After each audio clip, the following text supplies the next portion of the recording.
is the Northern Ireland Assembly Plenary Programme signed. This is the Northern Ireland Assembly Plenary Programme signed. This is the Northern Ireland Assembly Plenary Programme signed. This is the Northern Ireland Assembly Plenary Programme signed. This is the Northern Ireland Assembly Plenary Programme signed. This is the Northern Ireland Assembly Plenary Programme signed. This is the Northern Ireland Assembly Plenary Programme signed. This is the Northern Ireland Assembly Plenary Programme signed. This is the Northern Ireland Assembly Plenary Programme signed. This is the Northern Ireland Assembly Plenary Programme signed. This is the Northern Ireland Assembly Plenary Programme signed. This is the Northern Ireland Assembly Plenary Programme signed. This is the Northern Ireland Assembly Plenary Programme signed. This is the Northern Ireland Assembly Plenary Programme signed. This is the Northern Ireland Assembly Plenary Programme signed. This is the Northern Ireland Assembly Plenary Programme signed. This is the Northern Ireland Assembly Plenary Programme signed. This is the Northern Ireland Assembly Plenary Programme signed. This is the Northern Ireland Assembly Plenary Programme signed. This is the Northern Ireland Assembly Plenary Programme signed. This is the Northern Ireland Assembly Plenary Programme signed. This is the Northern Ireland Assembly Plenary Programme signed. This is the Northern Ireland Assembly Plenary Programme signed. This is the Northern Ireland Assembly Plenary Programme signed. This is the Northern Ireland Assembly Plenary Programme signed. This is the Northern Ireland Assembly Plenary Programme signed. This is the Northern Ireland Assembly Plenary Programme signed. This is the Northern Ireland Assembly Plenary Programme signed.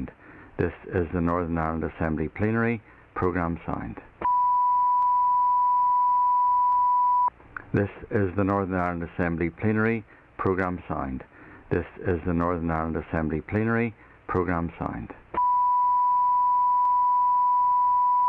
This is the Northern Ireland Assembly Plenary Programme signed. This is the Northern Ireland Assembly Plenary Programme signed. This is the Northern Ireland Assembly Plenary Programme signed.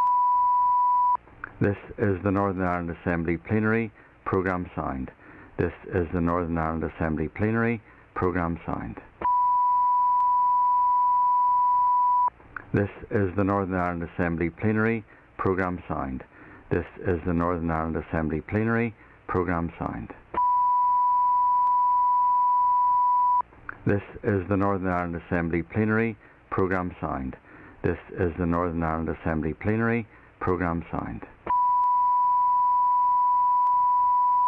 This is the Northern Ireland Assembly Plenary Programme signed. This is the Northern Ireland Assembly Plenary Programme signed. This is the Northern Ireland Assembly Plenary Programme signed. This is the Northern Ireland Assembly Plenary Programme signed. This is the Northern Ireland Assembly Plenary Programme signed. This is the Northern Ireland Assembly Plenary Programme signed. This is the Northern Ireland Assembly Plenary Programme signed. This is the Northern Ireland Assembly Plenary Programme signed. This is the Northern Ireland Assembly Plenary Programme signed. This is the Northern Ireland Assembly Plenary Programme signed. This is the Northern Ireland Assembly Plenary Programme signed. This is the Northern Ireland Assembly Plenary Programme signed. This is the Northern Ireland Assembly Plenary Programme signed. This is the Northern Ireland Assembly Plenary Programme signed. This is the Northern Ireland Assembly Plenary Programme signed. This is the Northern Ireland Assembly Plenary. Programme signed. This is the Northern Ireland Assembly Plenary. Programme signed. This is the Northern Ireland Assembly Plenary. Programme signed. This is the Northern Ireland Assembly Plenary. Programme signed. This is the Northern Ireland Assembly Plenary. Programme signed. This is the Northern Ireland Assembly Plenary. Programme signed. This is the Northern Ireland Assembly Plenary. Programme signed. This is the Northern Ireland Assembly Plenary. Programme signed. This is the Northern Ireland Assembly Plenary. Programme signed. This is the Northern Ireland Assembly Plenary. Programme signed. This is the Northern Ireland Assembly Plenary. Programme signed. This is the Northern Ireland Assembly Plenary. Programme signed. This is the Northern Ireland Assembly Plenary. Programme signed. This is the Northern Ireland Assembly Plenary. Programme signed. This is the Northern Ireland Assembly Plenary. Programme signed. This is the Northern Ireland Assembly Plenary. Programme signed. This is the Northern Ireland Assembly Plenary. Programme signed.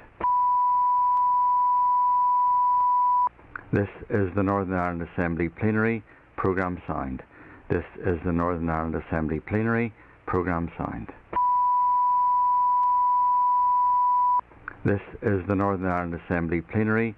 Programme signed. This is the Northern Ireland Assembly Plenary. Programme signed. This is the Northern Ireland Assembly Plenary. Programme signed. This is the Northern Ireland Assembly Plenary. Programme signed. This is the Northern Ireland Assembly Plenary. Programme signed. This is the Northern Ireland Assembly Plenary. Programme signed. This is the Northern Ireland Assembly Plenary. Programme signed. This is the Northern Ireland Assembly Plenary. Programme signed. This is the Northern Ireland Assembly Plenary. Programme signed. This is the Northern Ireland Assembly Plenary. Programme signed. This is the Northern Ireland Assembly Plenary.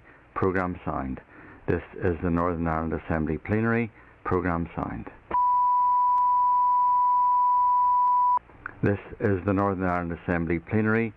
Programme signed. This is the Northern Ireland Assembly Plenary. Programme signed. This is the Northern Ireland Assembly Plenary. Programme signed. This is the Northern Ireland Assembly Plenary. Programme signed. This is the Northern Ireland Assembly Plenary. Programme signed.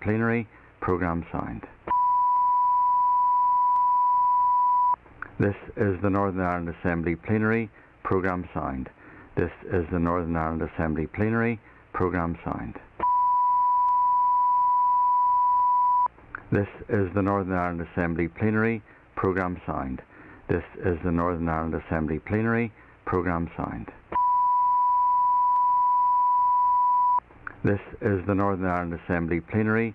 Programme signed. This is the Northern Ireland Assembly Plenary. Programme signed. This is the Northern Ireland Assembly Plenary. Programme signed. This is the Northern Ireland Assembly Plenary. Programme signed. This is the Northern Ireland Assembly Plenary. Programme signed. This is the Northern Ireland Assembly Plenary. Programme signed. This is the Northern Ireland Assembly Plenary. Programme signed. This is the Northern Ireland Assembly Plenary. Programme signed. This is the Northern Ireland Assembly Plenary.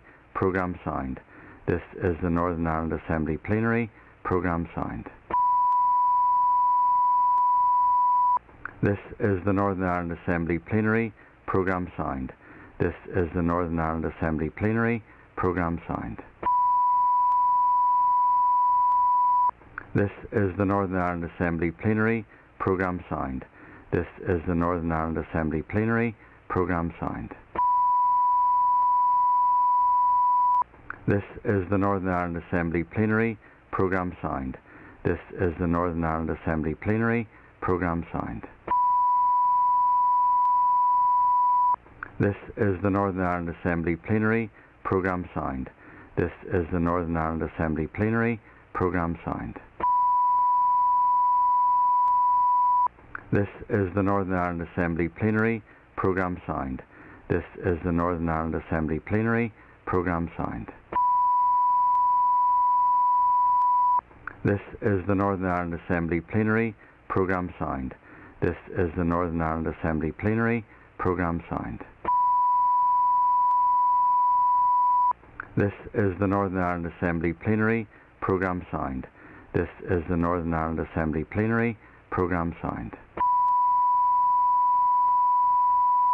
This is the Northern Ireland Assembly Plenary. Programme signed. This is the Northern Ireland Assembly Plenary. Programme signed.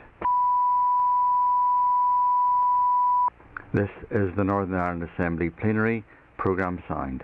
This is the Northern Ireland Assembly Plenary. Programme signed. This is the Northern Ireland Assembly Plenary. Programme signed. This is the Northern Ireland Assembly Plenary. Programme signed. This is the Northern Ireland Assembly Plenary. Programme signed. This is the Northern Ireland Assembly Plenary. Programme signed. This is the Northern Ireland Assembly Plenary. Programme signed. This is the Northern Ireland Assembly Plenary. Programme signed. This is the Northern Ireland Assembly Plenary. Programme signed. This is the Northern Ireland Assembly Plenary. Programme signed. This is the Northern Ireland Assembly Plenary. Programme signed. This is the Northern Ireland Assembly Plenary. Programme signed. This is the Northern Ireland Assembly Plenary. Programme signed. This is the Northern Ireland Assembly Plenary. Programme signed. This is the Northern Ireland Assembly Plenary. Programme signed. This is the Northern Ireland Assembly Plenary. Programme signed. This is the Northern Ireland Assembly Plenary. Programme signed. This is the Northern Ireland Assembly Plenary. Programme signed. This is the Northern Ireland Assembly Plenary. Programme signed. This is the Northern Ireland Assembly Plenary. Programme signed. This is the Northern Ireland Assembly Plenary. Programme signed. This is the Northern Ireland Assembly Plenary. Programme signed. This is the Northern Ireland Assembly Plenary. Programme signed. This is the Northern Ireland Assembly Plenary. Programme signed. This is the Northern Ireland Assembly Plenary. Programme signed. This is the Northern Ireland Assembly Plenary. Programme signed. This is the Northern Ireland Assembly Plenary. Programme signed. This is the Northern Ireland Assembly Plenary. Programme signed. This is the Northern Ireland Assembly Plenary. Programme signed. This is the Northern Ireland Assembly Plenary. Programme signed. This is the Northern Ireland Assembly Plenary. Programme signed. This is the Northern Ireland Assembly Plenary. Programme signed. This is the Northern Ireland Assembly Plenary. Programme signed. This is the Northern Ireland Assembly Plenary. Programme signed. This is the Northern Ireland Assembly Plenary. Programme signed. This is the Northern Ireland Assembly Plenary. Programme signed. This is the Northern Ireland Assembly Plenary. Programme signed. This is the Northern Ireland Assembly Plenary. Programme signed.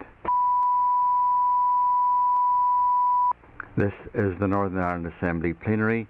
Programme signed. This is the Northern Ireland Assembly Plenary. Programme signed. This is the Northern Ireland Assembly Plenary. Programme signed. This is the Northern Ireland Assembly Plenary. Programme signed. This is the Northern Ireland Assembly Plenary. Programme signed. This is the Northern Ireland Assembly Plenary. Programme signed. This is the Northern Ireland Assembly Plenary. Programme signed. This is the Northern Ireland Assembly Plenary. Programme signed. This is the Northern Ireland Assembly Plenary. Programme signed. This is the Northern Ireland Assembly Plenary. Programme signed. This is the Northern Ireland Assembly Plenary. Programme signed. This is the Northern Ireland Assembly Plenary. Programme signed. This is the Northern Ireland Assembly Plenary. Programme signed. This is the Northern Ireland Assembly Plenary. Programme signed. This is the Northern Ireland Assembly Plenary. Programme signed. This is the Northern Ireland Assembly Plenary. Programme signed. This is the Northern Ireland Assembly Plenary. Programme signed. This is the Northern Ireland Assembly Plenary. Programme signed. This is the Northern Ireland Assembly Plenary. Programme signed. This is the Northern Ireland Assembly Plenary. Programme signed. This is the Northern Ireland Assembly Plenary. Programme signed. This is the Northern Ireland Assembly Plenary. Programme signed. This is the Northern Ireland Assembly Plenary. Programme signed. This is the Northern Ireland Assembly Plenary. Programme signed. This is the Northern Ireland Assembly Plenary. Programme signed. This is the Northern Ireland Assembly Plenary. Programme signed. This is the Northern Ireland Assembly Plenary. Programme signed. This is the Northern Ireland Assembly Plenary. Programme signed. This is the Northern Ireland Assembly Plenary. Programme signed. This is the Northern Ireland Assembly Plenary. Programme signed. This is the Northern Ireland Assembly Plenary. Programme signed. This is the Northern Ireland Assembly Plenary. Programme signed.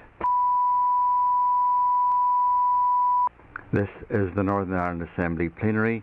Programme signed. This is the Northern Ireland Assembly Plenary. Programme signed. This is the Northern Ireland Assembly Plenary. Programme signed. This is the Northern Ireland Assembly Plenary. Programme signed. This is the Northern Ireland Assembly Plenary. Programme signed. This is the Northern Ireland Assembly Plenary. Programme signed.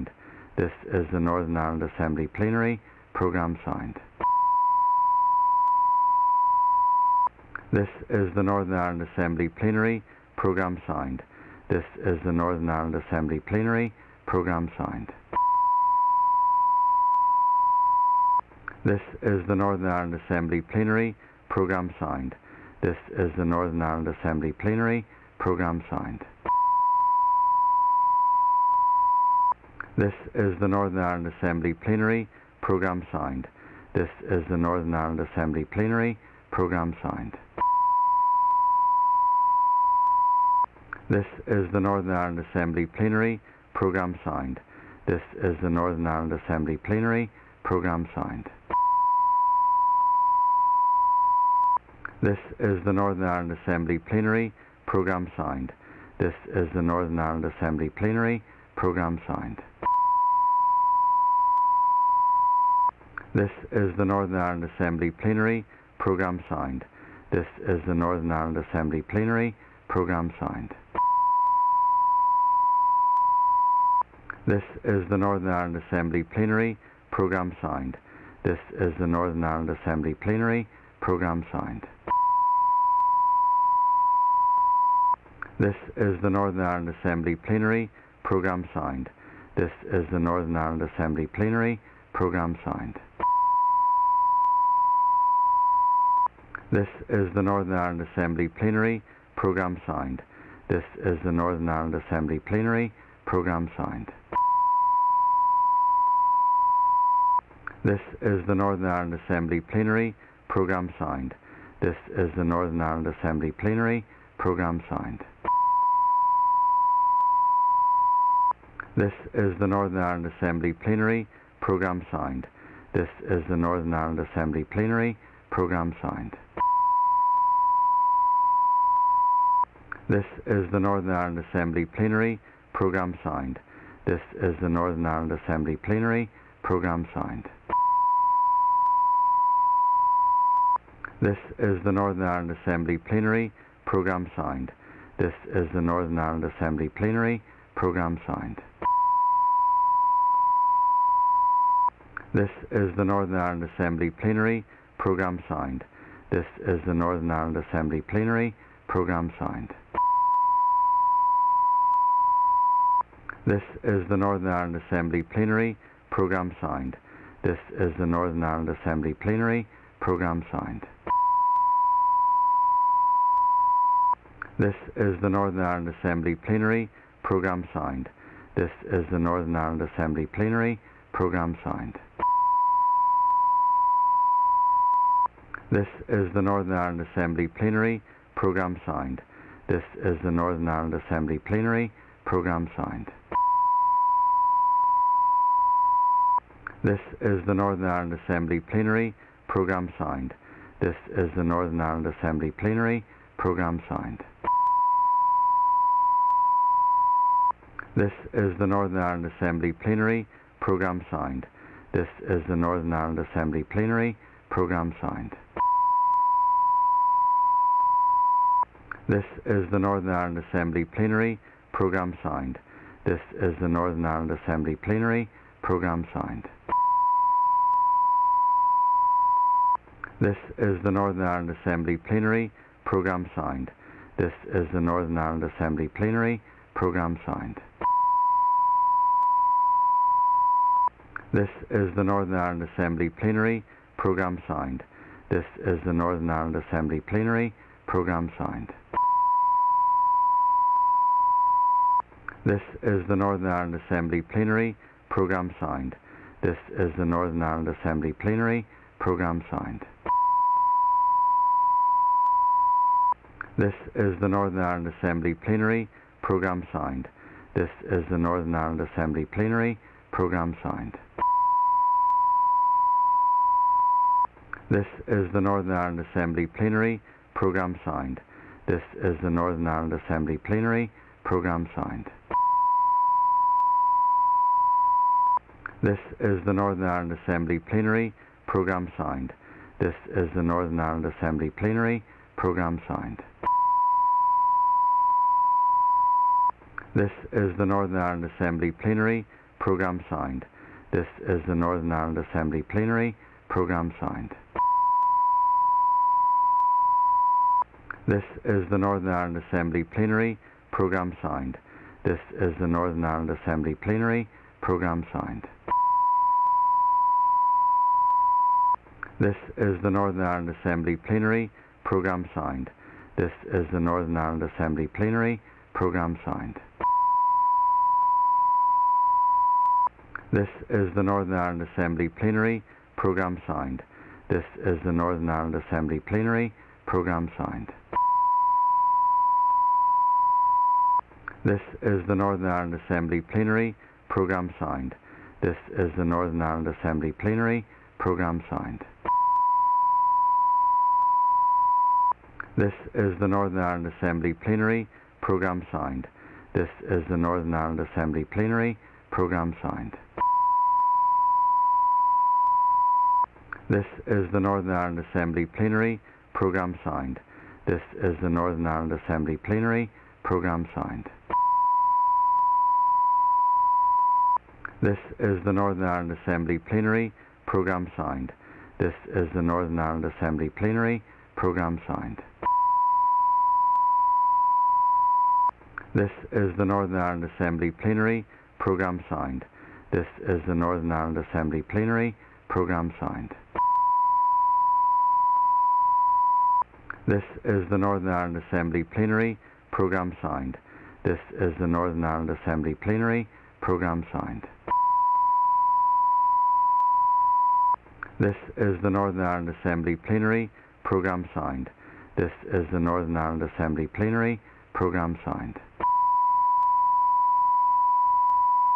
This is the Northern Ireland Assembly Plenary Programme signed. This is the Northern Ireland Assembly Plenary Programme signed. This is the Northern Ireland Assembly Plenary Programme signed. This is the Northern Ireland Assembly Plenary Programme signed. This is the Northern Ireland Assembly Plenary Programme signed.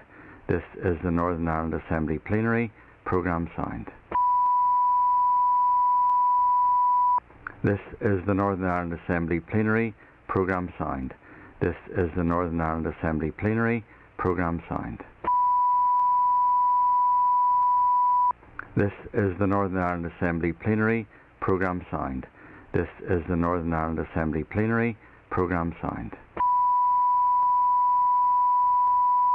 This is the Northern Ireland Assembly Plenary Programme signed. This is the Northern Ireland Assembly Plenary Programme signed. This is the Northern Ireland Assembly Plenary Programme signed. This is the Northern Ireland Assembly Plenary Programme signed. This is the Northern Ireland Assembly Plenary Programme signed. This is the Northern Ireland Assembly Plenary Programme signed. This is the Northern Ireland Assembly Plenary Programme signed.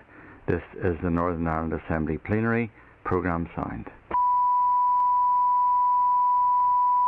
This is the Northern Ireland Assembly Plenary Programme signed. This is the Northern Ireland Assembly Plenary Programme signed. This is the Northern Ireland Assembly Plenary Programme signed. This is the Northern Ireland Assembly Plenary Programme signed.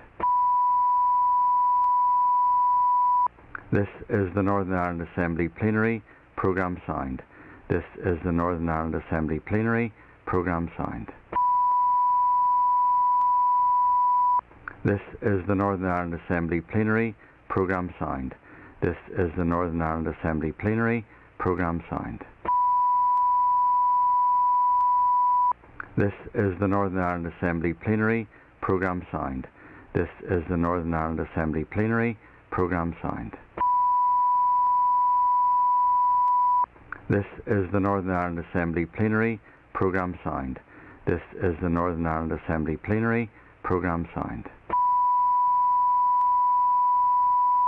This is the Northern Ireland Assembly Plenary Programme signed. This is the Northern Ireland Assembly Plenary Programme signed. This is the Northern Ireland Assembly Plenary Programme signed. This is the Northern Ireland Assembly Plenary Programme signed. This is the Northern Ireland Assembly Plenary Programme signed. This is the Northern Ireland Assembly Plenary Programme signed. This is the Northern Ireland Assembly Plenary Programme signed. This is the Northern Ireland Assembly Plenary Programme signed. This is the Northern Ireland Assembly Plenary Programme signed. This is the Northern Ireland Assembly Plenary Programme signed. This is the Northern Ireland Assembly Plenary Programme signed. This is the Northern Ireland Assembly Plenary Programme signed. This is the Northern Ireland Assembly Plenary Programme signed. This is the Northern Ireland Assembly Plenary Programme signed. This is the Northern Ireland Assembly Plenary Programme signed. This is the Northern Ireland Assembly Plenary Programme signed. This is the Northern Ireland Assembly Plenary Programme signed. This is the Northern Ireland Assembly Plenary Programme signed. This is the Northern Ireland Assembly Plenary Programme signed. This is the Northern Ireland Assembly Plenary Programme signed. This is the Northern Ireland Assembly Plenary Programme signed. This is the Northern Ireland Assembly Plenary Programme signed. This is the Northern Ireland Assembly Plenary Programme signed. This is the Northern Ireland Assembly Plenary Programme signed. This is the Northern Ireland Assembly Plenary Programme Signed. This is the Northern Ireland Assembly Plenary Programme Signed. This is the Northern Ireland Assembly Plenary Programme Signed. This is the Northern Ireland Assembly Plenary Programme Signed. This is the Northern Ireland Assembly Plenary Programme Signed. This is the Northern Ireland Assembly Plenary Programme Signed. This is the Northern Ireland Assembly Plenary Programme Signed. This is the Northern Ireland Assembly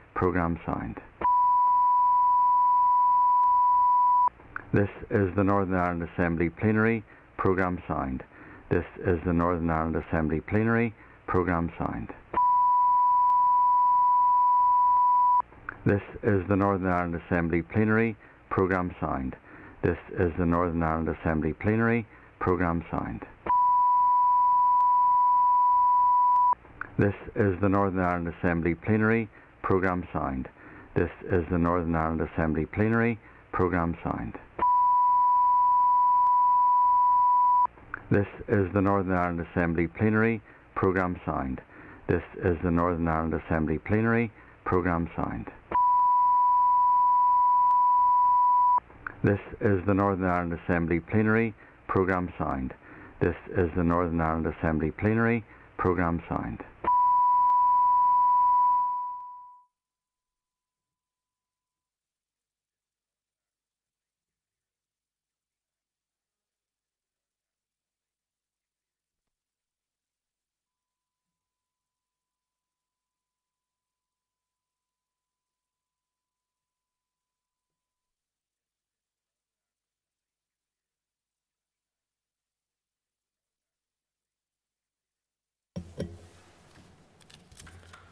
At the commencement of our sitting, let us be still.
Please take your seats.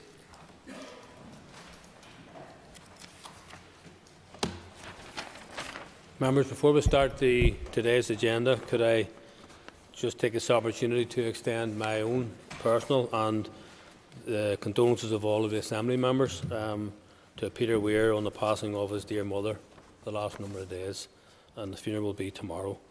I know that we all know that the passing of any relative is always very hard to endure, but the passing of your mother is particularly poignant and difficult. So could I just please extend on all your behalfs your condolences to Peter Weir. Thank you very much for that, members. The first item on the order paper is the members' statements. If members wish to be called to make a statement, they should do so continually by rising in their places. If members wish to be called to make a statement, they should rise, and those members who are called will have up to 3 minutes to make their statement. Members are reminded the statements will not be subject to debate or questioning. Interventions will not be permitted, and there will be no points of order taken on this or any other matter until the item of business has finished. And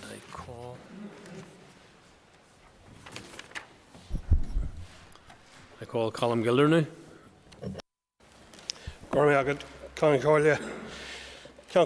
This past weekend, we have heard of a worsening crisis across various health trust areas, with some patients even being cautioned not to present unless faced with a life-threatening situation. The warnings given were stark and indeed alarming, and indeed all of us can imagine the stress and fear this crisis will be causing anyone experiencing unmanaged acute pain or concerned about their health condition over the weekend and unable to access health treatment. The staffing crisis all over the health and social care system is causing havoc, and we're hearing this in these stark statements from various trusts. The GP's crisis continues, with patients still unable to see their GPs. We're also hearing of further reduction in GP out-of-hours services in some areas. Emergency rooms are filled to capacity, and there are at times no hospital beds for patients who need them. In addition to this, there is a delay in the rollout of booster vaccines for those aged over 60. I have been contacted by very worried patients in my own constituency who should have received their booster vaccine weeks ago. We have been told that booster vaccines will be given at GP practices, but GP practices are ill-prepared to provide this services given the pressures they are currently experiencing. There is also confusion around where first, second and indeed third COVID vaccines will be administered. Concordia, it's vitally important that we get this right, as we still need to encourage uptake of the vaccine, given that our numbers are extremely low here compared to other regions. We must have some solutions from the Minister of Health before the healthcare system collapses. We need a robust vaccination campaign, one that effectively examines the role that volunteer vaccinators can play in moving the vaccine campaign along at pace. We may indeed also need to consider reopening walk-in centres once more, so that we can get these vaccines rolled out as soon and as effectively as possible. Perhaps Concordia now is the time for the Minister of Health to call an emergency health summit to bring together unions, professional bodies, trust leads and others who can discuss some solutions to get us through the crisis that we are currently engulfed in. I call Keith Buchanan. Thank you, Mr. Speaker. On the 2nd of October 2021, the Saru Hunger Striker Commemoration 2021 used the grounds of Ballachy GAA Club. The use of the grounds of Ballachy GAA Club by Saru indicate that the club is aligning itself with such views of this organisation. I find this offensive, and so have many people in Mid-Ulster who repudiate violence or the threat of violence. This organisation has been responsible for justifying and promoting some outrageous statements and actions. Following the murder of journalist Lyra McKee on the 18th of April 2019, Saru released a statement saying, "A Republican volunteer attempted to defend people from the PSNI/RUC. Tragically, a young journalist, Lyra McKee, was killed accidentally. This was a vicious and indiscriminate murder by the so-called new IRA and was unacceptable and was rightly rejected across the board. Yet this group sought to justify and explain a gunman being on the streets targeting police officers. Such violent views are outrageous, undemocratic and madness. Such madness led to a journalist being murdered. I have written to both the chairman of Ulster GAA and the chairman of Ballachy GAA Club to date have received no response. Ballachy GAA and Ulster GAA must make a clear statement explaining how their facilities were used, condemn the use of violence, support the PSNI and call for those who murdered Lyra McKee to be prosecuted. If Ballachy GAA Club is now aligned with the group, Saru, then any public funding allocated to the club should be recouped and the club should be barred from such public funding in the future. Taxpayers' money should not be used to sponsor those who promote and condone terrorism. You cannot deliver food parcels one day and support this type of event the next. Which is it? Thank you, and I call Jocelyn McNulty. Corla. As the historic COP26 summit gets underway in Glasgow, the challenges facing the North could not be starker. We remain the only part of these islands not to have a net zero carbon legislation, and we have failed so far to take the bold steps necessary to transform our economy and society to address this crisis. This is despite the fact that we risk suffering the worst effects of climate crisis, from flooding, coastal erosion to extreme weather events and to threats to our biodiversity and more. The SDLP's message on the climate emergency is clear. It is the greatest threat our world faces. It is the fight of our lives, and it demands radical action. It is the fight of our lives, and it demands radical action. But while we often hear this crisis described as an urgent emergency, too many governments are still abdicating their responsibility to treat it as such. It's time for that to change. At this summit, the global community must finally recognise that this cannot be a moment for small thinking, small talking, limiting our ambitions or tinkering around the edges. Neither is this a time for platitudes, warm words or rhetoric alone. If we are to save this planet, this is a time for radical action. That's why we have co-sponsored the climate change bill in the Assembly, why our party leader has proposed radical climate legislation in Westminster, and why Dolores Kelly is bringing forward her environmental and nature restoration bill. Because we recognise that further hesitation is simply not an option. Young people everywhere are showing and leading the way with their activism. We must listen to their leadership, follow their example, and step up to the plate. While we hear a lot of words from world leaders and media pundits over the next few weeks, it's only through radical collective action that we will meet this moment to save our planet. We must demand that radical action from our leaders across the globe over the next 2 weeks. For the sake of our planet, we owe the next generation nothing less. I call Mike Nesbitt. Speaker, at 6:30 this morning, 2 armed and masked men hijacked a bus in Newtownards and set it alight. And I invite this chamber to join with me in sending a message to the perpetrators. You have no legitimacy, you had no authority to carry out what you did. And what you did was to damage your own community. There's a reason that bus was on the road at 6:30 this morning. It was because of law-abiding, hard-working people seeking transport from A to B, from their homes to their place of work.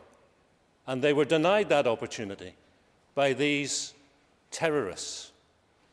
I think of that community this morning, and I also think of the driver, because for all I know, that driver will wake up every day for the rest of his life having to confront and cope with the sights and sounds that greeted him at 6:30 on Monday, the 1st of November, 2021.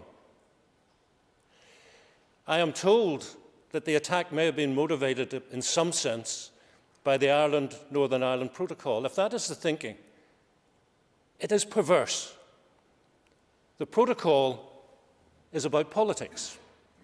Some in this House may say it's good politics, others will agree with me it's bad politics. But it's politics, and politics is about talking, it's about negotiating, it's about building relationships. You cannot build a relationship with somebody wearing a balaclava, carrying a handgun. I repeat, if that is the thinking, it is perverse. I am not naive. I've represented Newtownards for some 10 years. I understand there are a variety of terrorist organisations who still have a presence in the town. It is high time they quit. It is high time they used their energy and commitment to help their communities, not hinder them. Help them by creating a truly peaceful, prosperous society that the people who wanted to catch that bus this morning aspire to. So I say to the perpetrators, your time's over. Time to go.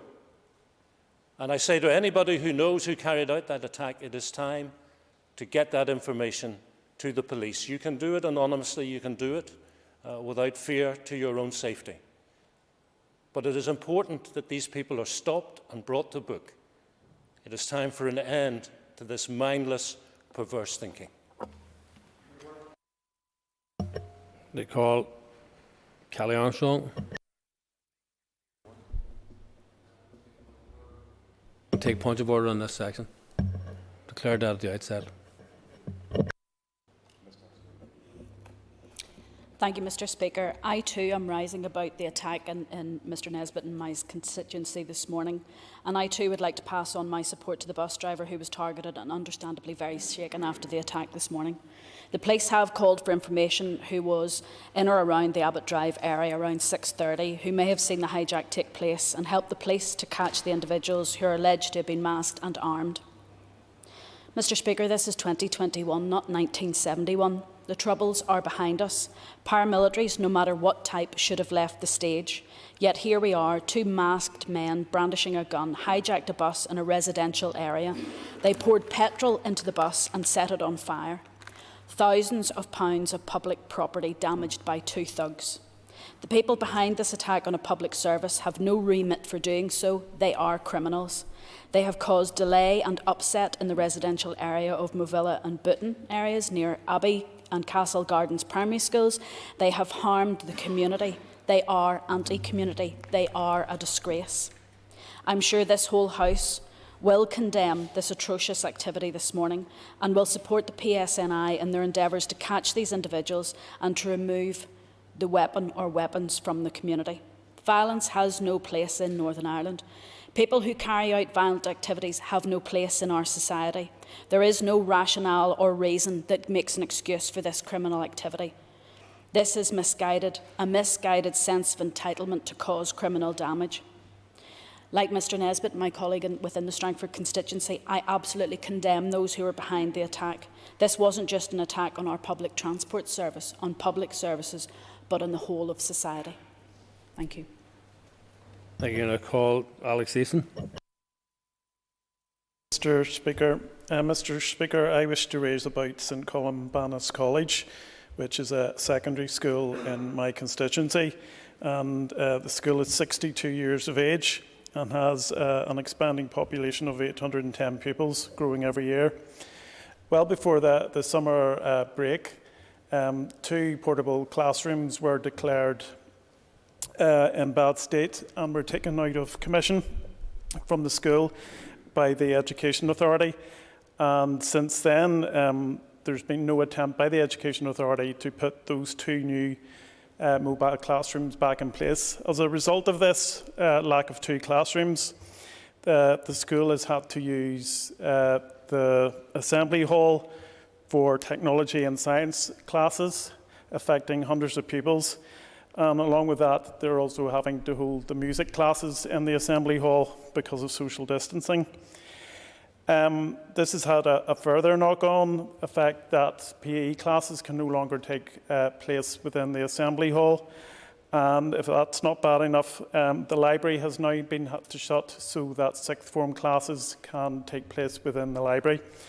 So my message to the Assembly today is to highlight this to the Education Minister, that she will take action to ensure that those two new porta-cabins are brought to the school as soon as possible, and ask for the Minister to also visit St Columbanus to try and get all these issues resolved. Thank you. Thank you. And I call Ciara Ferguson. Thank you, Mr Speaker. I'm standing here this morning because I'm gravely concerned and I'm quite disturbed at the recent incidents that we've had in the city in relation to drink spiking reports just over the last week. A young woman socialising in the city was taken to hospital due to her drink being spiked. Over the same weekend, the Ulster University had 3 reports from students who believed their drinks were spiked, and the PSNI had confirmed that they were also aware through social media claims that up to 5 people had their drinks tampered with in a bar in one night. This may be the tip of the iceberg, and it's really difficult to know the true extent of these heinous crimes across probably our villages, our towns, our city. And it's extremely worrying and very sad that in today's society we still all must be conscious of the dangers of drinks, potential of your drinks being spiked. I believe these acts are absolutely despicable, and I really do hope that all those that are affected are receiving the love and support that they need at this traumatic time. I believe we must collectively do all that we can to ensure that these predatory individuals, abusive individuals who are determined to act in such a violent way towards individuals, and particularly women in our communities, are caught. Women should not have to feel unsafe when out and about in their own village, town or city with their family and friends to socialise. It's a worrying trend, and once again we must all work collectively together to ensure that individuals are caught. Thank you. Thank you. And I call Gary Middleton. Mr. Speaker, and I want to take the opportunity this afternoon to raise serious concerns in relation to the ongoing pressures within our health service, particularly for the patients who are seeking treatment, but also indeed for the staff members who are working tirelessly day in and day out. There are particular pressures facing our emergency departments. It has already been mentioned here today, the messages that have been put out to discourage people from going to our emergency departments. Obviously, people should only go there if it is a genuine emergency. But when you hear figures of over 95 people waiting within those emergency departments, you have to say that there's something badly wrong with the system. And I have seen firsthand within our emergency departments the way that staff have been under pressure, how they've obviously tried to support all of the people that were there and to see them as quickly as they can. I am also mindful that later today there will be mention of an additional £200 million going to our health service through the October monitoring round. Money alone will not solve the crisis that we're facing within our health service. There has to be a fundamental change, fundamental reform, and we need to get on with that reform as a matter of urgency. As we enter in and continue through the winter period, there is no doubt that the pressures are going to increase. We need to see a clear strategy, a clear plan to ensure that not only are the issues addressed within our hospital settings, but the issues within our GP services. Day and daily, my office is inundated with constituents who cannot get a face-to-face appointment with their GP. And despite what statements are made in the media and in this Assembly chamber, people cannot get face-to-face appointments. And if they do, it's not in a timely manner, and the condition that they're dealing with gets worse, and they feel that they have no option. And I've seen personal experience where they felt no option but to go to their emergency department and seek advice and seek a face-to-face appointment there and then. So I would just urge the department, I would urge the Health Minister to please try and break down the silos that exist within the health service, between GPs and between our emergency departments as well. This crisis is going to get worse. I do want to finally just say that I'm very proud of our National Health Service. I'm very proud of the staff in our National Health Service. They deserve better. Our patients within our society deserve better, and we need to grapple it before this situation becomes much worse. Thank you, Mr. Speaker. Thank you. And I call Cara Hunter. Speaker, and I welcome the opportunity to raise today the need for correct and further investment in Irish medium education here in the North. I was lucky enough recently to visit Gill College Judura in Dungiven within my own constituency to see firsthand how Irish medium education is one of the fastest growing movements on this island, and to see the passion around this living, breathing language in our young people right now on this island. Now, I'm aware of several challenges while I was there, and I feel it vital to raise today within this House some of the current barriers within this sector. When the Good Friday Agreement was delivered in 1998, it stated that linguistic diversity is part of the cultural wealth of the island of Ireland. The agreement rightfully highlighted the duty for promotion and protection of the Irish language. Crucially, it gave a statutory duty on the Department of Education to both encourage and facilitate Irish medium education in line with integrated education. But in relation to Irish medium education, we must ask ourselves, where are we today? Gill College Judura has gone from 13 pupils to nearly 300 in just 5 years. Remarkable. Does current funding from the department adequately support and help sustain that growth? I will be raising several key issues with the Minister for Education around teacher training in the North, examiner issues and the pressing issue of unsustainable, unsuitable accommodation. At present, 60% of Irish medium schools are housed in non-permanent buildings. So most importantly, long-term planning and investment is badly needed within this sector. I feel strongly that the Irish language is not being facilitated and legislated in the way in which it should. Today, I am urgently calling on the Department to meet with the leadership of the Irish medium sector as a matter of urgency and to work to address these issues and concerns. Fundamentally, excellence and achievement in education is vital for equality and prosperity in our society. The SDLP is committed to the development of an education system that all of our young people really feel part of. Every child has the equal right to academic achievement regardless of what language that they speak, and I would wholeheartedly encourage the Minister to visit and see firsthand the commitment from teachers and pupils regarding the language and its growth. Thank you. And I call Steve Aiken. Mr. Speaker. Mr. Speaker, yesterday marked the start of the COP26 summit in Glasgow.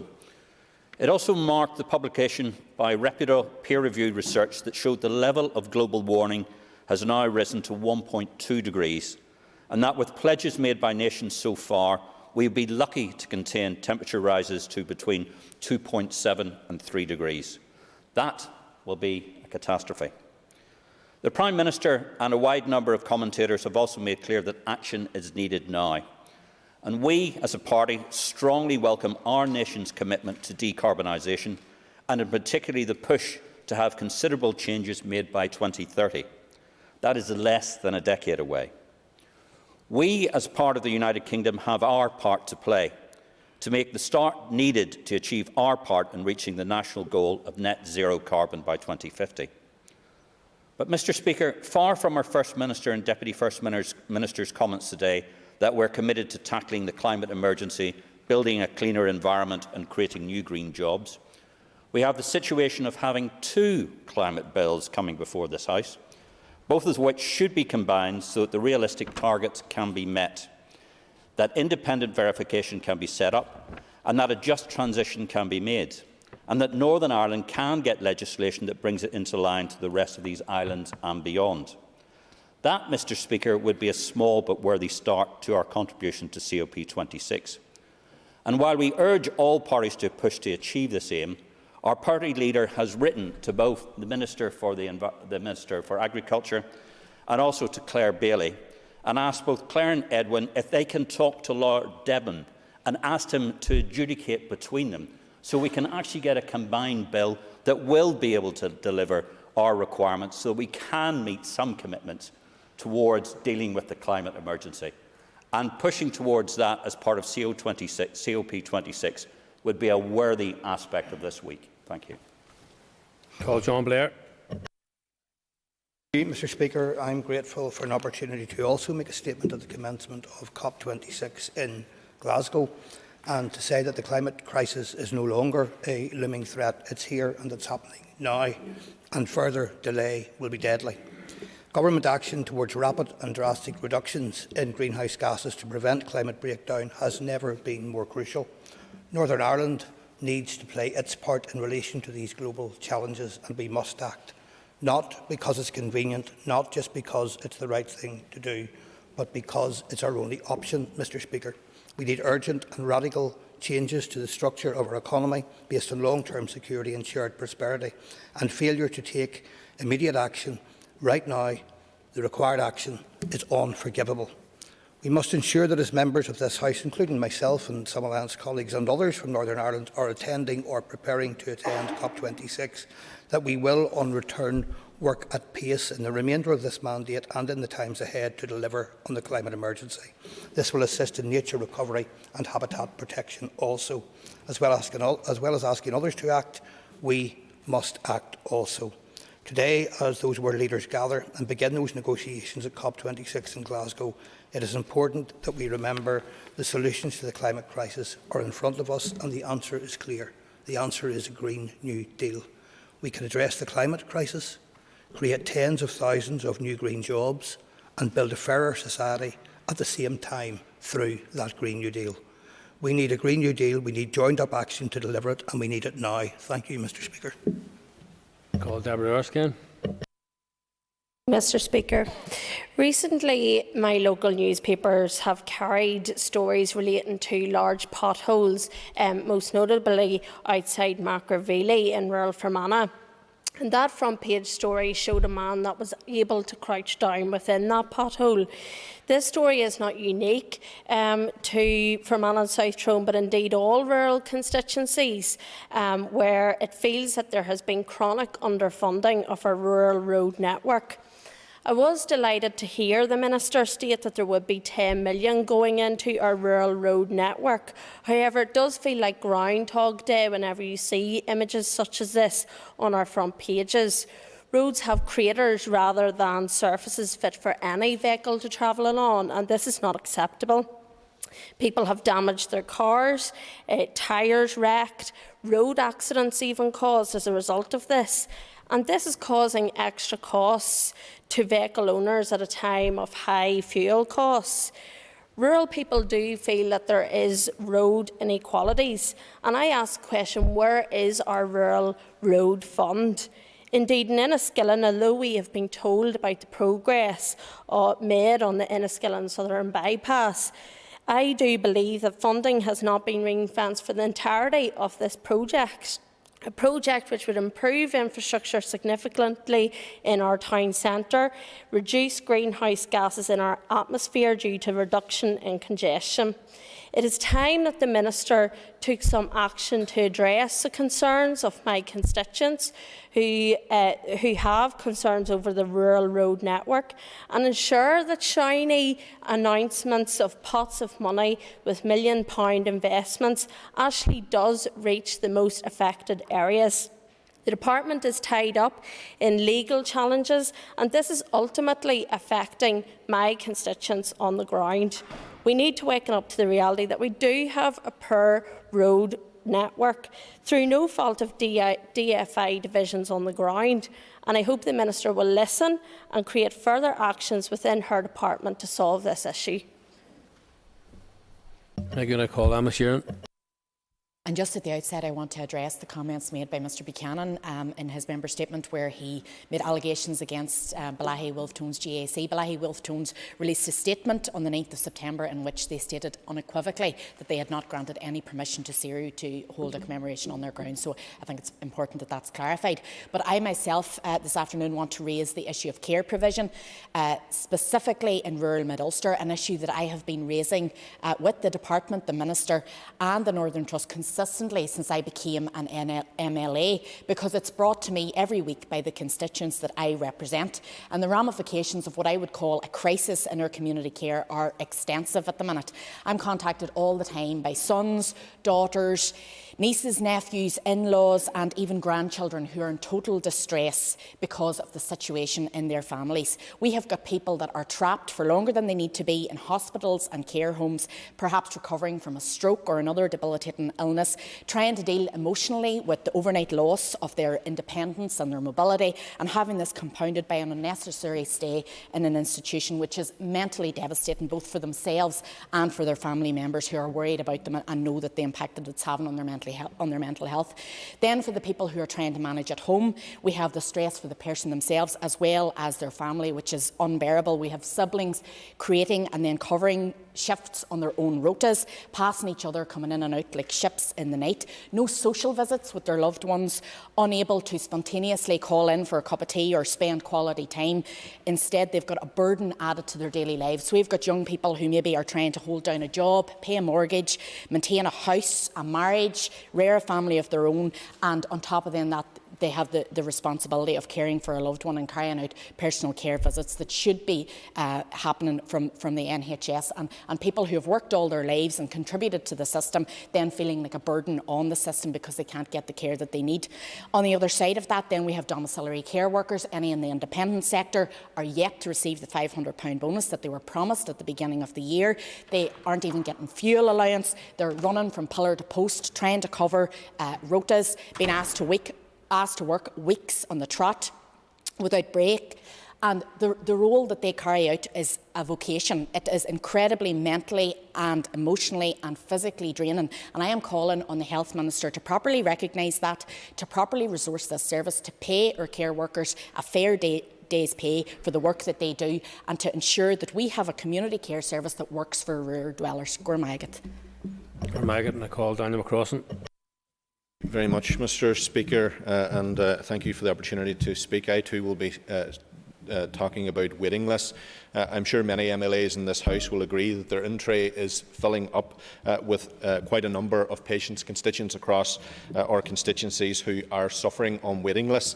Each and every day I'm receiving calls and correspondence from individuals who are waiting a prolonged period of time for any form of care and treatment, and it is diverse in range in terms of the needs of those particular patients. One particular patient phoned me in desperation over the course of the last 2 or 3 weeks, waiting for 2 hip operations, can't receive any pain relief because they have a heart complaint and therefore are having to endure that insufferable pain day and daily. This is a lady in her 70s who lives alone, who has no form of support or care, and as a result of how her needs have been ignored by the current situation facing waiting lists, there is a need now for care to her home, and as the member Sheeran has rightly pointed out, that too presents considerable difficulty. So it's an invariable lip of difficulties that exist. Another particular lady diagnosed with cancer 5 months ago in need of treatment, told it was urgent, still hasn't received an operation. The consultant also has said that he is ready to walk away because there's endless lists of people in similar circumstances. The lady can't go private because the theatres are also booked up in Ballykelly, so there's no option for this particular lady whatsoever. Another lady, again 76 years of age, crawling up and down her stairs to get to bed and to go to the toilet. Occupational therapist lists are through the roof. There's no form of care or support for her, and in constant and considerable pain, and I have witnessed huge deterioration in the health and well-being of this particular individual. Another lady, a mother of 4 children, cancer, waiting on an operation, told there's no certainty around date or any form of urgency around her need for this treatment. There's an endless list. I appreciate, Mr. Speaker, that our health service is in difficulty. I understand there's a crisis with staff. I understand there's a crisis in our waiting list. And I understand there's a crisis with even GP appointments, as other members have pointed out.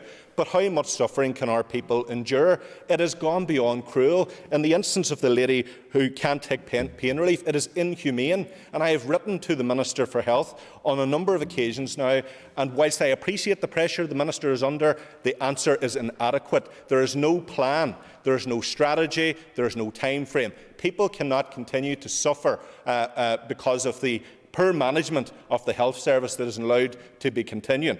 Also, I'd like to put on record my thanks to the hard-working staff who are under pressure, but the pressure is worsening as a result of a failure to act and deal with this issue now. This cannot go on a number of months longer than it already has, and we can't put people's needs on pause just because of poor management. Thank you.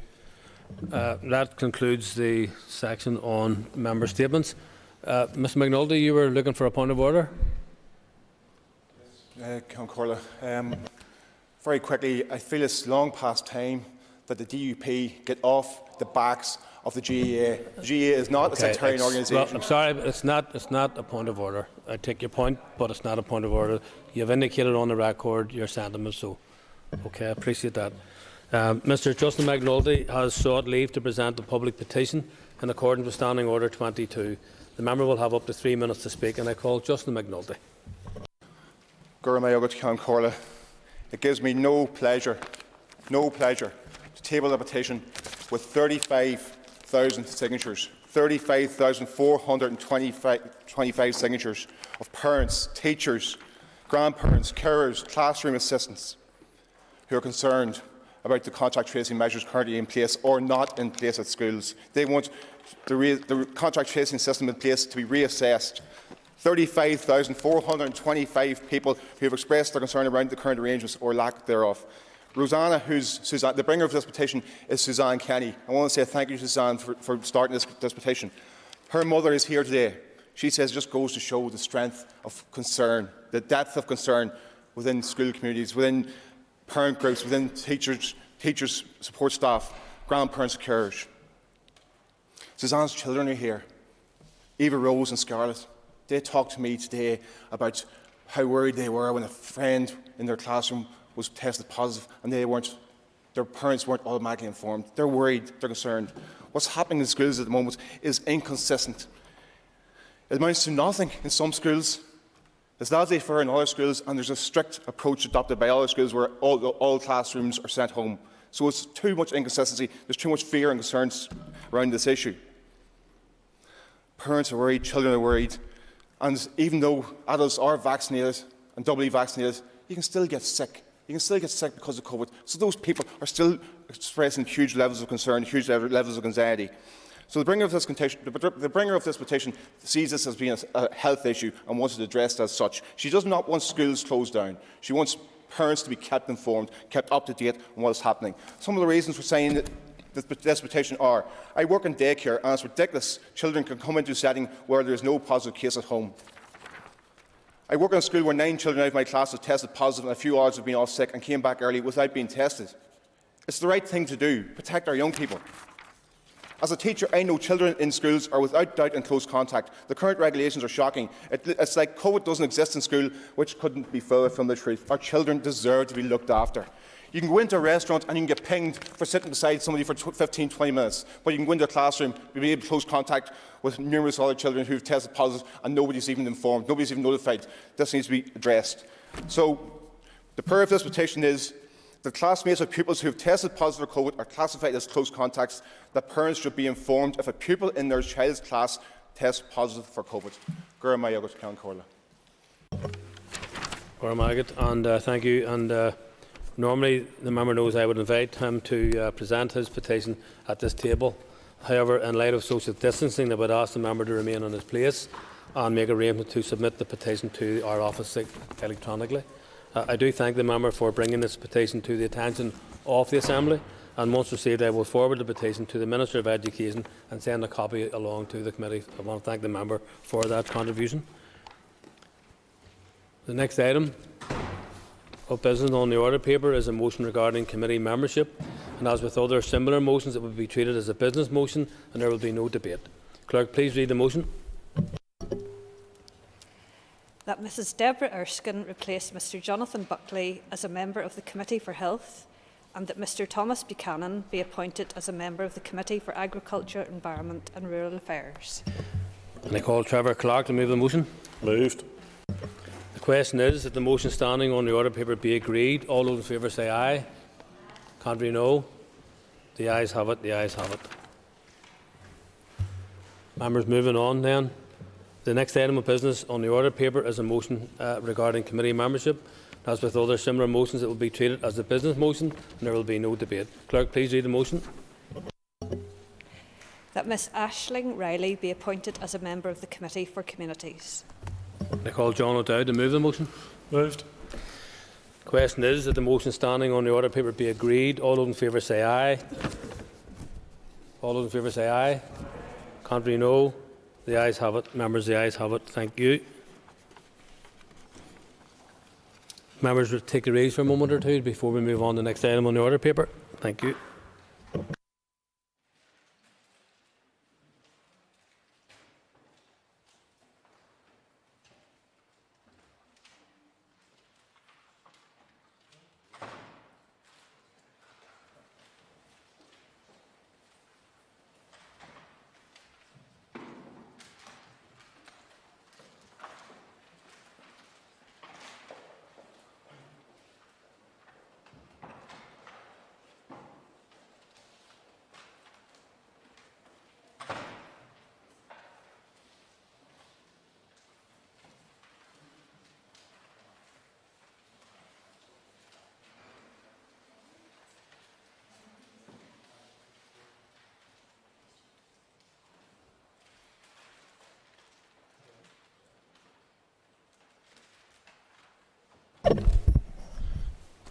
Okay, members. I have received notice from the Minister of Finance that he wishes to make a statement. Before I call the Minister, I remind members here in the Chamber that in light of social distancing being observed by the parties, the Speaker's ruling that members must be in the Chamber to hear a statement if they wish to ask a question has been relaxed. Members participating remotely must make sure that their name is on the speaking list if they wish to be called. Members present in the chamber must also do this by rising in their places or notifying the business office or speakers table directly. I remind members to be concise in asking their question. This is not an opportunity for debate in particular, and long introductions should be avoided at all costs. I also remind members that in accordance with long-established procedure, points of order are not normally taken during the statement or the question period afterwards, and I call the Minister of Finance. Minister. Cancorla, and thank you for the opportunity to make a statement on the outcome of the Executive's 2021-22 October monitoring exercise. On Friday, I advised this by way of written statement and notified yourself of my intention to do an oral statement today, and this allows members to engage more fully on these important issues. Cancorla, as members will be aware from my written statement, the Executive have 223.6 million resource DEL, 31 million capital DEL and 66.7 million financial transactions capital DEL available to address pressures in this round. The majority of this, some 180 million, had arisen from the Barnett consequential relating to an additional 5.4 billion for the NHS in England. There were also a number of reduced requirements totalling 41 million resource DEL and 19.6 million capital DEL. Further details are included in the tables provided with this statement. The Executive met to discuss the monitoring round on Thursday, the 21st of October. The resource DEL bids submitted by departments amounted to 516 million, more than double the £223 million available. Full details of bids and allocations are set out in the tables which accompany this statement. However, I would like to highlight a few specific areas. In my view, health should be our top priority, and I am therefore glad to announce an additional £200 million to the Department of Health. £80 million is for hospital pressures arising from COVID-19. £70 million is for pay award requested by the Health Minister, and £30 million is to fund elective care. This adds to the £31.5 million allocated in June. There is also £15 million for health and social care trusts and £5 million to expand the Mental Health Support Fund. The Department of Education receives £9.2 million. Of this, £7.7 million is to help children with special educational needs. In my view, SEN should be prioritised in the January monitoring. £1.3 million is for non-SEN school-based pressures, and the remaining £0.2 million is for non-SEN substitute teacher cover. The Department for Infrastructure received £6 million. £4 million is for road maintenance and winter pressures, meeting this bid in full. £0.5 million is for a scheme to encourage people to become taxi drivers. This money will refund licence fees and cover the cost of taximeter tests. £1.5 million is also provided for Northern Ireland Water to aid with increased electricity costs. I appreciate that Northern Ireland Water is facing significant pressures as a result of increased energy costs, and this is something that can be revisited in January monitoring. £3.2 million has been allocated to the Executive Office for lost FTC loan interest repayment income due to the revision of loan terms and holiday payment arrangements which impacted on the timing of interest repayment. £3 million has been allocated to the Department of Finance to cover the COVID-19 local restriction support scheme, which supported businesses subject to health restrictions. The Department for Justice receives £2 million. £1.5 million is for the Legal Services Agency and £500,000 is for the Safer Communities programme. And £0.2 million has been allocated to the Assembly to cover members' costs, including allowances and pensions. All available resource DEL funding has been allocated. Members will be aware that shortly after information was provided to the Communities Committee, it was leaked to the media that the Minister for Communities had made a £55 million bid for universal credit. This would reinstate the £20 per week uplift which had been disgracefully withdrawn by the British Government. After the £200 million was allocated to health, there was only £23 million of resource available. This was not enough to meet the universal credit bid. Meeting the universal credit bid from the monitoring round would be incompatible with the public commitment of the Executive and many members to prioritise health. In addition, it would be important to replace universal credit uplift on a long-term basis, not just until the end of March. The cost of this are expected to rise to £200 million per year. In order to adequately fund health and universal credit, I therefore set out a pro rata contributions needed from departments other than health to fund the universal credit uplift, not just for this financial year, but also for future years. Cancorla, given the very cynical party politics that has surrounded this issue, let me reiterate that it was not possible to fund both health and universal credit from the monitoring round. I therefore presented a different means of funding the universal credit uplift on a long-term basis. This option was not accepted. Turning to capital, the £27.8 million bids submitted by departments have all been met. This includes £11.5 million for the Department of Education, £8.2 million for minor works across the school estate, £2 million for CO2 monitors to assess classroom ventilation in the context of COVID-19, and £1.3 million for IT equipment. The Department for Agriculture, Environment and Rural Affairs receives £8.6 million for a range of COVID-19 recovery schemes, including rural community and small settlement regeneration programmes. The Department for Health is receiving £6.7 million, £3.6 million for health and social care trusts, £3.1 million for health support services impacted by COVID-19, and £1 million has been allocated to the Executive Office for the Social Investment Fund. Having met all the capital bids, there remain £3.2 million of capital DEL available for allocation at the conclusion of the October monitoring exercise. Ring-fenced resource DEL is strictly controlled by Treasury, and funding cannot be moved out of this area. Changes to this area are shown in the tables that accompany this statement. Colleagues should note that as we exit the monitoring round with no surplus funding and ring-fenced resource DEL for depreciation and impairments, with pressures of £21.9 million not being met, a situation which will be reviewed in January monitoring. There remains, as previously notified, £443.8 million unallocated in relation to student loan impairment, as this funding may only be used to address pressures within the student loan impairment ring-fence. It is therefore not available for allocation by the Executive. £66.7 million financial transaction capital remains unallocated at the conclusion of October monitoring. I am again calling on departments to consider ways to use this lending capacity. To aid transparency in the process, this statement is accompanied by tables outlining the detail of changes to spending areas within departments. Cancora, before I conclude, I would like to comment on the use of urgent procedure and the timing of this announcement. Regrettably, at the Executive meeting on the 21st of October, the First Minister was not in a position to sign off on the monitoring round. The decision was therefore taken at that Executive that the monitoring round would be approved by urgent procedure. Just to make clear, no changes have been made to the allocations, and the decision on universal credit did not change from the position discussed at the Executive meeting. Following the Executive's discussion on October monitoring, I wrote all Ministers informing them that I was seeking approval through urgent procedure. A week passed and no Minister replied to propose an alternative allocation or to object to urgent procedure. On Friday at 3:46 past, urgent procedure was granted. I immediately released a written statement and wrote to the Speaker to inform him of my intention to make an oral statement.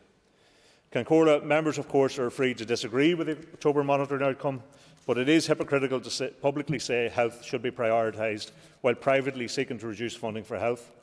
It is disingenuous to say publicly that you support the universal credit uplift when privately you did not support its funding on a long-term basis. And it is dishonest to publicly say that you object to the use of urgent procedure while privately you raised no objections. Cancora, I commend the October monitoring outcome to the Assembly. Thank you. And I call the Chairperson for the Committee for Finance, Steve Aiken. Thank you very much indeed, Mr Speaker. And I would like to thank the Minister for his statement and for meeting with me and the Deputy Chairperson earlier today in order to discuss the key points.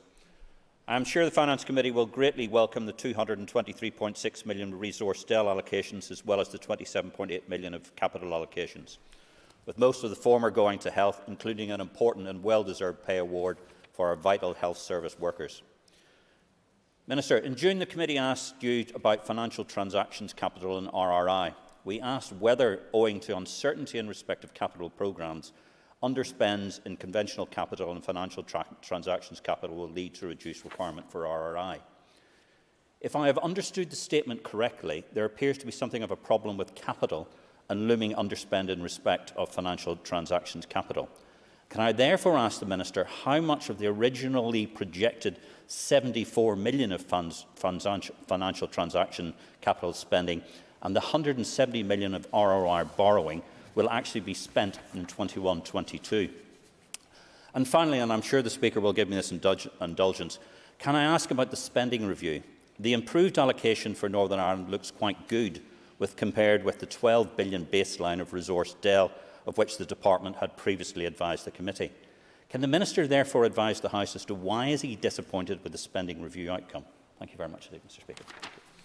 Minister.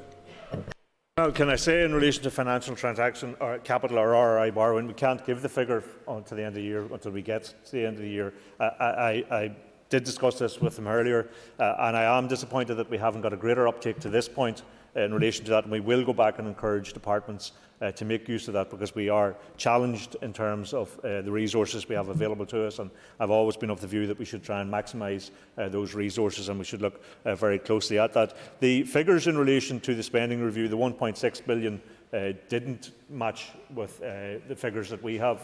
They were starting from a previous baseline. We were starting from last year. It's the only way to measure the additional money you have is to look at what you had last year as a baseline.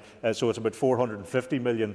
As that goes on into years 2 and 3, that drops off, given increased pressure on services and inflation, till we get basically a flat line in year 2 and 3. So I am disappointed in relation to that. I do think there was an opportunity within that. I know we will debate the budget and the spending review at a later stage, Corda, but there was an opportunity to invest properly in public services, to recognise that public services got us all through the pandemic experience. And continue to do so, and to invest properly in them, and that opportunity wasn't taken, and that's why I'm disappointed with the outcome. I remember Colm Gilney. I call Colm Gilney. Minister, thank you for your statement, and I want to say I very much indeed welcome the priority given to health in the October monitoring round with an allocation of £200 million. Do you agree, Minister, that health should continue to be the top priority for the Executive, and as we move to a 3-year budget, and given the importance of the multi-year budget to planning within the health and social care service, can you outline any upcoming engagements that you have planned as part of the process of agreeing a draft budget? Well, the Executive did, when we first came back into office in January 2020, agree that health would be our priority. And that was even prior to the pandemic landing on top of us.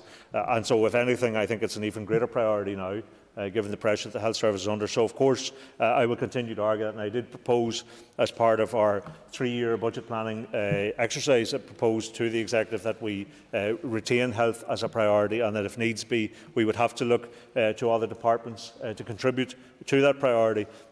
We were examining closely the outcome of the spending review. We're also discussing with the Health Department, with the Health Minister, his budget requirements in the time ahead, the money that's needed to reduce waiting lists, the money that's needed for transformation and to support healthcare staff. And of course, we will try and provide a draft budget based on those priorities and get support for that in the Executive. And I call Keith Buchanan. Thank you, Mr. Speaker. Thank you, Minister, for your statement so far. Minister, in your statement you refer to £3 million being allocated to your own department, Department of Finance, to cover COVID-19. The LRSS scheme, what is that £3 million a tidying up exercise, or where are we at now in that scheme, and is it a wind down, and is that money allocated to close it down? Yeah, it was money that was required at the end. Of course, LRSS, as he knows, was a very vital support for a lot of businesses during the course of the pandemic, and it has, since the health regulations, and it was based on the health regulations and the requirement placed by the Health Department on businesses to close in order to assist restricting transmission of the virus. Once those regulations ceased, then the support ceased, but there are tail ends to try and ensure their payments. There are some people who had appealed that didn't get it. There are others who received money that perhaps wasn't required. So it is in the tidying up exercise part of that, and I hope to get that concluded in the not too distant future. Thank you. And I call Matthew O'Toole. Mr. Speaker. Minister, your statement contains quite a lot of complicated process around the failure to allocate £55 million to support people on low incomes through this winter. But isn't the simple truth that your party colleague asked for £55 million to undo the Tory universal credit cut, even if it was just till the end of this year? That money would have helped the poorest people get through a winter of skyrocketing energy and other living costs. Minister, you decided not to allocate that money, despite the money being there, including through flexibility in terms of next year's budget. Despite that, and despite your party colleague asking for it, Minister, is anything about that statement incorrect?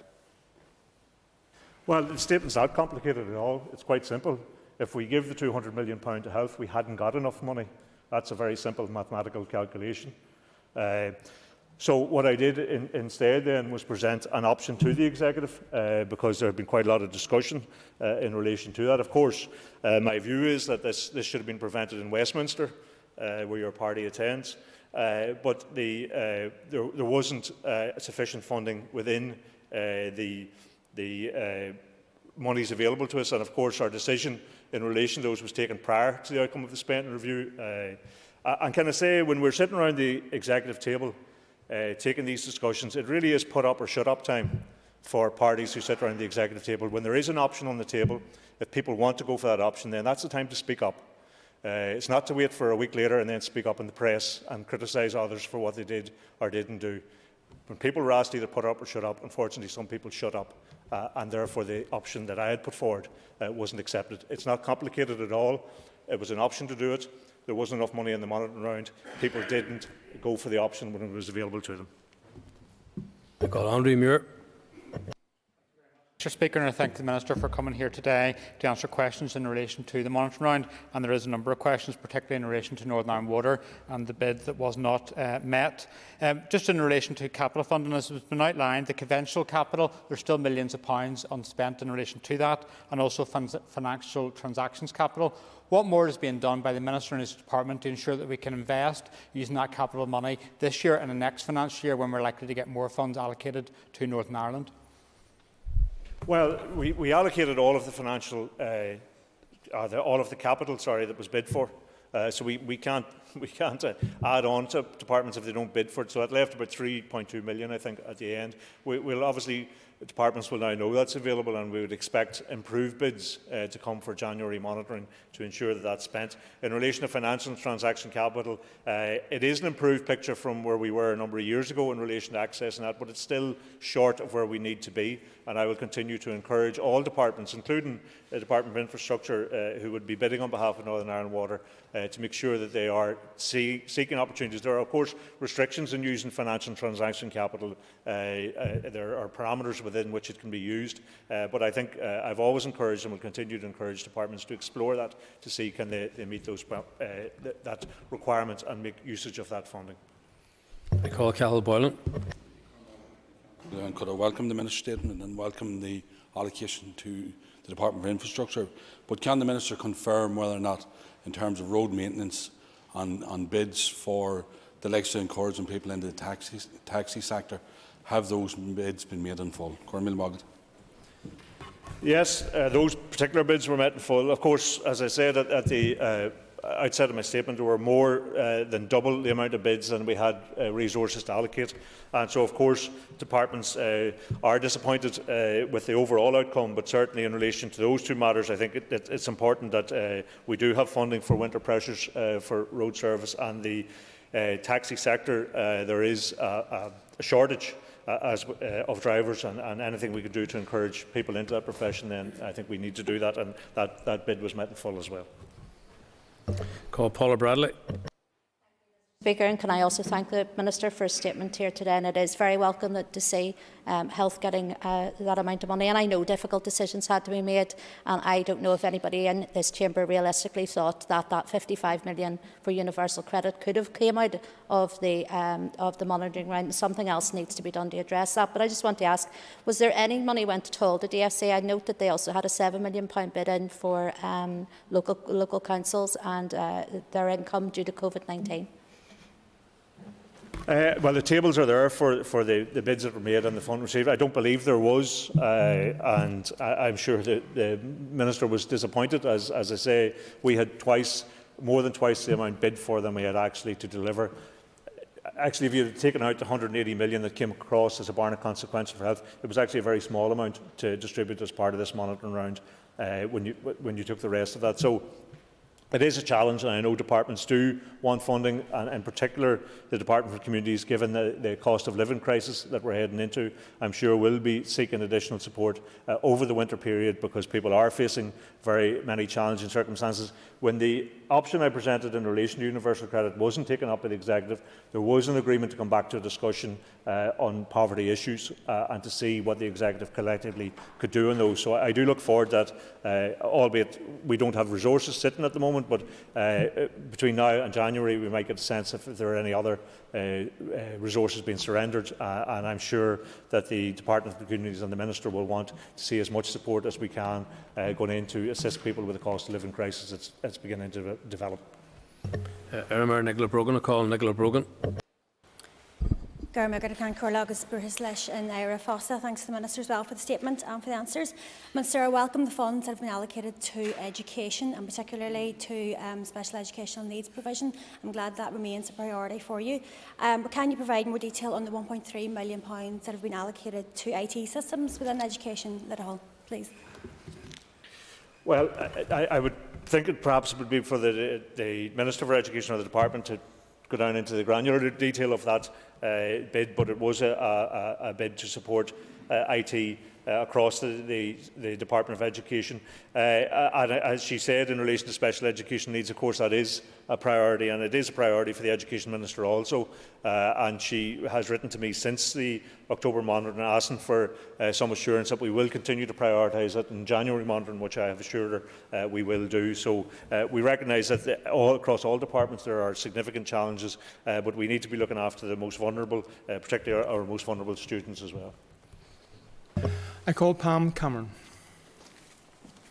Thank you, Mr Deputy Speaker, and I thank the Minister of Finance for his statement today. The most pressing priority for the Executive remains the recovery of our health service, and that has been reflected in this monitoring round. And with the vast majority being allocated to bids from the Department of Health, I very much welcome the pay award to staff, which can now be implemented. Most of this funding, however, will be used to plug the gap. Can the Minister outline moving forward? Will we be able to embrace the multi-year budgeting, which is especially necessary in our health service, to take those longer-term strategic steps forward, which are so desperately needed to transform our system? And what discussions has he had with the Minister of Health on this? Well, there have been very significant discussions at official level, and I no doubt will be talking to the Minister for Health in the time ahead. I mean, we have talked many times over since the Executive returned about the requirements for the health service, the desire to get into that longer term planning and budgeting, what need to be done in terms of recurrent spending to attract staff, to retain staff, and the impact that will have on reducing waiting lists and improving the viability of the service generally. So we have had a lot of discussions. We had, as I said on a number of occasions, we had a planning session in relation to the 3-year budget in which I proposed that health remain our priority in the time ahead, and we are working through the figures with the Department of Health as to what they absolutely need in the time ahead, and then what that would mean in terms of the resources, as we now understand them following the spending review, that will be available to the Executive over the next 3 years. So it is my clear view that issues like waiting lists and support for staff need to be tackled. They need to be tackled on a longer term recurrent basis, because these become cyclical problems if we don't address them in the longer term, and that's my firm intention, and I know the Minister for Health shares that view. I call Sinead McLaughlin. Thank you, Mr Deputy Speaker. I think, Minister, it's fair to say that the UK Prime Minister has a fondness for stretching the truth. I would argue so do you. There was a bid from your Communities Minister. You had the power and you had the money to deliver the £55 million on universal credit. You chose not to. You are also the Minister that has signed off £165 million for a shopping Can the member come to a question, for all over please? 18s. Surely you would have the Can foresight to know what the priorities of the most vulnerable in our society are. That's your job. Well, can I say I do resent, Laskin Corla, the suggestion that I'm stretching the truth in these matters. The figures are there. If the member or if her party colleague at the Executive wanted the amount of funding to be reduced to health, because that's the only way you could make up the £55 million for universal credit. Well, I'm not sure what figures the member is using, or else perhaps someone could provide her with a calculator. But when you do the simple maths, it either adds up or it doesn't add up. £180 million for our £200 million for health left about £23 million of resource available. That's all that was left. That's the figures. The rest of it was capital. Can't be used for universal credit. So there wasn't £55 million unless we took money off health. Now, if the party wants to propose that we take money off health, make that proposal. Your Executive colleague could have made that proposal. As I say, the Executive table time is put up or shut up time. So there's no point in sitting silent in the Executive and not proposing changes and then coming out into the public and trying to present a different position. You have a responsibility to be honest to people and stand over decisions that you take. Similarly, when the High Street voucher scheme was being proposed, you have responsibility, unless you objected and called for a vote of the Executive at that time, to reduce that or to do away with it. Don't come now trying to present a different position. Be honest with people. I call Alan Chambers. Deputy Speaker, I welcome the Minister's comments that, in his view, health should be our top priority, and I especially welcome the fact that the Health Minister will now be in a position to deliver the 3% wage increase to health staff. Will adequate funding for health service continue to be a priority for the Minister going forward? And given his comments about hypocrisy, would he agree that some parties in this chamber are not being entirely upfront about where their priorities lie? Well, I have to say I find it difficult to keep up with some of the parties in the chamber in terms of priorities, because their private priorities are often quite different from their public ones. But that's a matter that they can explain to the electorate in the time ahead. My commitment does remain to health. The Executive, as I say, when returned in January pre-pandemic, said health was the #1 priority for the Executive. The pandemic, if anything, has reinforced that necessity. And I have had and put that to, as I said, in response to previous questions, put that to the Executive at our planning session for the 3-year budget. And I will continue to discuss with the Health Minister what his requirements will be. And on the basis of what is needed for health, then we will have a discussion with the rest of the Executive colleagues as to how we can plan appropriate funding over the next 3 years. I call Anya Murphy.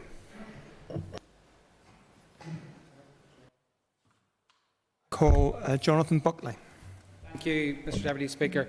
The Minister will be fully aware of the considerable pressures facing the Driver and Vehicles Agency throughout COVID-19, which has resulted in considerable continuing backlogs in both MOTs and driving tests. Now, I do note that the Department did bid for $8 million for DVA costs and pressures and have received nothing forthwith. Can the Minister outline, was there a case made for DVA in order to address MOT and driving test backlogs?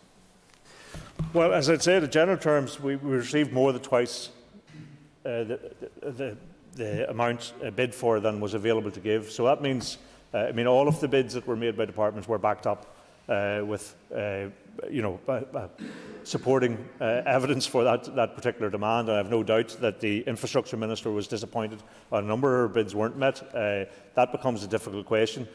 Contrary to what was said in previous questions, I don't decide these things. I would love if the SDLP might propose that I do get decision-making powers over all finances that the Executive undertake. It would be a simpler exercise for me if that was the case. The Executive decide. I make a proposition based on the bids received and the amount we have, and the analysis and the discussion my own departmental officials have had with all of the other departmental officials in relation to what are the actual priorities, what is needed. I make a proposition to the Executive. The Executive or Executive Ministers can propose amendments to that if they like. The Executive can reject it out of hand. The proposition that I put in relation to October monitoring was accepted by the Executive. And so, while undoubtedly ministers will be disappointed at various bids that weren't met, they all recognise that there are way more bids made than we have money to provide for them, and that means there have to be choices taken. We present that to the Executive, and the Executive endorsed the paper. And as I say, I waited for over a week for that final endorsement in terms of the urgent procedure, and there was nobody who made any proposition for any change in the meantime. I call Paula Bradshaw. Deputy Speaker. Minister, thank you for your statement this morning. I'm also going to focus on the health element of it. I am concerned that where there is an agreement for the additional money for the pay increases, that for those people who are at the lowest end of the scale, it won't be very much comfort for them. I was speaking to some domiciliary care workers last week, and they can barely make ends meet, not least because they have to cover their own travel. What discussions have you had with the Health Minister around those people who are not directly employed by the Health Trust but provide a very valuable service in our communities? Thank you. Well, as I say, we were pleased that at the very least they could make the pay award that they'd asked for in relation to the health workers themselves. Can I say for those, I'm sure the member would be aware that certainly in terms of procurement policy that I've been bringing forward, that those people, particularly domiciliary care workers who are outside of the health system, who are working for private companies, there will be a requirement for anybody receiving government contracts to pay the living wage, standard living wage, in the time ahead, and I do hope that that does improve the lot, albeit in a limited way, of a lot of those people who are vital in terms of providing care and service to our elderly and vulnerable people right across the community. So it is the level of resources available to us don't match the rhetoric around the people standing out on a Thursday night in Downing Street and clapping for our healthcare workers. That was certainly not matched with the allocations for the next 3 years, and we continue to try and support people as best we can with the limited allocations available to us. But I do think there are other measures, like I've done in procurement, which can better the lot of particularly those in the domiciliary care sector who are outside the public sector pay structures. I call Robin Newton.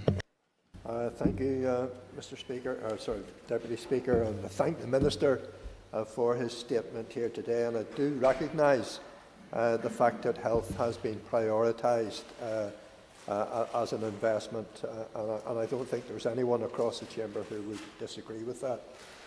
And I do welcome, as have others, the investment in special educational needs. Minister, the OECD confirms in various reports that those who achieve a good standard of education will enjoy a better standard of health and indeed will live longer. Is that not a reason to prioritise health education and indeed therefore remove the short to medium term burden from the health service by enhancing education and therefore the health of those who enjoy successful educational outcomes? Well, I have to say I don't disagree with the member in his analysis, and when the Executive have discussed prioritising health, it's not just simply the Health Department.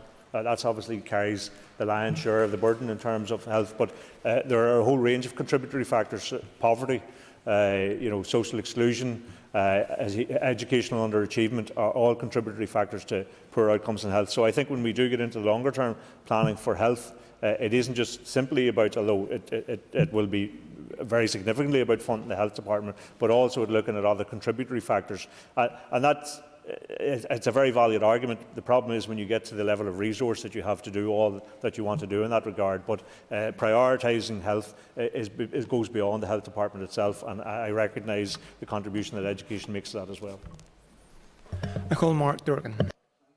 Mr Deputy Speaker, I've been an MLA for over 10 years, and I think this is the first time I've seen a Finance Minister attacking a party for supporting a bid, not from their own minister, but from his party colleague. It would seem that for Minister Murphy and Sinn Féin, that attack is still the best form of defence.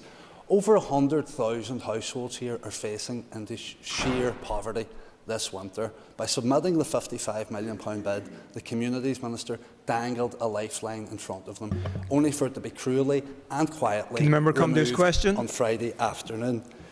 Now, if that isn't cynical party politics, I don't know what is. Is the Minister saying that this bid was undercooked or unprepared? And if so, can he explain why the Communities Minister made the bid? And if not, why he didn't support it? And in terms of putting up... The member has asked... Order. The member has already asked a number of questions. I call the Minister. Well, the party seem to be determined to flog this particular mistruth that they've been spreading, so I don't understand why he wonders why I respond in the way I do. If you're going to misrepresent people's position and misrepresent your own party's position, then you should expect to be called out because of that. And that's exactly what I intend to do. I'm not going to sit here and allow your party to have one position privately in an executive and another position in public and not call that out. And that's exactly what's been happening here, because the question is, and I mean, just do the maths. If you want to take money from the Health Department, make a proposal to take money from the Health Department. Don't stand up here and say there was money available because it says here in the paper there was money available. If you take £200 million and give it to the Health Department, that leaves £24 million available for what was a £55 million bid. In that context, the bid could not be met unless the Executive, and bear in mind, I put a proposal to the Executive decides. I don't decide the money. I didn't make the cut, I think, as you perhaps alleged in social media as well, that I had made the cut to universal credit. I talk about expanding the truth in relation to that. But the Executive decide in relation to that. I put an option to the Executive, not only to fund universal credit uplift now in the time ahead, but to fund it over the next 3 years as well. I put an option to the executive. That option wasn't taken up. It wasn't argued for by the SDLP who were present at the meeting. So as I said, and I say again, executive meetings are put up or shut up time. And if you're not prepared to put up, then there's no point in complaining publicly afterwards. I call Mike Nesbitt. Thank you, Deputy Speaker. I note, Minister, a reduced requirement of 10 million with regard to the PSNI Training College. What are the implications if, or more likely when, the PSNI identify land they want to purchase for the college in the next financial year? And I declare an interest as a member of the Policing Board. Well, if there is a reduced requirement, it needs to be surrendered. And I don't have the detail. He probably has more detail, being a member of the Policing Board, as to why there was a reduced requirement. But we are in the process of planning the next 3 years' budgets. And I have no doubt that the Department for Justice and the Minister for Justice are putting together, in consultation with the Policing Board and others within our own departmental interest, putting together bids which will be made into that 3-year budgeting process. So I will be engaging with all of my executive colleagues in the time ahead. I think we have meetings scheduled over the next couple of weeks, and on the back of those engagements and the pre-planning discussion that we had in relation to our priorities, I will be trying to put together a draft paper. I don't call the draft paper. Contrary to popular belief, it's the executive who actually call that, and they can amend that or negotiate around it however they choose, and hopefully we will then come to a draft budget which the executive can launch for public consultation. But that process of discussing what is required over the next number of years is happening as we speak, and I will be engaging with executive ministers over the next couple of weeks. I call Chris Little. Thank you, Deputy Speaker. This statement exposes the urgent need for serious leadership to reform health and education services in Northern Ireland, when we see that 90% of resource allocation has gone to health, and that the Department of Education bid for almost £85 million, receiving only a quarter of that bid. But, Deputy Speaker, ventilation is well established as a mitigation against the spread of COVID-19. So much that Wales has allocated £6 million to school air quality in the summer. So can I ask the Finance Minister why he and the Education Minister have allocated only £2 million for schools in Northern Ireland for this purpose? And will this allocation fund not only CO2 monitors, but also air filtration devices in our schools? Well, can I say that when the health money was taken out of the allocations, education did receive the lion's share of the remaining allocations that were made, much more than other departments. And as with all of the other ministers and departments, they had bid for a whole range of things that were needed.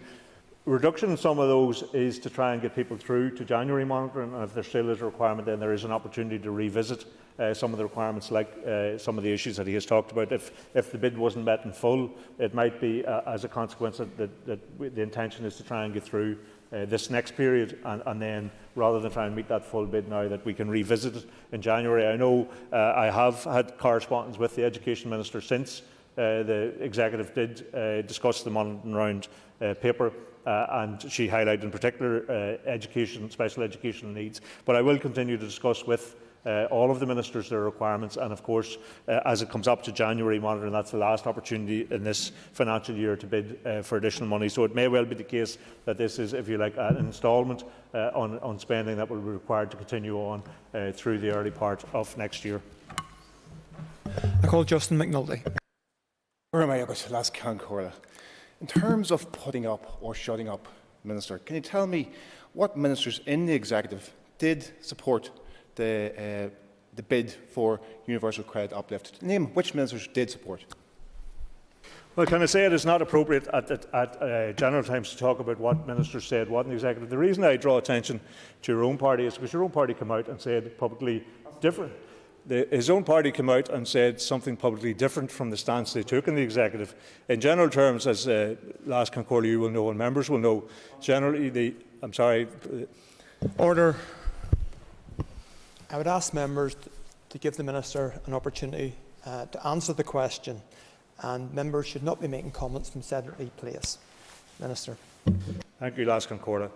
Can I repeat again, that I did put the option to the executive. The option was not taken up by the executive to fund universal credit for the remainder of this financial year, or indeed for the next 3 years. And I wasn't prepared to comment on what ministers took what position, only that his own party came out and argued in public something that they had not argued in private. And that's what I say, and I repeat again. The executive table is the place if people have a proposal to reduce the allocation to another department, if they have a proposal to make in relation to an allocation they want themselves. If an option is put to them in terms of funding a particular issue now and into the future, they can propose to support that or ask for a vote in relation to that. And none of that happened from his party within the executive. And so therefore it is dishonest to try and take up a public position which is not the same position that they took up in private. I call Jerry Carroll. Thank you, Minister. I would say it is not cynical to highlight the fact that people want investment in welfare, protection and health. It's cynical to say otherwise. Minister, given the fact that the Executive have failed to cushion people from the brutal cut in universal credit, what's your message to the hundreds of thousands of people that struggle this winter? Well, can I say again, he's misrepresenting what I said. I said the actual maths of the equation was simple, and again, if he feels that we should have taken money from health and made a proposition to take money from health to put it to universal credit uplift, then that's a different issue, and one I'm sure he can articulate in public if he feels the need to do so. The Executive is juggling with very limited resources and finances. The decision to end the universal credit uplift was taken in London. They are the people who made the decision. They are the people who own that problem that they have put on many families who are struggling, and I recognise entirely the struggle that many families and individuals have as a consequence of this cut to universal credit. And that decision was taken in London, and that's why the First and Deputy First Minister joined with the Scottish First Minister and the Welsh First Minister to challenge directly the British Prime Minister, because he is the person that oversaw that decision, that he should reinstate the universal credit uplift. And that is the end of questions to the Minister on his statement. I would ask members to take their ease for a few moments before the next item of business.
Order members, the Minister for Agriculture, Environment and Rural Affairs has not joined with us. As such, I'm going to go on to our next item of business. I would ask members that we will suspend for 5 minutes in expectation we'll bring the Finance Minister back for the next item of business. So with the leave of this Assembly, we will suspend for 5 minutes.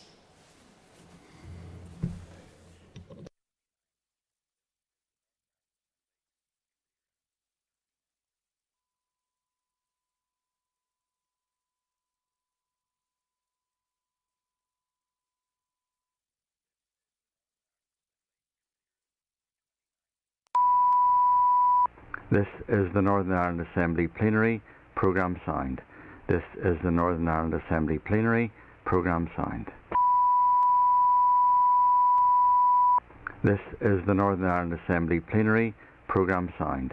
This is the Northern Ireland Assembly Plenary, Programme signed. This is the Northern Ireland Assembly Plenary, Programme signed. This is the Northern Ireland Assembly Plenary, Programme signed. This is the Northern Ireland Assembly Plenary, Programme signed. This is the Northern Ireland Assembly Plenary, Programme signed. This is the Northern Ireland Assembly Plenary, Programme signed. This is the Northern Ireland Assembly Plenary, Programme signed. This is the Northern Ireland Assembly Plenary, Programme signed. This is the Northern Ireland Assembly Plenary, Programme signed. This is the Northern Ireland Assembly Plenary, Programme signed. This is the Northern Ireland Assembly Plenary, Programme signed. This is the Northern Ireland Assembly Plenary, Programme signed. This is the Northern Ireland Assembly Plenary, Programme signed. This is the Northern Ireland Assembly Plenary, Programme signed. This is the Northern Ireland Assembly Plenary, Programme signed. This is the Northern Ireland Assembly Plenary, Programme signed. This is the Northern Ireland Assembly Plenary, Programme signed. This is the Northern Ireland Assembly Plenary, Programme signed. This is the Northern Ireland Assembly Plenary, Programme signed. This is the Northern Ireland Assembly Plenary, Programme signed. This is the Northern Ireland Assembly Plenary, Programme signed. This is the Northern Ireland Assembly Plenary, Programme signed. This is the Northern Ireland Assembly Plenary, Programme signed. This is the Northern Ireland Assembly Plenary, Programme signed. This is the Northern Ireland Assembly Plenary, Programme signed.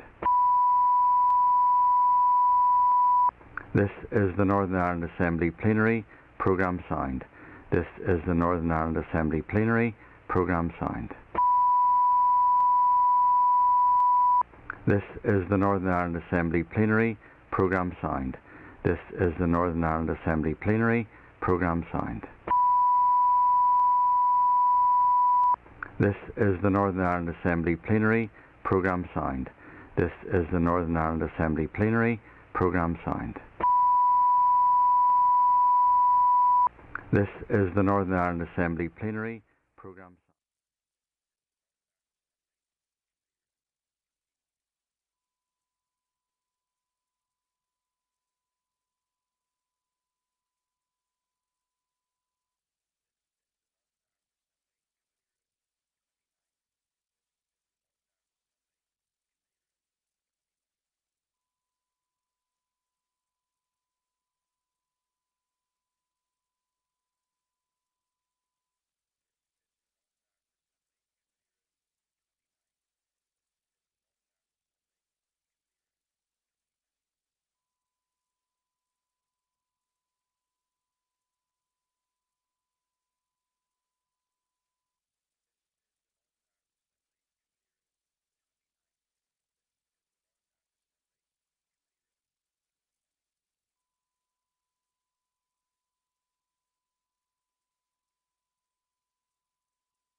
This is the Northern Ireland Assembly Plenary.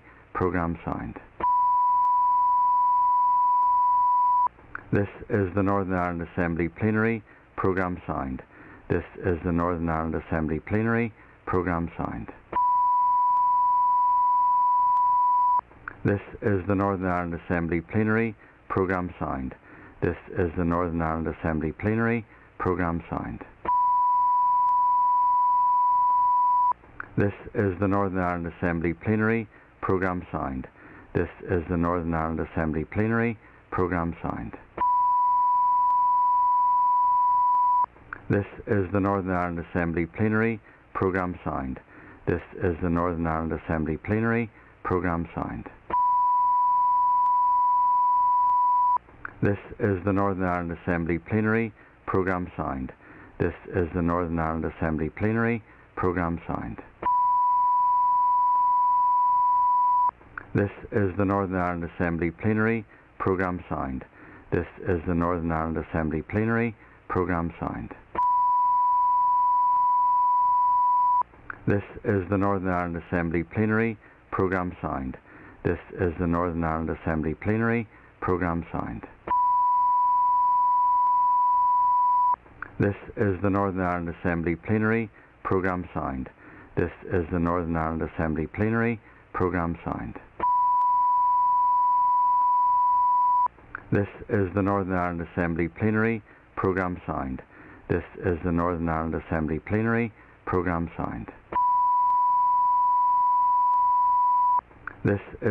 Ireland Assembly Plenary. Programme signed. This is the Northern Ireland Assembly Plenary. Programme signed. This is the Northern Ireland Assembly Plenary. Programme signed. This is the Northern Ireland Assembly Plenary. Programme signed. This is the Northern Ireland Assembly Plenary. Programme signed. This is the Northern Ireland Assembly Plenary. Programme signed. This is the Northern Ireland Assembly Plenary. Programme signed. This is the Northern Ireland Assembly Plenary. Programme signed. This is the Northern Ireland Assembly Plenary. Programme signed. This is the Northern Ireland Assembly Plenary. Programme signed. This is the Northern Ireland Assembly Plenary. Programme signed. This is the Northern Ireland Assembly Plenary. Programme signed. This is the Northern Ireland Assembly Plenary. Programme signed. Just give him a minute. Sitting is resumed. Yeah.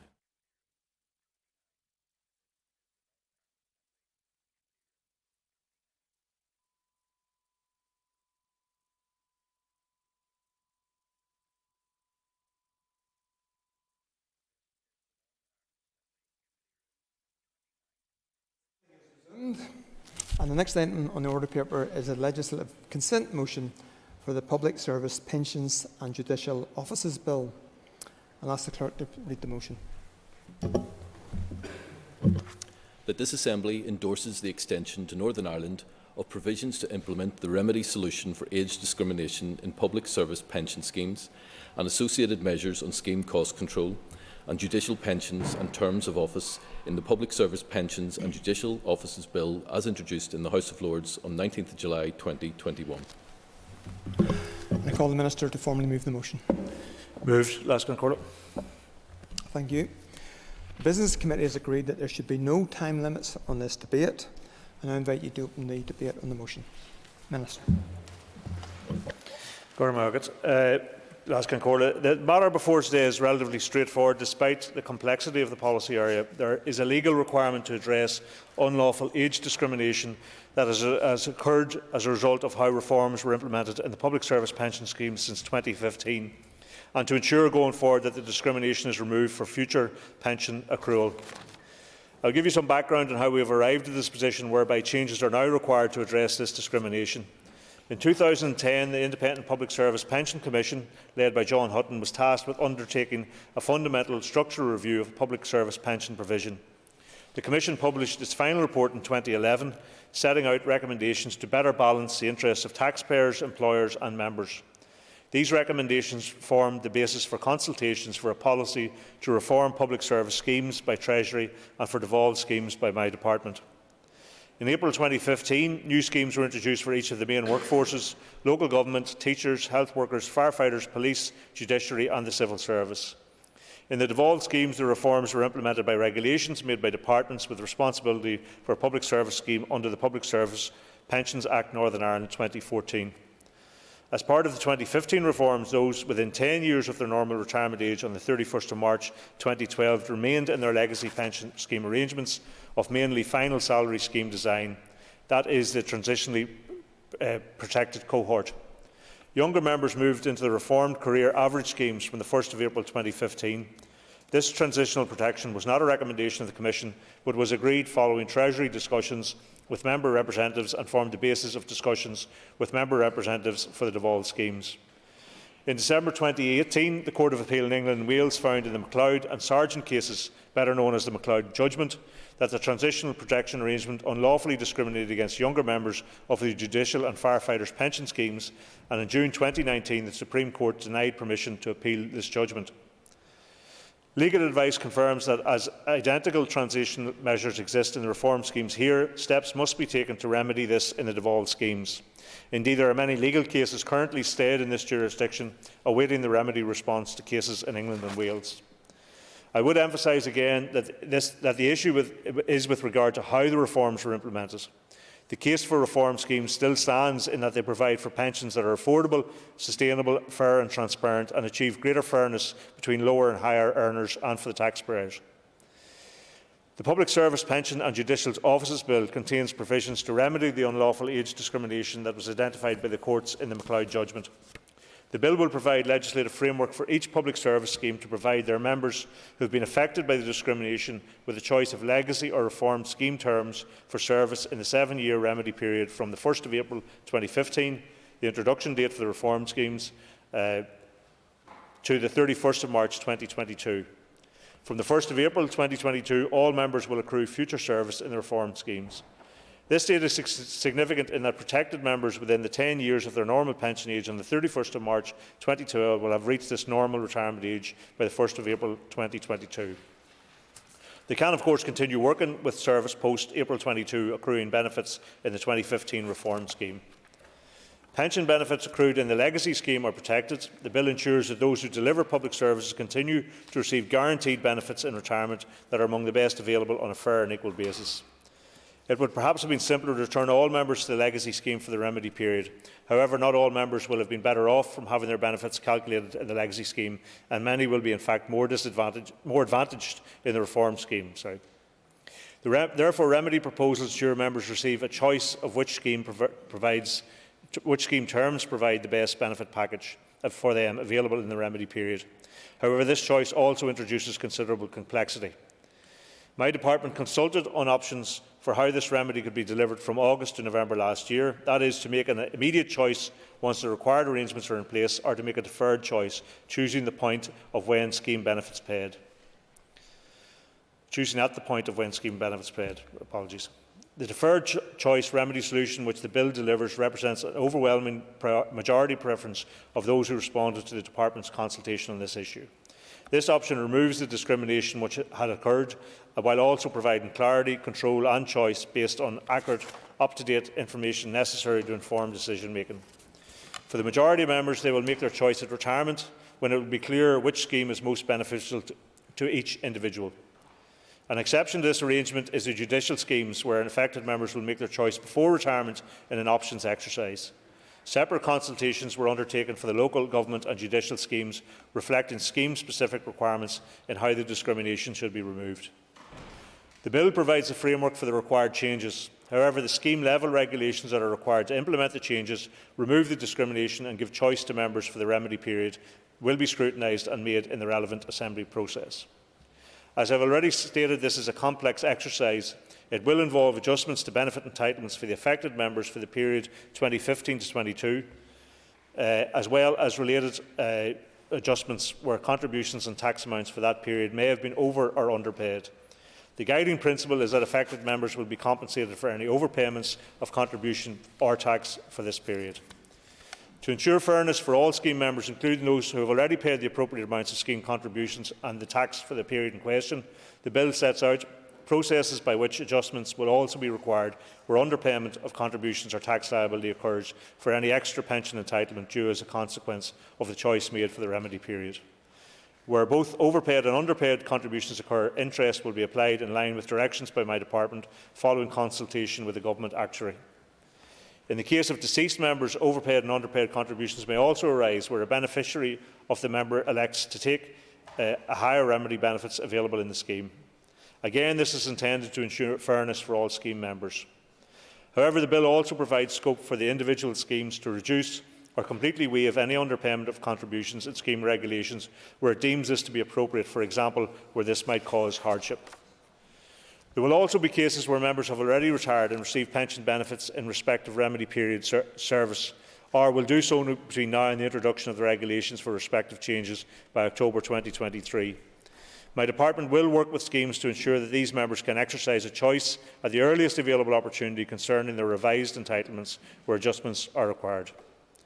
The bill ensures that all members of comparable, similarly constituted schemes here and in Britain are treated equally in respect of the scheme design available to them after the discrimination has been addressed.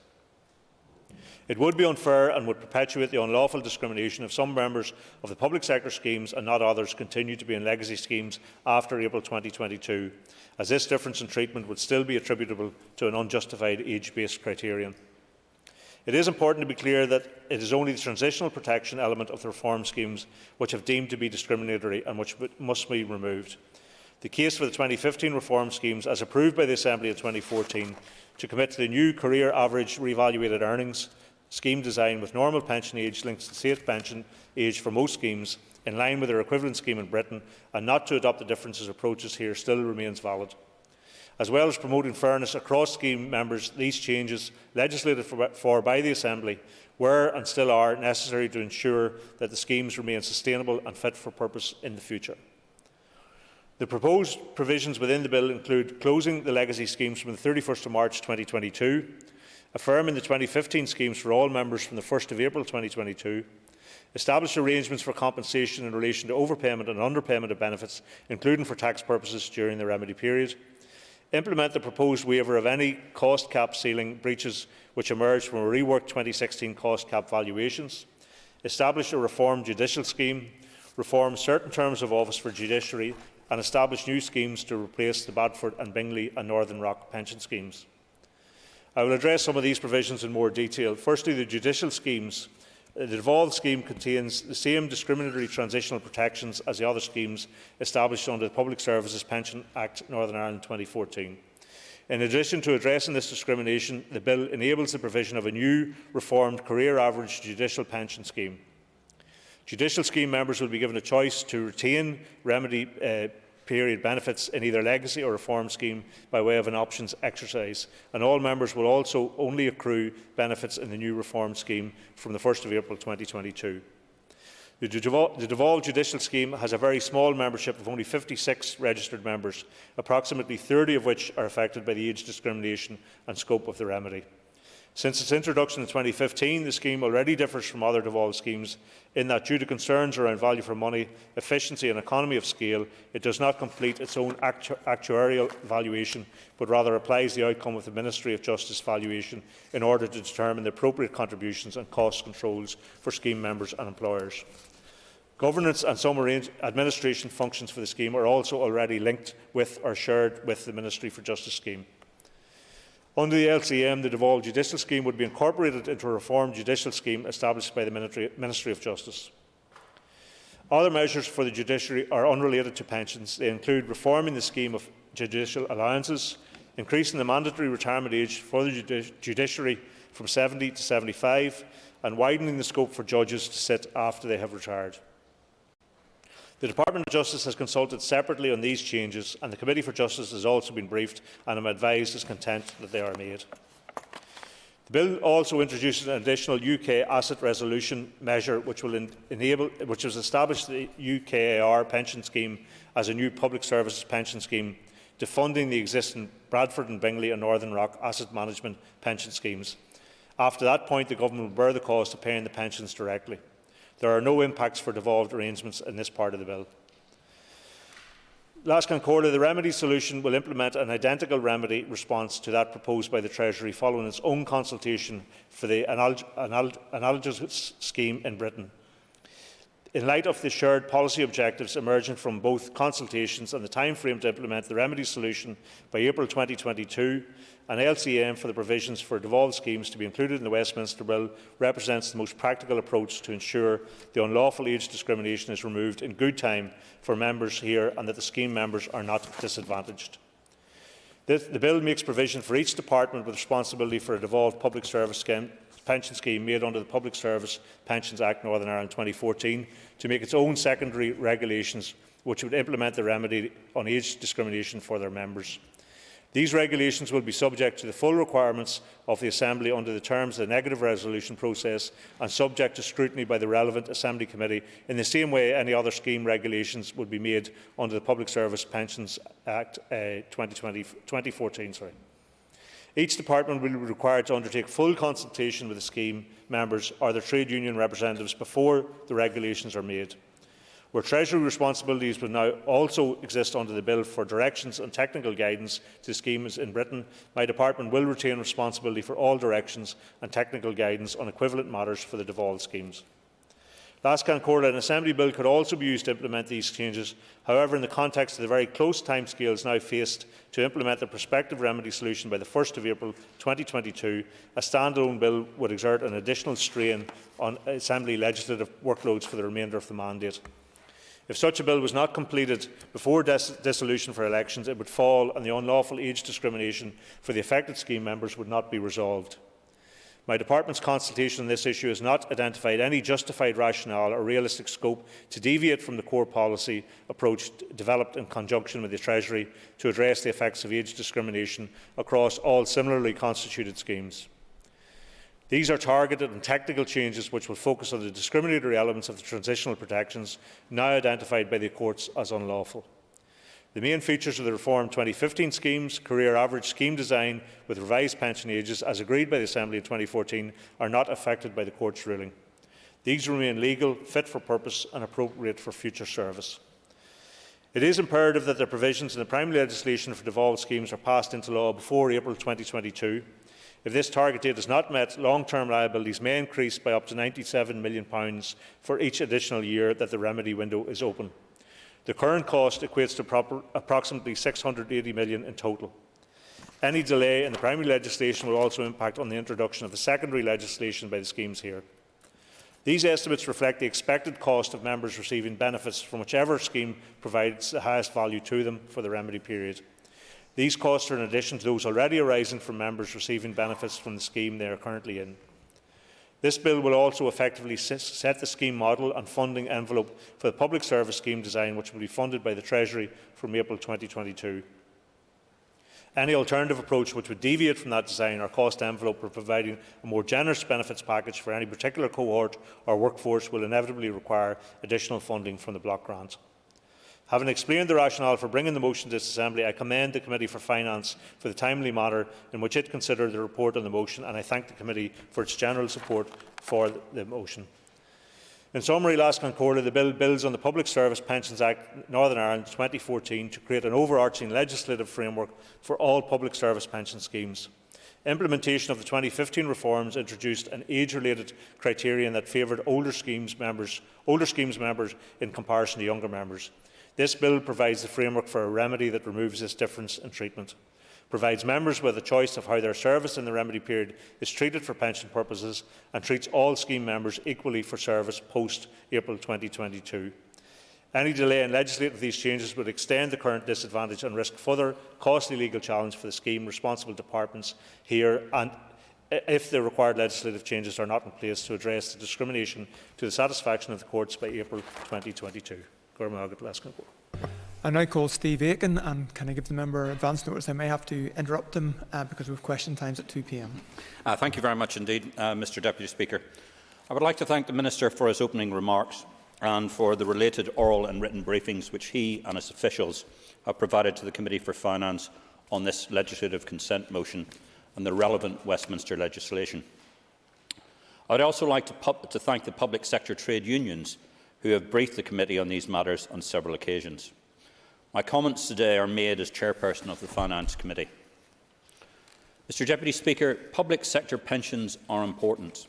They cost around £1.3 billion per annum in Northern Ireland alone and are a vital component of retirement provision in this jurisdiction. The changes that are being brought forward by the Westminster legislation will affect around 130,000 of our public sector workers and retirees in Northern Ireland. Clearly, the process of Assembly scrutiny of these important matters will always be better served by devolved legislation and judicious consideration by the Committee for Finance. However, for various reasons which I will discuss, and with some reluctance, the Committee has agreed to support the passage of the legislative consent motion, or at least to not oppose it.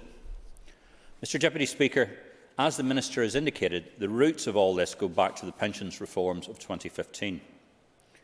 In order to address demographic pressures, public sector pension schemes were changed and protections were put in place for certain groups nearing retirement.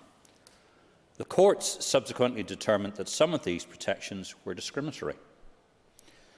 Our government eventually agreed that a remedy, the so-called MacLeod remedy, was required.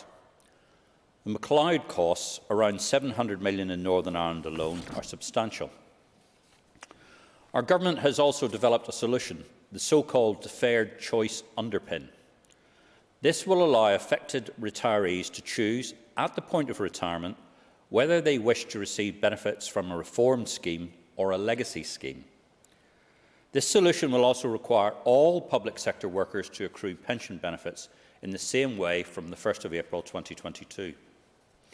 Crucially, the remedy will require the costs to be treated as member costs, and thus these will have to be met from the pension schemes themselves.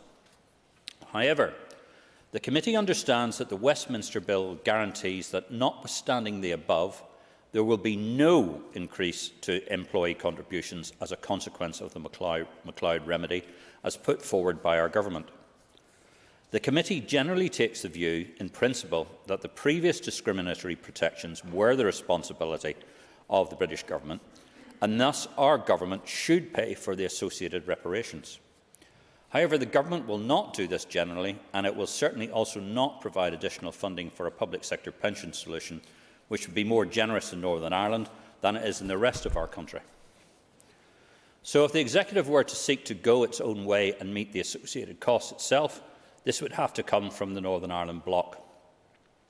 Mr Deputy Speaker, the Executive's expenditure is already under a lot of pressure, and all of our money will be needed for other urgent and important matters going forward, not the least being for our hard-pressed health service.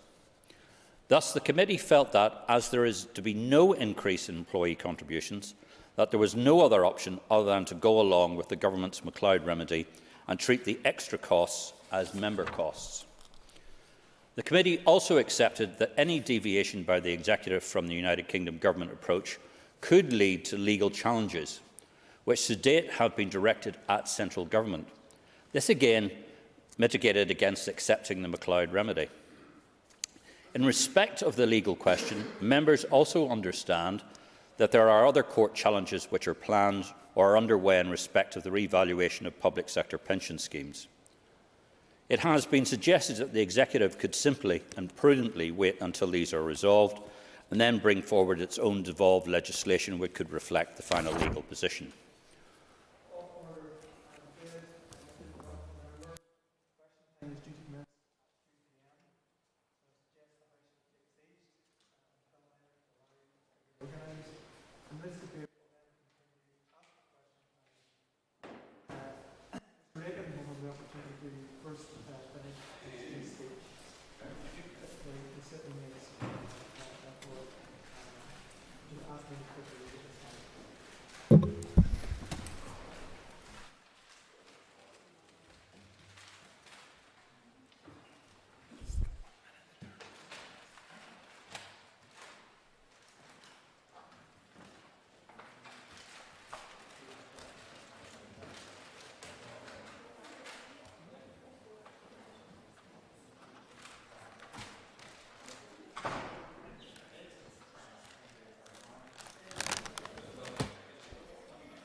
Okay, members, it's time for questions to the Minister for Communities. Questions 6 and 10 have been withdrawn, and I call Deborah Erskine to ask the first question. Ms. Erskine. Question number 1, please. Thanks very much. Since the introduction, more than 1,529 employers have signed up to provide opportunities through the Job Start scheme. As of the 30th of September of this year, 64 employers in Fermanagh and Omagh District Council area have submitted a Job Start funding application. 10 young people from this area have already commenced employment through the scheme. Job Start provides a financial incentive to encourage employers, including those in the Fermanagh and Omagh District Council area, to provide Job Start opportunities to young people who are at risk of long-term unemployment.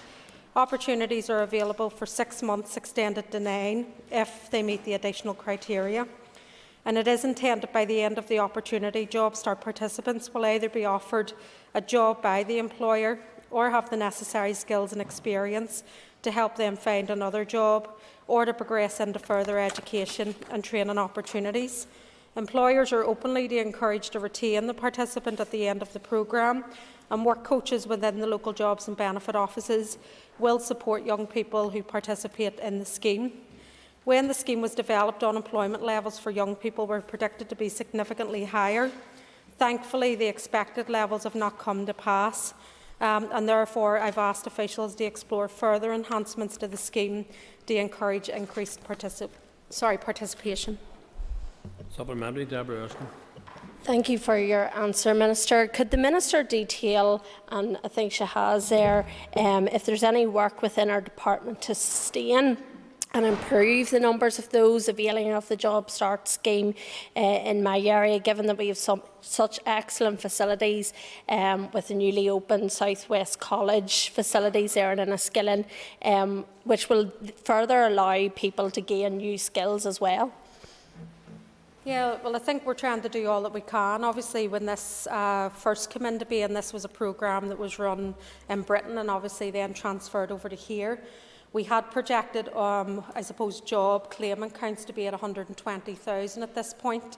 Thankfully, it hasn't. We're around 48,500, so we didn't get to the projected levels. That said, we have 4,942 opportunities for young people right across the board and right across the north in a variety of different sectors, and those employers are keen to get young people through the doors.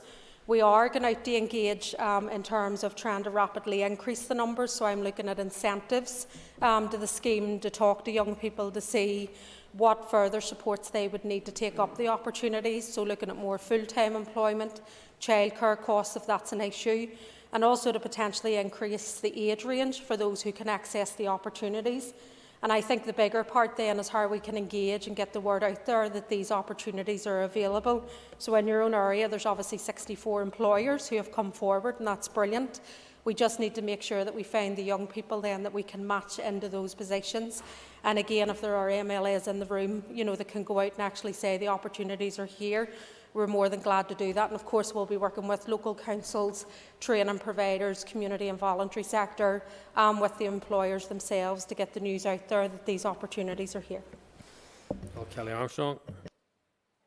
Mr. Speaker, and thank you very much, Minister. I welcomed absolutely when the Job Start scheme came forward, but can I just ask the Minister if she too has heard complaints from businesses that the take-up rate for Job Start opportunities has been disappointing, and when she's talked about helping to encourage those young people into positions, perhaps it's where the jobs are being advertised, because as we know, young people don't read the newspapers.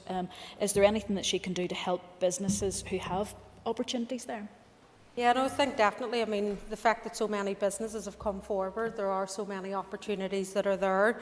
We're looking to see how we can enhance the scheme in terms of encouraging young people to come forward and, as I say, to make it worth their while. I know one of the concerns was the rate of pay, that it wasn't full-time employment in terms of the placement that they would have. So I'm looking at enhancements for those young people that want to look at that. Obviously, issues around childcare as well, in terms of parents that will come forward, and also lifting the age range as well to allow more younger people to come in onto that.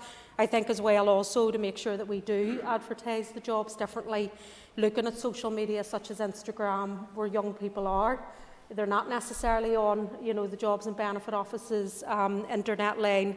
You're finding them on Instagram and other platforms. So we are trying to go out in terms of looking at the new incentives, like a relaunch of the scheme again, to go out and say, here's the opportunities. And obviously important to work with organisations and employers on the ground to get that word out there. And obviously MLAs and others will play a key role in that as well. Call Anya Murphy. Minister, the Jobs Start scheme is a welcome initiative to support young people into employment. Are you confident that the young people on the scheme are receiving quality experience and real opportunities? Yeah, well, I've met a number of young people over the last couple of months, some of those who are working within my own department on a variety of different areas, and I've also met those who are working out in the private sector as well. And from the young people, that's a mixture of those with a disability who are on the 9-month placement and also those who are on the 6-month placement. From what I've gathered from them, they have been enjoying the experience. They've liked the opportunity to try maybe an area of work that they haven't thought of before. I think coming together and meeting other young people as well has been a good opportunity for them.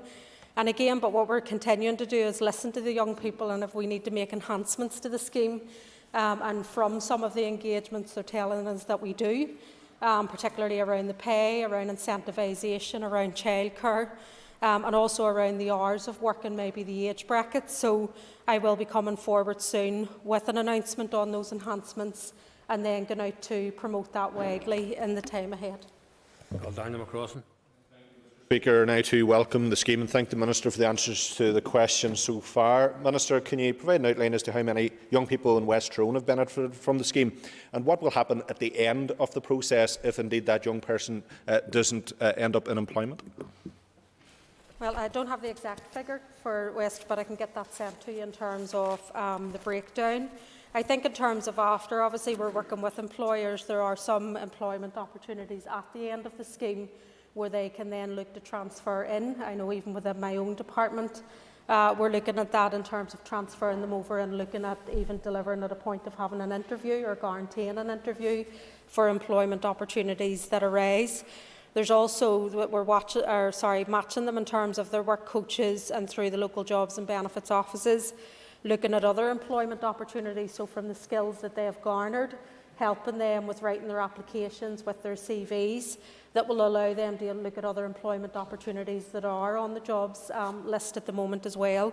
And of course working with educational colleges around pathways for further educations for those that need it. So we're trying to create a multiple area of pathways, but obviously the key is trying to work with employers to look at employment opportunities, and that will be a focus for us in the time ahead, but the specifics will follow that up in an answer to you. And moving on, can we have the member Melissa McHugh on screen, please?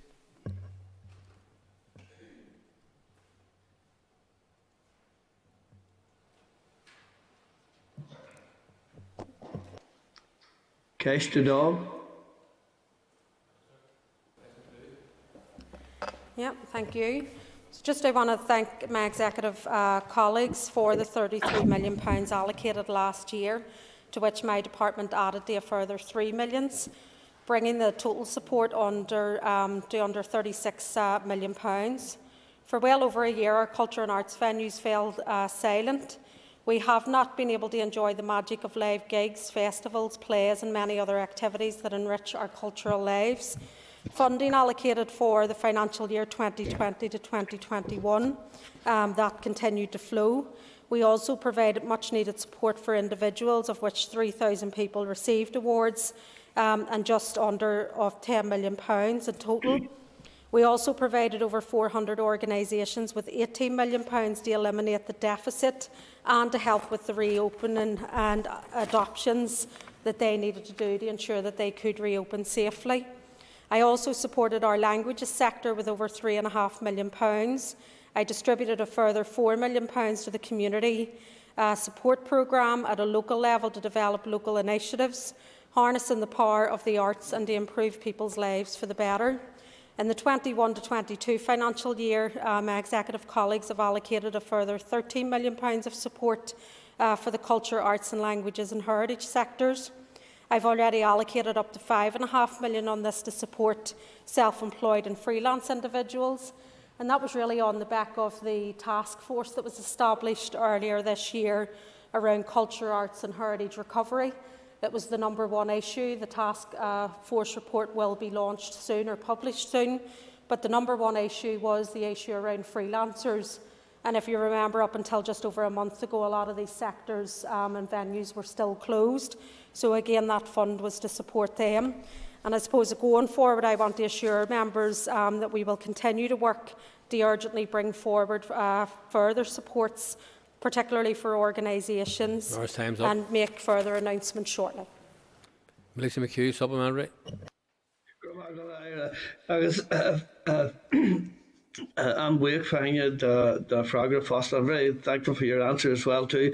And even with the relaxation, of restrictions and so on, and the return to live music, would the Minister agree that the creative sector will require ongoing support? I'm not just talking here about financial support, because one of the comments that I hear continuously is that for musicians and the likes of that they need to perform just like a mechanic needs to mechanic and a surgeon needs to surgeon. They need to perform. So there's mental health and that type of support that is required too for those that depend on that sector for their living. Yeah, no, I think from that sector, they were very hit hard, and I suppose they're also trying to manage in terms of public confidence to return to many of these venues and events as well. So you're kind of trying to straddle both. We're going to continue to work with them. The task force carried out their piece of work. There were a lot from that sector around music who were involved in that.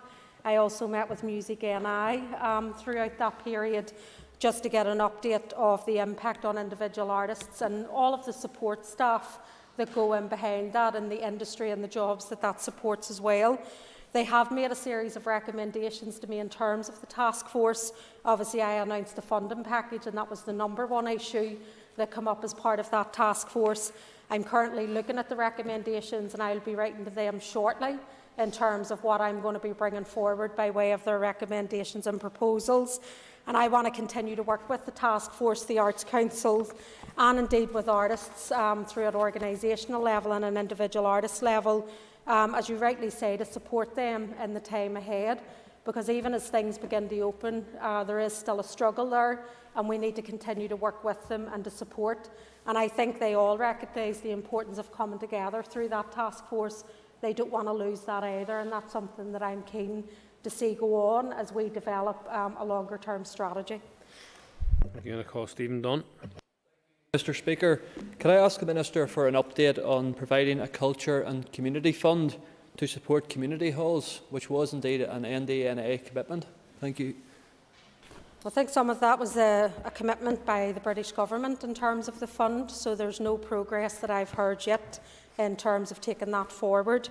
And again, I would urge that there's engagement with the government, the British Government, on that. Paula Bradshaw. Your answer so far. Could you please give us an update on any work your department's doing around the sign language bill? Thank you. Yes, well, work's ongoing. It was unfortunate that within this mandate we couldn't progress the sign language bill, and I know that was communicated a while ago with the committee. Work is ongoing in terms of the social inclusion strategies and in terms of looking at the legislation, to look at the policy development around that. We're continuing to engage with the sector, and as soon as we can bring legislation forward, I'm hopeful that will be done early in the new mandate. Daniel McCrossan. Again, thank you to the Minister for the answers to the question so far. Minister, could you outline how your department intends to spend the remaining COVID funding allocated to the arts and culture sector? Well, we're looking at that at the moment, and obviously that's contained also within the recommendations that have been coming out of the task force, which included those from the culture, arts and heritage sector. So they have made a number of recommendations to me that they see that will support the sector going forward. I'm giving consideration to those at the moment, and I will be communicating soon. Obviously, out of the 13 million, I've already allocated 5.5 million for that individual support fund, which went live, and they were being processed at the moment. So once I have come forward with firm proposals, I will inform the committee and obviously this chamber as well, and I'm hoping to do that soon. I call Andrew Muir. Mr. Speaker. Just Parkrun is a global charitable organisation which delivers events that are run by volunteers with the primary aim of helping people live healthier, happier lives. The events are free to enter and non-competitive and are generally runners and walkers who enjoy to take part in less formal settings than there are the more structured competitive events organised by governing bodies or sports clubs. The success of the Parkrun has been remarkable globally and locally in terms of the popularity for getting people of all ages and abilities into running and walking.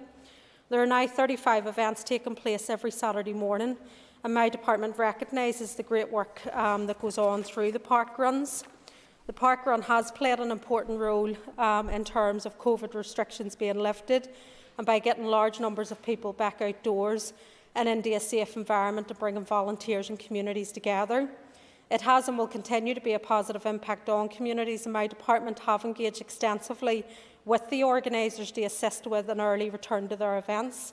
Obviously, we'd met with, well, it was Carl had met with you last year, the member who asked the question, and also with event organisers, so that engagement is continuing with the park run organisers. While government involvement in the development of new events would not be consistent with park-run delivery model, my department are happy to look where we can assist, and we have through COVID in terms of PPE packs and other supports. So we're going to continue to keep that engagement going in the time ahead. Andrew Muir, supplementary. Thank you very much, Mr. Speaker. And at the outset, I would declare that I am the event director for Crawfordsburn Country Parkrun. I thank the Minister for her response. Will the Minister agree with me that the physical and mental health benefits of Parkrun and the ability to participate in those events on a Saturday morning are immense? And following on from that, recognise there is challenges in terms of getting funding to set up new events, and join with me in taking part in Parkrun on a Saturday, or failing that, meet with myself and the organisers to see what way we can give further support. Well, I did try one once in the Armo Park, and then I left it after one. I think I preferred to play camogie, but that was just me. But they are enormous, because I know one person I just seen on social media recently, he's going to be competing his 500th park run by January, and he started a few years ago with no running experience at all, started on a treadmill and then went into park runs and has the tattoos to show for it. So it has a huge impact, and as I've said, all age groups, all backgrounds, all abilities can come together at these events in terms of sharing. I know that some of the obviously difficulties is that it's not a sports governing body, so in terms of the funding that I would give through Sport NI, there are certain rules in terms of who can apply. But we are looking to work with Parkrun because we do recognise the wider impact in terms of getting people active, looking at healthy living, in terms of improving health and well-being, and particularly mental health and resilience as well, and the importance that these events have for all of that. So I am keen to work with them in the time ahead. We have worked, I know Sport NI obviously are doing the Support and Sport to Build Back Better Reboost programme. So again, I would encourage the Parkrun to go and speak with Sport NI, but myself and my officials are more than keen to continue to engage with them to see what further support we can bring. So more than happy to do that. Padraig Delargy. I know the Minister is very supportive of the parkrun events, and can I ask the Minister what engagement and support has been provided during and after COVID to help the parkrun get back to normal? Yeah, well, just as I said at the start of this year, 3 parkruns, including 2 junior parkruns, received the COVID safe PPE sports packs as part of my department's support package. Also in the financial year 18 to 19, 3 different parkruns, including 2 junior parkrun events, benefited from the department's defibrillator programme and associated training. I suppose the sports packs and the defibrillator programme are managed through Sport NI, so obviously I would encourage the parkruns to continue to engage with Sport NI. Going further back, the department also provided IT system support in terms of some of the initiatives that they were doing, and we'll continue to support them. There is the fund available through Sport NI in terms of the Supporting Sport to Build Back Better programme. So notwithstanding some of the impacts in terms of that it's not a recognised sport, we're more than willing to continue to work with the Parkrun initiative to see where we can continue to support them in the time ahead. Mark Durgan. And to thank the Minister for her answers thus far. The Minister has accepted and repeated many of the benefits associated with running, and I very much welcome her commitment for her department to work with organisers to see how much more they can assist. I would ask the Minister, if she could extend that offer perhaps to the organisers of the Walled City Marathon and the City and Strabane Council. Could her officials work with those organisers to see how we get that great event back up and running? Yeah, well, we will continue to work with Parkrun, and obviously, as I say, we met with Andrew and a couple of the organisers last year. I'm more than happy. I'm not aware that I've received a request in terms of the marathon. I obviously work with Derry and Strabane District Council on a regular basis, so more than happy to pick that specific issue up as part of that engagement. I call Rosemary Barton. Question 4. Thank you. There's a rapidly increasing policy and regulatory focus on improving energy efficiency of dwellings as a key measure in the drive to make energy savings and reduce carbon emissions. Increasing the energy efficiency of homes is a vital way of mitigating the effects of climate change, reducing fuel poverty and improving health. Therefore, the Department is supporting sustainable and energy efficient design beyond the statutory minimum by allowing associations to claim a supplementary energy efficient multiplier for new dwellings which exceed the minimum standards currently required under the NI Building Regulations 2012.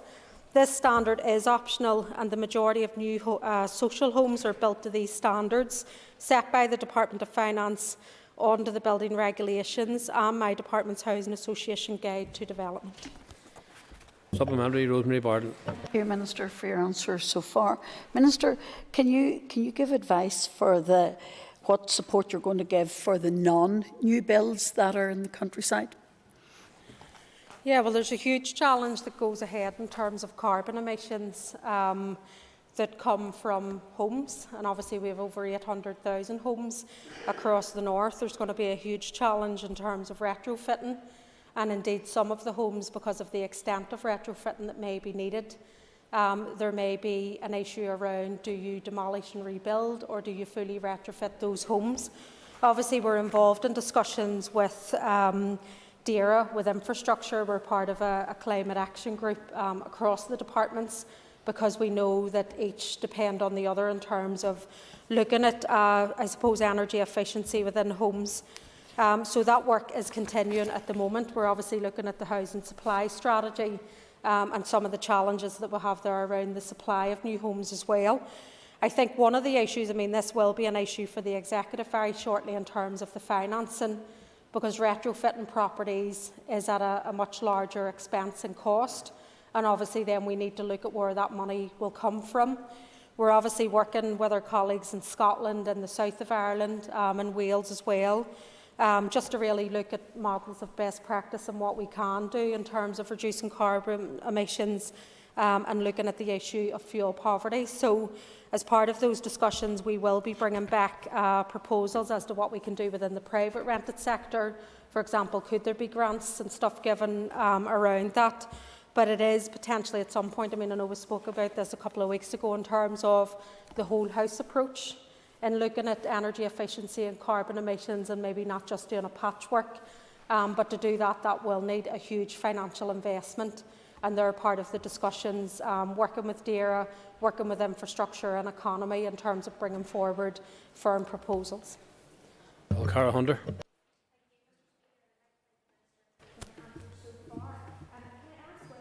Affordable warmth schemes will focus on support for energy efficiency programmes and the use of renewable energy sources. Well, we're going to keep this under review. Part of the discussion is at the moment that if we are going to reduce the carbon emissions and go for zero, then we do need a step change in terms of the programmes that we're running. That said, in order to do that, that will mean an increased upfront cost, and we need to find the money in which we're doing that. Obviously, we are already setting new targets in terms of all new social housing building programmes that housing associations deliver, is to work to make sure that they are carbon neutral, so that from this stage forward, and obviously feeding into the housing supply strategy, the social housing development programme, we will start to look at that homes are fit for purpose, not just now, but for the next 20, 30 years going forward as well. And obviously looking at new methods of construction as well, because that we know emissions in terms of the actual construction of homes and where you do that on site. So there are difficulties there that we need to work through. But part of that will be looking at the affordable warmth schemes and what we can do to change that to make sure there's a greater focus on energy efficiency. Riley. Minister, we're all very concerned at the escalating climate crisis that we are facing globally, and there is of course an enormous focus on that, particularly today with the climate conference in Scotland, which the Joint First Minister Michelle O'Neill and some of my Assembly and Dáil colleagues are attending. Can the Minister ensure that new homes being built by her department will exceed the minimum standards set by the building regulations, with the clear objective of delivering carbon neutral homes? I suppose my department is able to set a requirement for all new social homes to be delivered by housing associations to be carbon neutral as a condition of receiving the grant. However, in terms of doing that, as homes are built to a carbon neutral standard, the costs will be more. So obviously careful consideration will need to be given in terms of how any increase in construction costs will have an impact then on the amount of homes that we can build. So part of the discussion will be with executive ministers in terms of that as we're dealing with this issue, we know that we need to act in terms of the climate challenge and the code red alert that we've been given. But if we're going to do that in terms of building in those requirements, then that has to be matched with an increased provision around the social housing development programme. Because if we do put the money in terms of addressing the carbon challenges, that would mean less homes being built unless we get a significant capital investment. So there are some of the discussions that are ongoing at the moment. That's obviously part of the housing supply strategy as well. So we'll be able to provide more of an update. And obviously we're continuing to work with housing associations and others who are looking in terms of the standards, that they're going above and beyond what the minimum standard is now, because we know that the issue of fuel poverty is a huge one and that it needs to be addressed as well. But that needs to be done in a way that the cost isn't put on to those people who are already struggling, and that we need to look at solutions going forward. Member Passing McGlone, call Passing McGlone, and the member may not get a supplementary.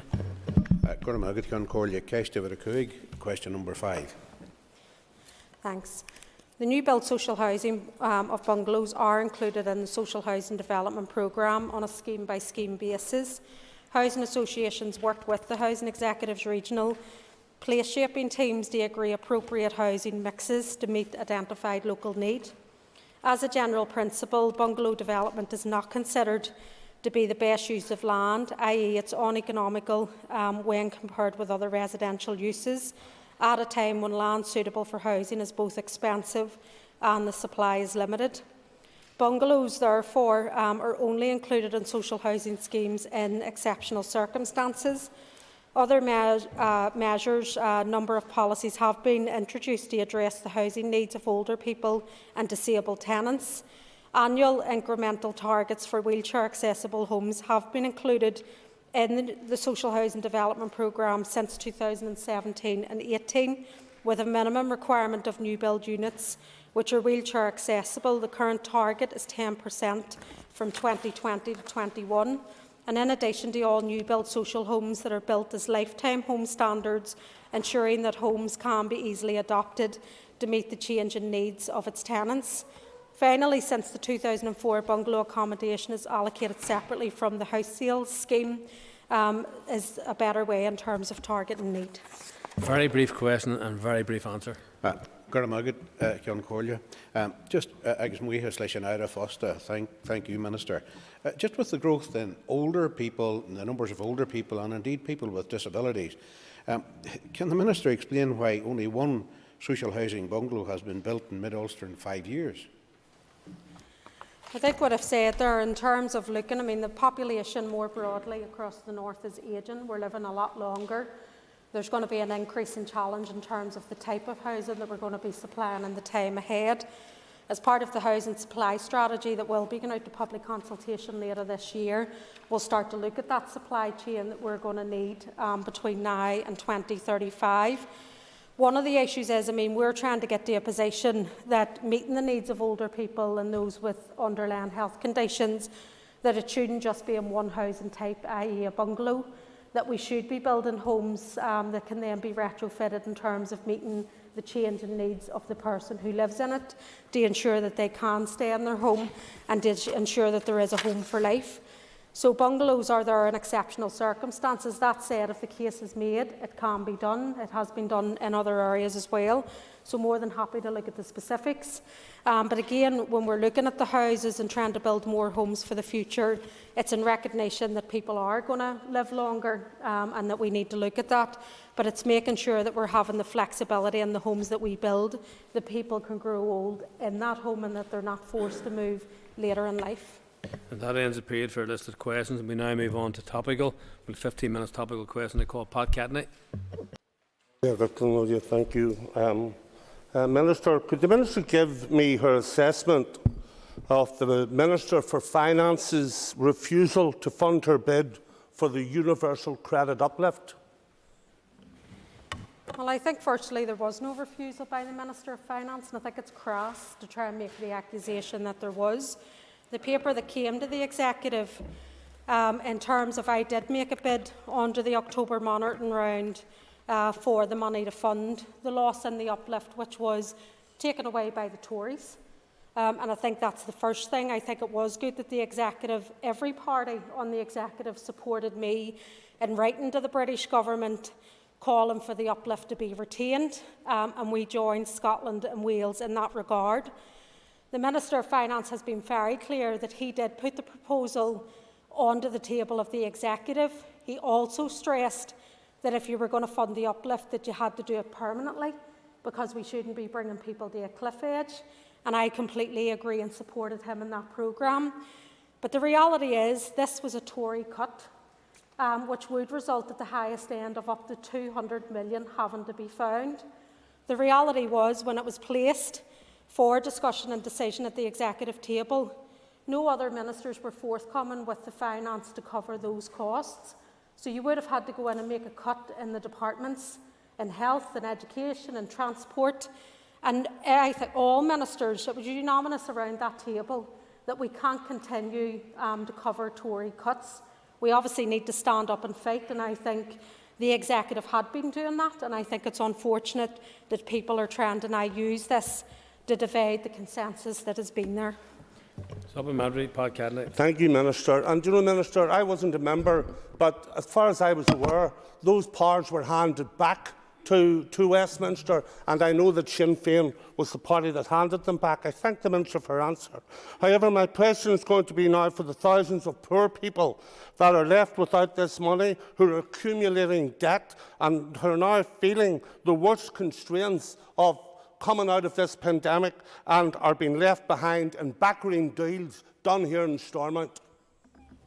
I think, again, the member's just being crass, I think, in terms of some of the assertions that are being made. He will rightly know how finance has worked out in this Assembly. It was the British Government that withdrew the money. That's who holds the purse in terms of making these additional payments. The British Government withdrew the money. And all of the parties around that Executive table, SDLP, Sinn Féin, DUP, Ulster Unionists and Alliance, supported me in calling out the British Government who made this cut. And I commended all of them for supporting me in doing that. We already fund or put money in and intervene up to 600 million a year out of our block grant goes in terms of trying to soften the worsening impacts of Tory austerity and cuts. And I think there was a recognition around that at table by all at the Executive meeting a few weeks ago that financially we cannot continue to do that. I would have loved the money if it had been found in order to meet that need. But where does it come from? Where do you take it from? Do you take it from health? Do you take it from infrastructure? Do you take it from, because you're taking it out of other vital public services. Our focus now needs to be on a right-wing Tory government who do want to hurt the most vulnerable within our societies. And that is the same in England and Scotland and Wales. I was glad that all parties stood up with me along with the Welsh and Scottish ministers, and I think that's where the focus needs to be kept, on the British Government who withdrew this funding. Well, John Blair. Mr. Speaker, and can I ask the Minister, Mr. Speaker, given recent events and publicity, what action the Department is taking to ensure that morale and confidence for staff and members and indeed ratepayers living within the Mid and East Antrim Borough Council area is restored and protected? Yeah, well, obviously I can understand the concerns that have been raised, and obviously members from a variety of different parties have raised the concerns with me, and I know they've done that publicly as well. I know that there has been obviously intervention over recent weeks as well in terms of the police and others, in terms of the circumstances that are there. My powers, and I've looked at this in terms of the limit or the ability of where I can intervene, and obviously I continue to keep those options open where I'm able to do that. That said, councils are autonomous bodies, so my level of intervention, and I have intervened in other scenarios, so it's not a fear of intervening, but I have to make sure that where I intervene, I'm legally allowed to do so. So obviously I am keeping all of these recent, I suppose, matters that have come to the fore under careful consideration. We continue to engage, and if I do need to make an intervention and I believe it's the right thing to do, then I have no hesitation in doing that. Supplementary, John Blair. I thank the Minister for that answer. I know that these are difficult issues, but in light of the detail given in the answer and some of the issues that I referred to in my question, can I ask further to the original question if processes that are in place are to be reviewed as a result of recent events and the publicity around those events? I suppose publicity is one thing, facts and information can be another in terms of even what's out there on public forums or arenas. So obviously it's about establishing the facts. It's whether I can assess legally that I have the grounds to go in and ask for more detail. Because as I say, councils are autonomous bodies in their own right. They have their own procedures in order to deal with things, whether that's with staff, whether that's with councillors themselves, or whether that's with wider issues. Now, obviously I am aware in terms of the public interest, and if there was a point that the public interest was affected to the point that those who live within the borough had real concerns. So I would continue to keep that under review, but I would need the information and the facts, because saying something in the public or making an assertion is not factual when I obviously look at black and white scenarios. So I am continuing to keep it under review. My officials continue to engage with the council, and I suppose that's all I can say at this point on the matter. Call Chris Little. Thank you, Mr. Speaker. Could I ask the Communities Minister for an update on the sport and physical activity strategy? Yeah, thanks very much. And firstly, sorry to see, Chris, that you're going to be stepping down. I think it was a shock to everybody, as I said outside, and I would say you'll be missed from the chamber, but good luck in your future endeavours. You probably have a better heart condition afterwards. But I suppose the work is ongoing at the moment in terms of updating the strategy. We're continuing to work with Sport NI and other key partners in terms of the development of the sport and physical activity strategy. So I will be hopeful that we will be going out to launch the draft strategy shortly in the time ahead. And again, I'll update the committee and this House when we're ready to go live on it. Supplementary, Chris Little. Thank you, Mr. Speaker, and thank you for those very kind words, Minister. I welcome your recognition of the importance of sport and physical activity to the well-being of everyone in Northern Ireland, and would ask how you intend the success of the sport and physical activity strategy will be measured.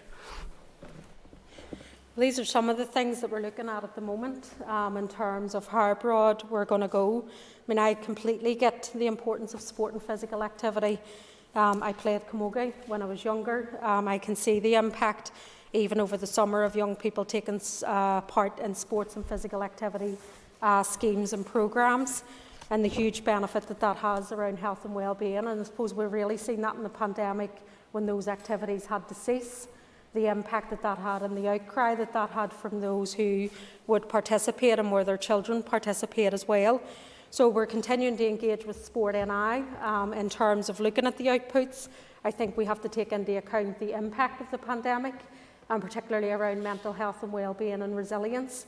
And that's some of the areas that we're looking at the moment around that physical activity side as well. So again, once we have a conclusion on that, I'll be able to update members. I call Trevor Lunn. Could I ask the Minister for an update on the steps she has taken in respect of the renewal of welfare mitigations legislation? Yeah, well, members will know that I've spoken about this. Obviously, I was at the committee a few weeks ago, and at that point I had said that I had made 39 attempts to get the legislation onto the executive to be agreed and to be progressed. It's now up to 40 attempts. I tried to again get it on the executive committee 2 weeks ago, and to no avail. That didn't happen. And members will know that if it's not approved within the executive office for that to be put on, then it can't be discussed. I did, however, raise it under any other business, but all I could do was register my disgust that it wasn't on. The frustrating thing for me is I've tried 40 times to get this put on the table for a decision. I have the legislation ready. I have the money in place. Some of the money had to be returned because it couldn't be spent. And this legislation is about binning the bedroom tax. It is about closing the loopholes for those families that are falling through the net at the moment, to make sure that we do close the loopholes and they get their payments covered.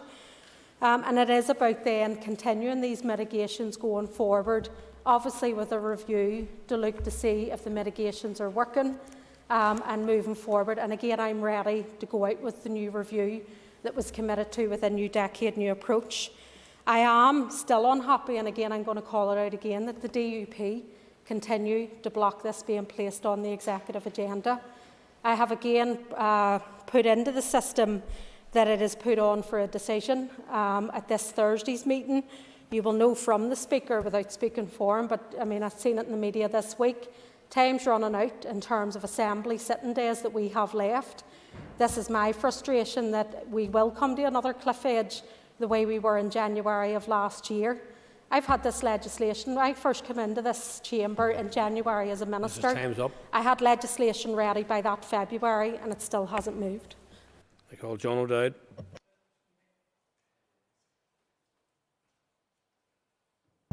Sorry, supplementary, Trevor Lunn. My apologies. I'm a long way away here. Thank the Minister for her answer so far.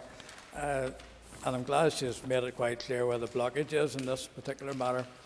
We could ask her to outline perhaps the worst case scenario if mitigations legislation is not introduced during this term, particularly around the bedroom tax which is mentioned and the benefit cap.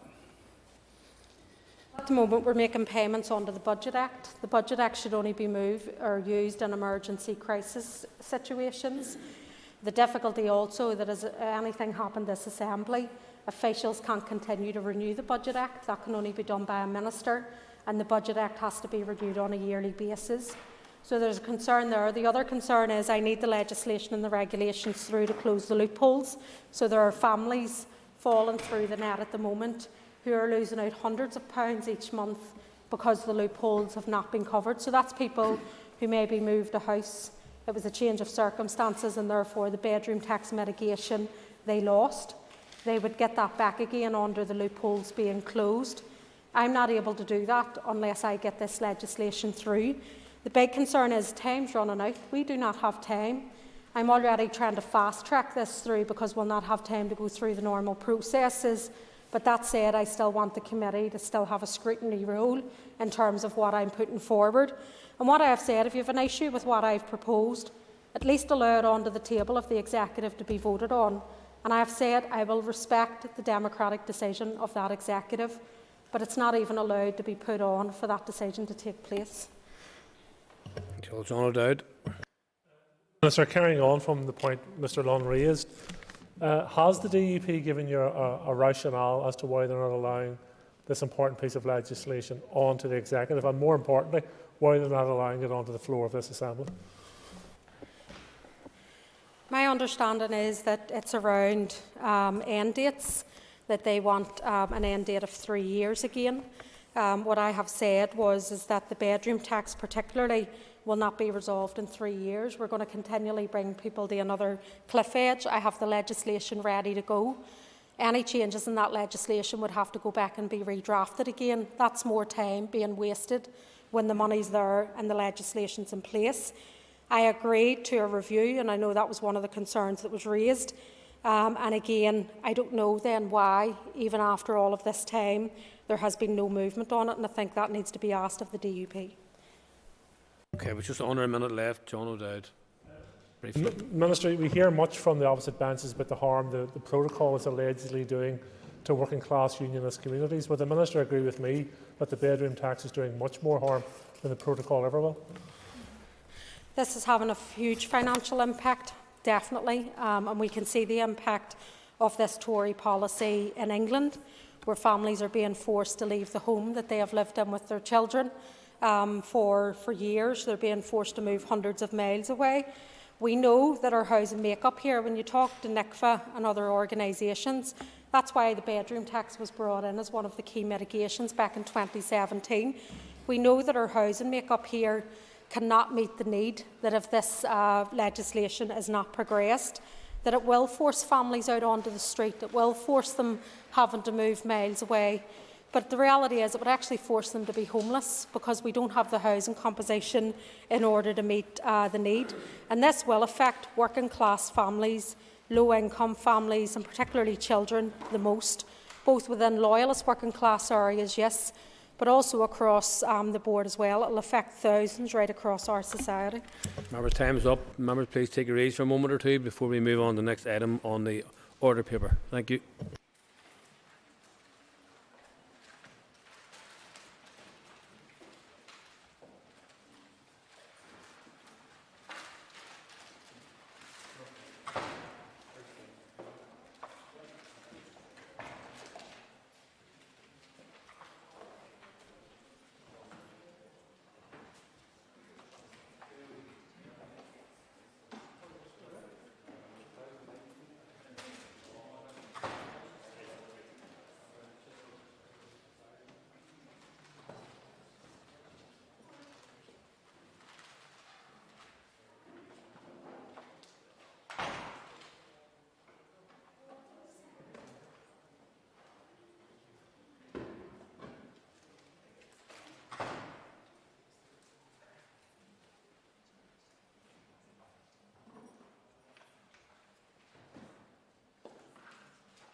Okay, members, agus bogam is inis, could you cashni haganira infrastructure? We'll now move to the questions for the Minister of Infrastructure. Before we just move on to the process, I'll notify that question number 7 and 10 have been withdrawn, and topical questions 3, 7 and 9 have been withdrawn. So I now call Roy Beggs. Number 1. Agus Nishiram there Naira on Frigar. I now call the Minister to respond. Thank you, Mr Deputy Speaker. From Monday the 26th of July, the DVA reinstated normal vehicle test times, and this has increased capacity across the network of test centres. The DVA conducted 117,000 full vehicle tests in August and September, which is 96% of the 5-year average for those months. From a road safety perspective, there are no plans to issue further TECs, as it is important that all vehicles are brought forward for testing at the earliest opportunity. I have, however, issued a call for evidence regarding the potential introduction of biennial MOT testing every 2 years, one element of which is a consideration of any impacts of such an approach on road safety. This call for evidence closed on the 19th of October with over 1,000 responses, and responses are currently being evaluated by officials.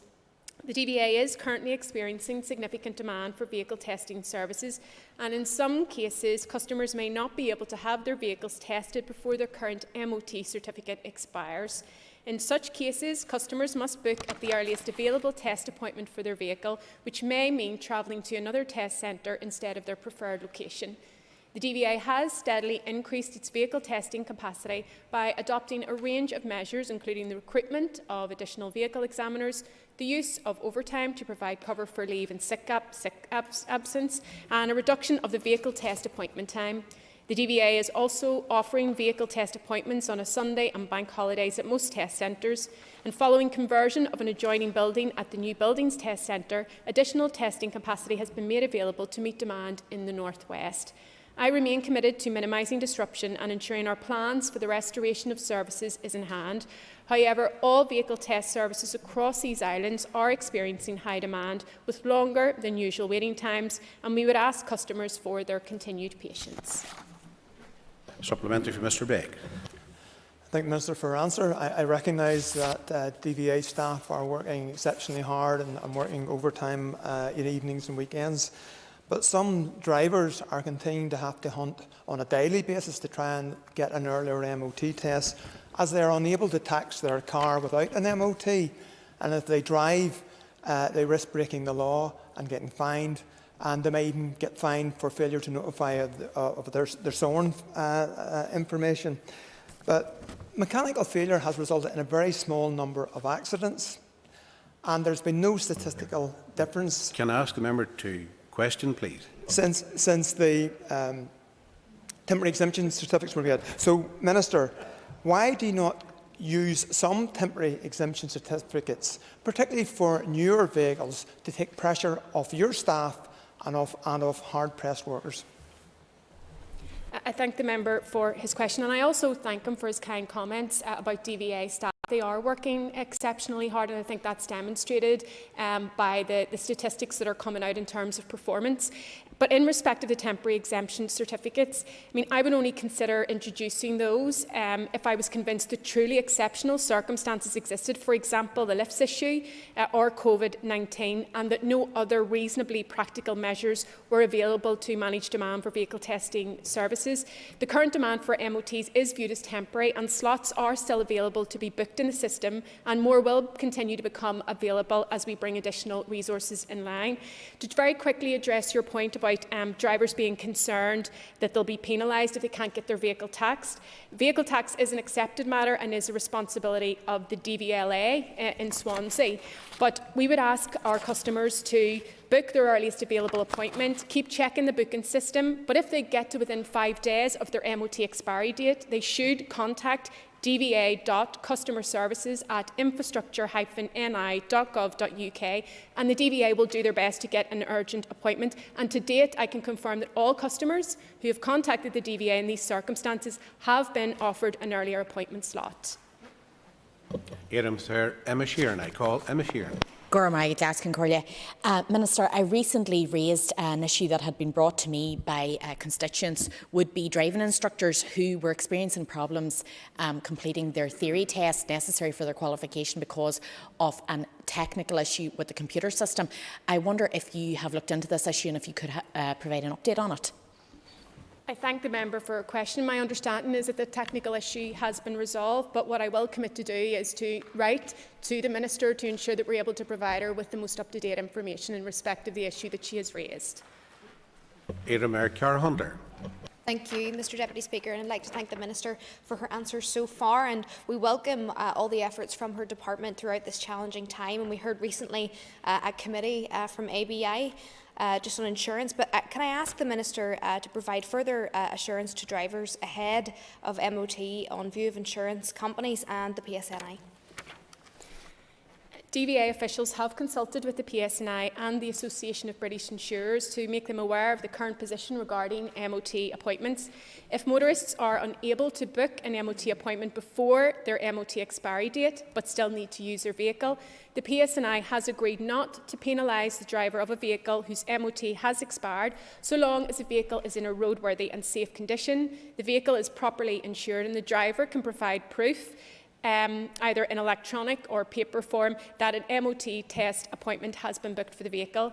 The ABI view is that not having a valid MOT certificate would not necessarily invalidate insurance, but customers who find themselves in that situation due to delays in getting their vehicle tested should check their policy documents or speak to their insurer.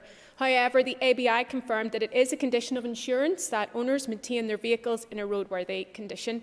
DVA customers must book a vehicle test appointment as soon as possible, even if it is after their current MOT expiry date.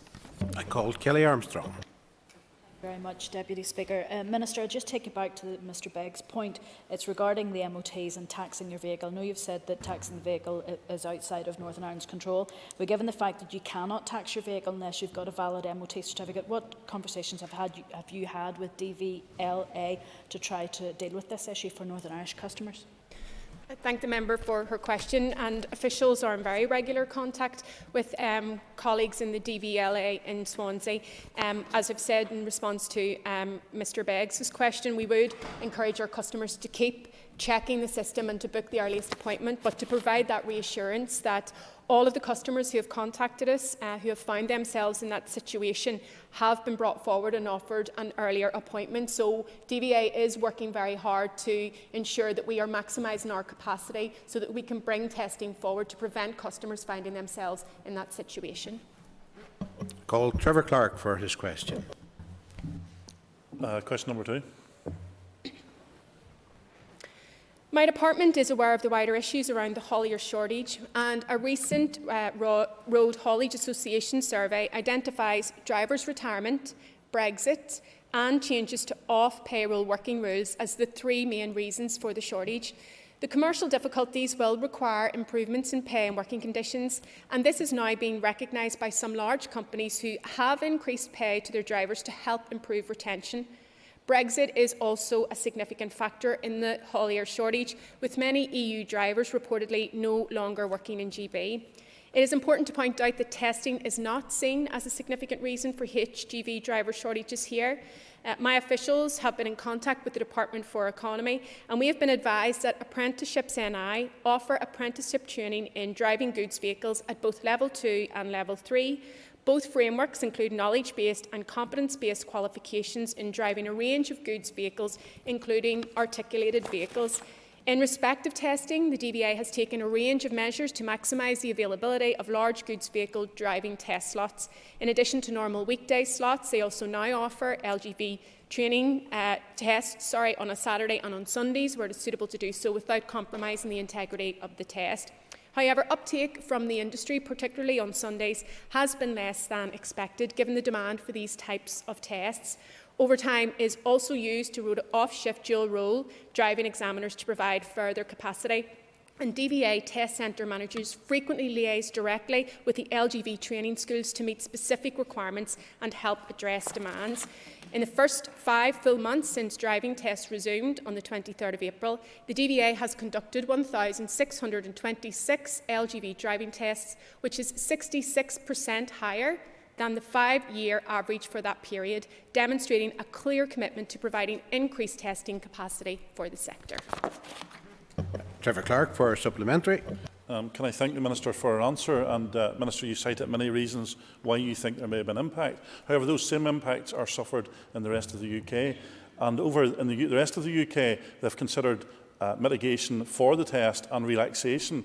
So why, Minister, are you refusing to bring in the same relaxations in terms of the testing regime here in Northern Ireland? I thank the member for his question, and he's right to identify that the difficulties being faced by the haulage industry are in GB, and that's largely because of Brexit and the other issues that I've identified. I'm aware of the changes that have been made. Unfortunately, we became aware of these changes when they were announced by the British government. But in our view, the testing is not a difficulty. We have been engaging directly with the sector representatives here in Northern Ireland on a number of the relaxations that the British government has brought forward, the cabotage one, for example, and it is a clear view of the haulage sector here that that would actually undermine the haulage industry locally. Of course, I will continue to keep all of these matters under review to do what we can to support the haulage industry. I call Steve Aiken.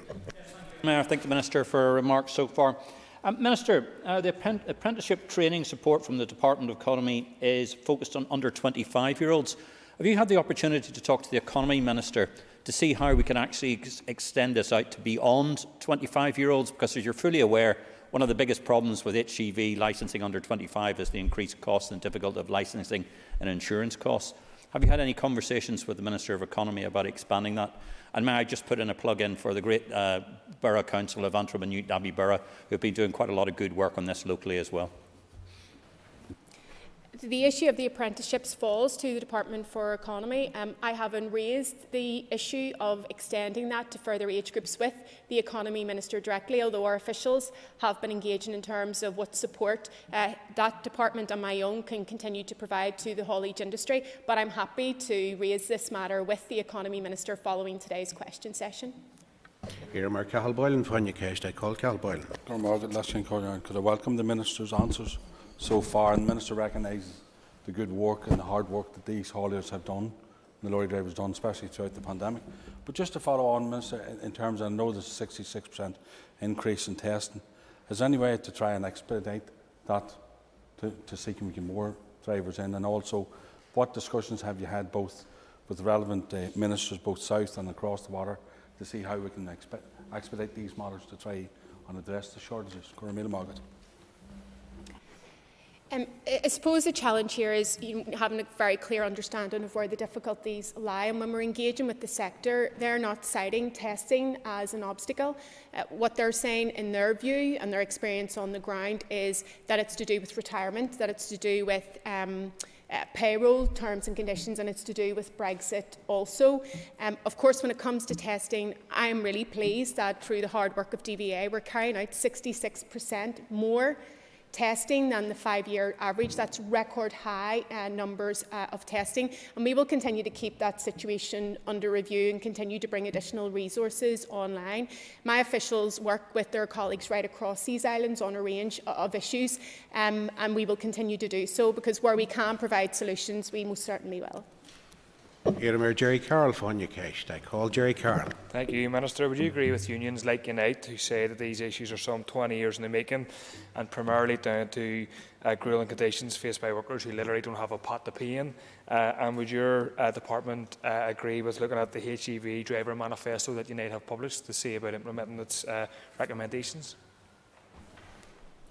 I agree with the member that on the issues of terms and conditions, it has been an issue that's been around for quite some time and has been flagged by the industry. So when I took up post, I became aware, particularly through COVID, when we were working to support the haulage industry, about the challenges being faced by drivers, particularly female drivers, in trying to access facilities and services while on long journeys. And we did a piece of work that I was involved in trying to improve the conditions for drivers in terms of being able to access bathrooms and washing facilities and so forth. I'm happy to take a closer look at the manifesto to see what we might be able to do, because I agree with him, you're in a much better place when government is working with a range of stakeholders in a genuine way, and of course one of our key partners are our trade unions. Daniel McCrossan for you cast. I call Daniel McCrossan. Thank you, Mr Deputy Speaker, and I thank the Minister for the answers to the questions so far. Question 3, Minister. The West Tyrone constituency falls within both the Derry City and Strabane and Fermanagh and Omagh District Council areas. There has been infrastructure in this area by many parts of my department, such as Roads and Rivers, and indeed our arm's length bodies, Northern Ireland Water and TransLink. The Western Divisional Roads Manager met with both councils early in the summer this year to present details of proposed roads and active travel investment in these areas in 2021-22. I can confirm that officials are currently working their way through the programmes outlined in these reports, which include schemes on the Dublin Road and at O'Kane Park in Omagh, as well as junction improvement schemes at Bells Park Road, Orchard Road near Strabane, which I know the member has raised with me on a number of occasions. The most strategic road scheme in West Tyrone is, of course, the A5 Western Transport Corridor project. Following an interim report from the PAC on the public inquiry held during 2020, the Department is now working at pace on the publication of a new environmental statement addendum so that the public inquiry can then be reconvened as recommended by the PAC next year. Receipt of the PAC's final report from the inquiry will then allow a decision to be made in relation to this project. I can also confirm that, subject to the successful completion of the legislative procedures, it is hoped that a weight restriction will be introduced in Clady by the end of this year. The proposed order will prohibit vehicles exceeding 7.5 tonnes maximum gross weight from using the B85 Ernie Road in Clady from its junction with the B165 Bells Park Road to its junction with the Ernie Road. HGVs making local deliveries or travelling to and from local businesses will be exempt from the restriction. Ceist Brescia, Daniel McCrossan. Supplementary question for Daniel McCrossan. Thank you, Mr Deputy Speaker, and thank you, Minister. And Minister, on behalf of the people of Clady, I would like to put firmly on record their appreciation to you for your swift action and for your leadership in resolving what has been a huge issue for that village for over 30 years. You've just been in office over a year and a half, and you've resolved this in a very timely period, so thank you on behalf of those people. Minister, you'll know, it's no secret, the A5, I sleep and eat it every day of the week. It's vitally important to the people I represent, and I appreciate the update to this House. Can you provide any timescale as to how quickly this can be brought back so that we can get some movement? And also, can you reaffirm your commitment as Minister to this vital project? Thank you, Minister. Thank the member for his questions and obviously for his comments as well. I met with the residents in Claudia. I could see the difficulties. I went in person to see it for myself, and the impact on road safety, but also the impact on the quality of life of people living in the street and the damage to their property. So I was pleased to be able to move that forward. The member never misses an opportunity to raise the A5, and I of course reaffirm my commitment to it. This is a strategic project that will better connect communities in the North West, but it will also enhance economic and employment opportunities for local people, and importantly, improve road safety. As I said, my officials are working at pace on the publication of a new environmental statement addendum so that the public inquiry can then be reconvened as recommended by the PAC next year. Of course, the timing of the PAC is out with my gift as Minister, but I'm sure, like all of us across this House, we're very keen to see this project progressed. Irmer Forig Delargy Fanyakest. I call Forig Delargy. I want to thank the Minister for her answers so far, and as she's mentioned, the A5 is a vital piece of infrastructure for the entire North West. It's vital that we see a speedy outcome once the public inquiry recommences. So on that issue of funding, can the Minister confirm whether she's received any assurance from the Southern Government that it will honour its original commitment to finance half of the project? I thank the member for his question, and the Irish Government has reaffirmed its commitment to make a financial contribution, a new decade, new approach. Of course, the Shared Island Fund is there, and there's a very keen enthusiasm from the Taoiseach to be investing in all-island infrastructure as well. And then the National Development Plan was also recently announced there by the Irish Government, with significant amounts of funding being made available for infrastructure projects. I'm happy to continue to have that dialogue with the Irish Government, and I really wish that we could have those within the structures of the North-South Ministerial Council meetings, because it is a key project, it is a strategic project that will benefit communities and our economy north and south. Irmer Jamadolan Fanyakest. I call Jamadolan for a question. Question 4, please. As the member will be aware, I updated the House on the 19th of October that I had withdrawn the plan on the 15th of October. The intention of the advice note was to provide clarity and certainty to have a positive impact on the planning system overall and our rural communities. It became clear, though, that it wasn't achieving that objective, and having listened carefully to and reflected on all the concerns expressed since it issued, I decided to withdraw the plan in order to restore clarity to the situation. This gives me the opportunity to take stock of the concerns raised and undertake further engagement and analysis on this important policy area. This will include consideration of current and emerging issues, such as the emerging climate change bills and our green recovery from this pandemic. The Department already regularly engages with councils and other stakeholders to understand how the planning system is working and to assist with its effective and efficient operation. This will continue and will provide an opportunity to discuss planning policy for the countryside. I am committed to ensuring that strategic planning policy for development in the countryside remains fit for purpose going forward. Ceist Brescia, Gemma Dolan. A supplementary question for Gemma Dolan. And I thank the Minister for her answer, and I welcome that the Minister ended up withdrawing the guidance following calls from my party and others to do so. It's vital now that the proper engagement with councils is committed to moving forward. And will the Minister look at other ways to improve rural planning? For example, will the Department explore allowing for a maximum of 3 houses on a gap site instead of 2, and also to allow farming families to get permission for a house every 5 years instead of 10? Thank you.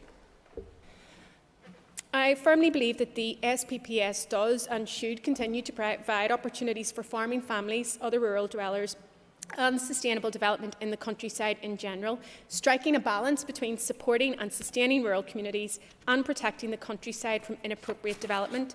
Subject to acceptable proposals in appropriate locations, the SPPS offers considerable development opportunities for all people wishing to live in the countryside. It does this by providing for new dwellings in existing clusters, replacement dwellings, dwellings on farms, dwellings for non-agricultural business enterprises, infill dwellings, the conversion and reuse of non-residential buildings as dwellings, a dwelling to meet compelling personal or domestic circumstances, and social and affordable housing schemes.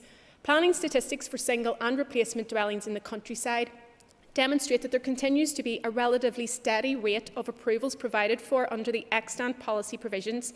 Data for the period from the 1st of April 2015 to the 31st of March 2021 indicate that approximately 9,800 applications for single dwellings in the countryside were approved, along with 3,800 replacement dwellings, and this equates to approximately 2,260 approvals for such developments in the countryside per year.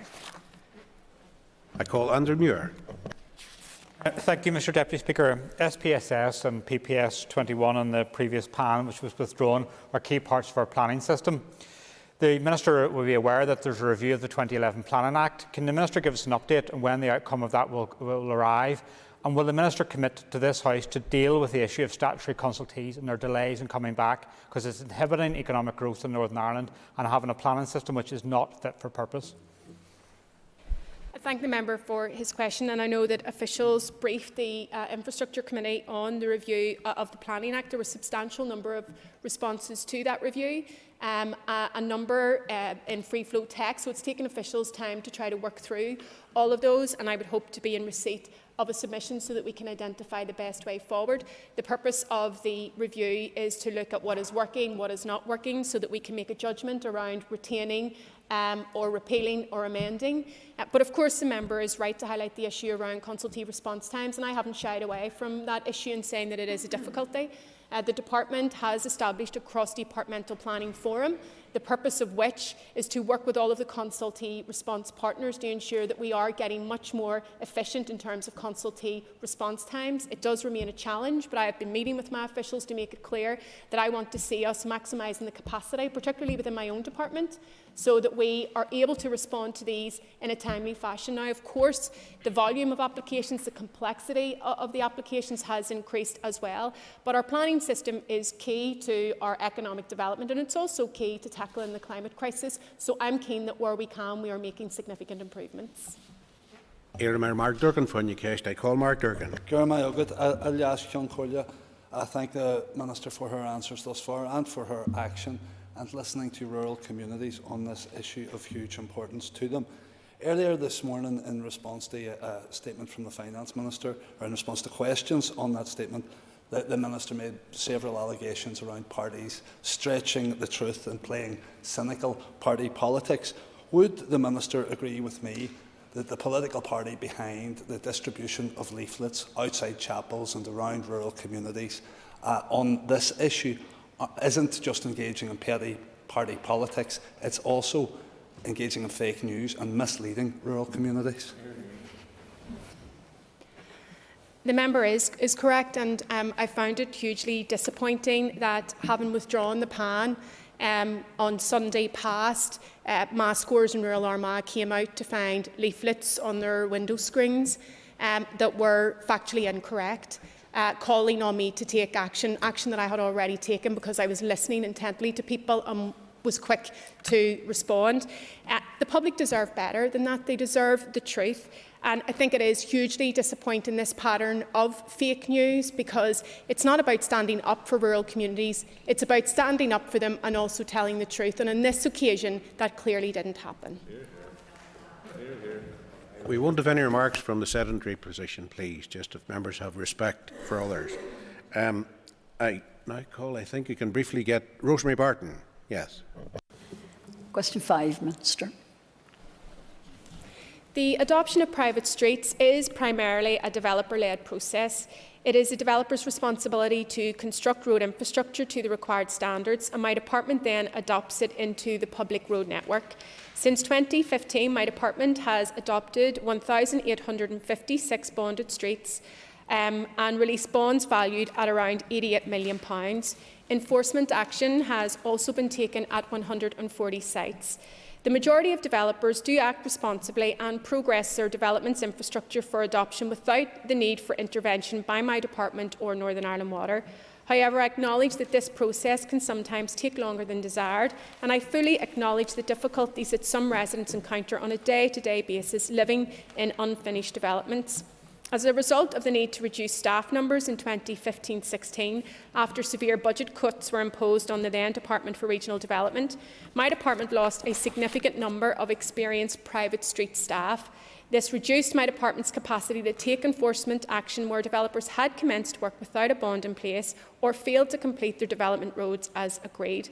While it is not possible under current resource budgets to increase private street staff numbers, my department continues to liaise successfully with developers and adopt a considerable number of new developments each year. This includes progressing a significant number of older sites impacted by the property crash in 2007.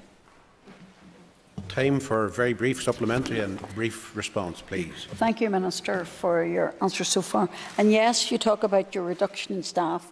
But Minister, this is not good enough, particularly where homes have not been adopted, our streets not adopted for over 15 years. So what plans do you have to meet the needs of the home owners still waiting to have their footpaths adopted and roads completed and bins collected? I agree that this is a difficult issue, and 10 years ago, in 2011, there was an assessment carried out then of the costs involved in adopting the unadopted network, and it was some £300 million. So we are talking huge amounts of investment that is going to be required to deal with this issue. There are challenges as well around barriers, and it comes against the backdrop of a very difficult financial situation facing my department. So it is hugely challenging, and of course where we can we will work hard to try to maximise capacity, but this certainly is a long-standing challenge and it will be very difficult to get to grips with.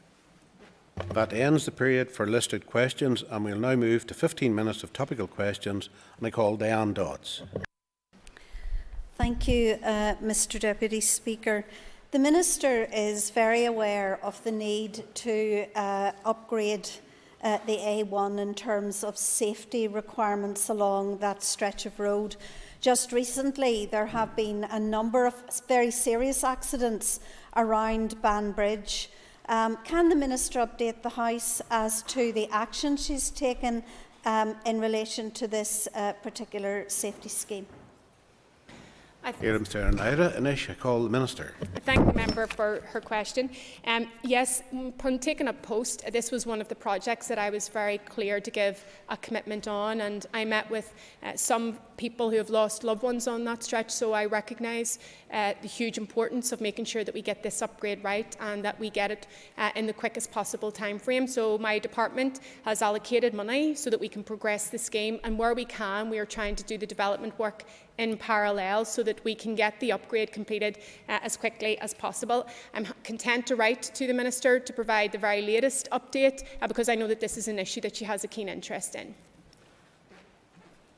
Diane Dodds for supplementary. Thank you, Mr Deputy Speaker, and I thank the Minister, and I know that this is an issue that she has on her radar.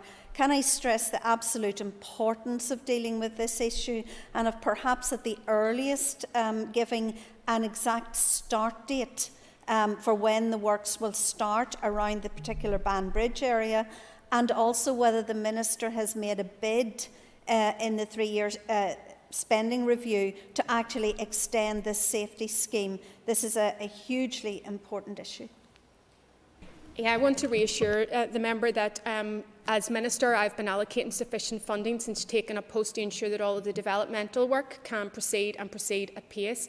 I have included the A1 in my capital bid under the spending review. I suppose in terms of getting a definitive start date for construction, that does depend on the multi-annual budgets that come forward from my department, but I will continue to push this project because I recognise its strategic importance as an important economic corridor, but also because of the important road safety implications that if we do this, we will be saving lives. Sinead Dennis, when you cast, I call Sinead Dennis. Mr Deputy Speaker, can I ask the Minister, she's well aware that our bus and coach sector has been very badly hit as a result of the COVID pandemic, and it's really vital that they get the support that they need and they deserve to help them fully recover. So can I ask the Minister whether she will consider bringing forward additional supports for the bus and coach sector? I have met with the bus and coach sector and I understand the difficulties that they face. It is going to be one of the industries that will be hardest hit for the longest time. I'm also conscious that within the Department for Economy, Tourism Recovery Action Plan, there is a specific commitment to bring forward a scheme for the sector. On the 1st of September, I wrote to the Economy Minister asking for an update on that work. I've yet to receive a response, so I have chased it on multiple occasions, but my understanding is that Department for Economy officials are working through the business case, and I would be very keen to understand the outworkings of that at the earliest opportunity so that we can identify what my department can do with the Department for Economy to give support to the industry as it tries to recover from the pandemic. Sinead Dennis, a supplementary question for Sinead.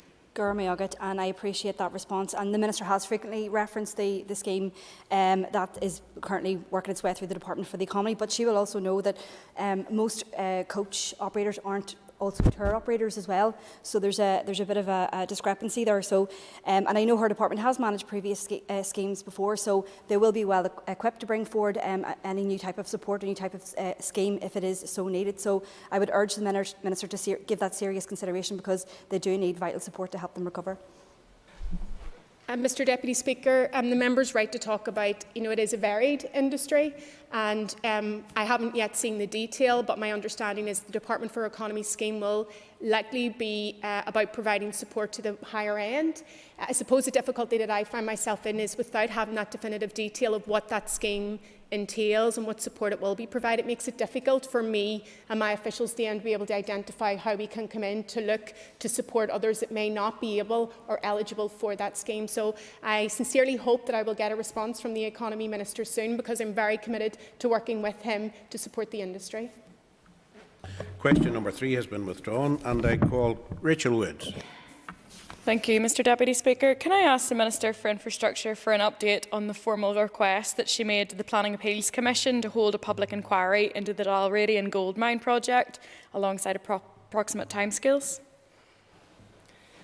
So the Dalradian gold mine application is one that is hugely controversial and is complex, and it is one where we have been in receipt of vast numbers of representations, largely objections to that.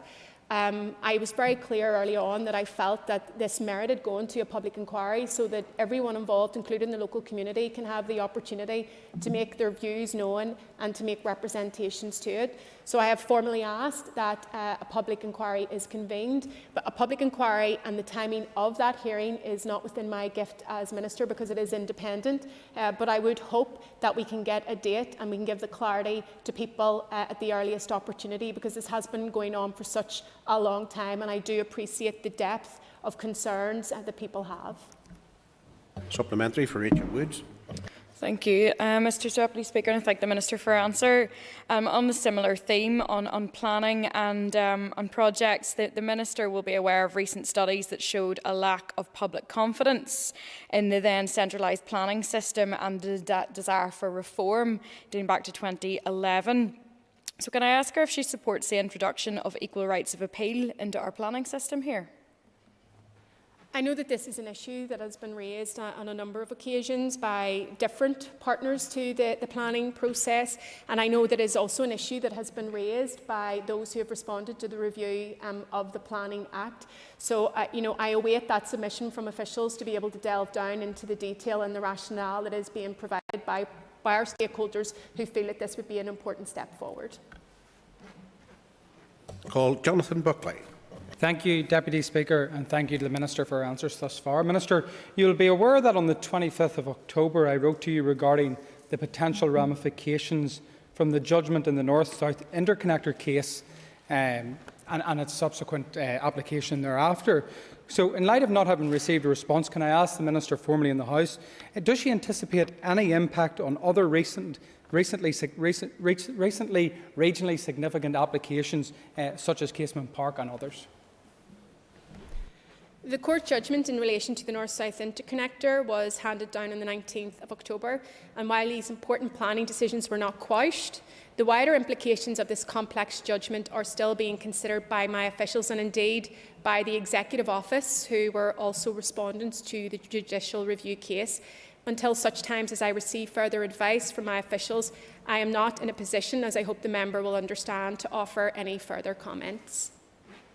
Mr Buckley for a supplementary. Thank you, Deputy Speaker. And the judgment itself, when referring to the Executive Committee Functions Act 2020, said that the Infrastructure Minister did not act in accordance with the provisions of Section 2.4 of the Ministerial Code by failing to refer the significant and/or controversial decision on relevant planning applications to the Executive Committee to be considered for discussion and agreement. So, for clarity, did the Minister ask for the Ministerial Code to be amended at any point prior to my letter of the 25th of October? Mr Deputy Speaker, again I would reiterate that until such times as I have received further advice from my officials, I am not in a position to offer any further comment at this stage. Linda Dillon for Newcastle. I call Linda Dillon. Minister, you will be aware that there have been serious delays to 4 council areas in terms of road resurfacing. One of those council areas is my own area of Mid-Ulster, and a number of roads quite close to where I live, actually, but one of the most serious cases is the Dungannon to Coal Island Road, which needs resurfaced immediately, has needed resurfaced for a number of years now. Can you advise what is being done to address this, please? I fully appreciate the need to invest in road infrastructure and to deliver much needed resurfacing to help preserve and extend the life of our roads. As the member says, the lack of asphalt resurfacing contract and resource in Mid-Ulster and other areas is as a result of legal challenge. And my officials have been working at pace to develop a new procurement strategy, and this has now been completed and published. It is proposed to tender the work in 4 phases with 6 contract areas in each. The first phase is being developed with a view of going to tender shortly, leading to the award of new contracts in January. The first phase includes the majority of the 4 areas that were impacted by the legal challenge to the previous competition. In addition, the first one-off large resurfacing contracts in Moneymore and Cookstown is currently out to tender, and a number of other similar one-off contracts are in the pipeline for the coming months. The member may also be aware that this year I've allocated £17 million to the Road Recovery Fund, and this will enable much needed resurfacing work, particularly in rural areas. And the delivery of this work will not be impacted by the current lack of asphalt resurfacing contractor resource. Linda Dillon, supplementary question for Linda Dillon. And thank the Minister for her answer, and I hope that that reassurance will see fruition soon. You spoke there in relation to the 17 million for rural roads. I'm sure you're well aware that infrastructure in rural areas, there are deep inequalities right across access to services, but infrastructure is one of the biggest inequalities in rural areas. Can you give some assurances around what will be done to address that deficit in rural areas, particularly in my own constituency of Mid-Ulster? And there is an issue of regional imbalance. You only have to look at our rail network in the north to see that. And that's why I specifically set up the Rural Roads Fund and have increased the funding by 50% this year. I'm happy to provide the member with further detail of how that's going to be rolled out within our own constituency. But I very much recognise the need to tackle regional imbalance, and that's actually one of the key considerations that I had in terms of proposing an infrastructure commission so that we could take that objective approach and ensure that we're getting the right infrastructure and the right investment in the right locations. Thank you.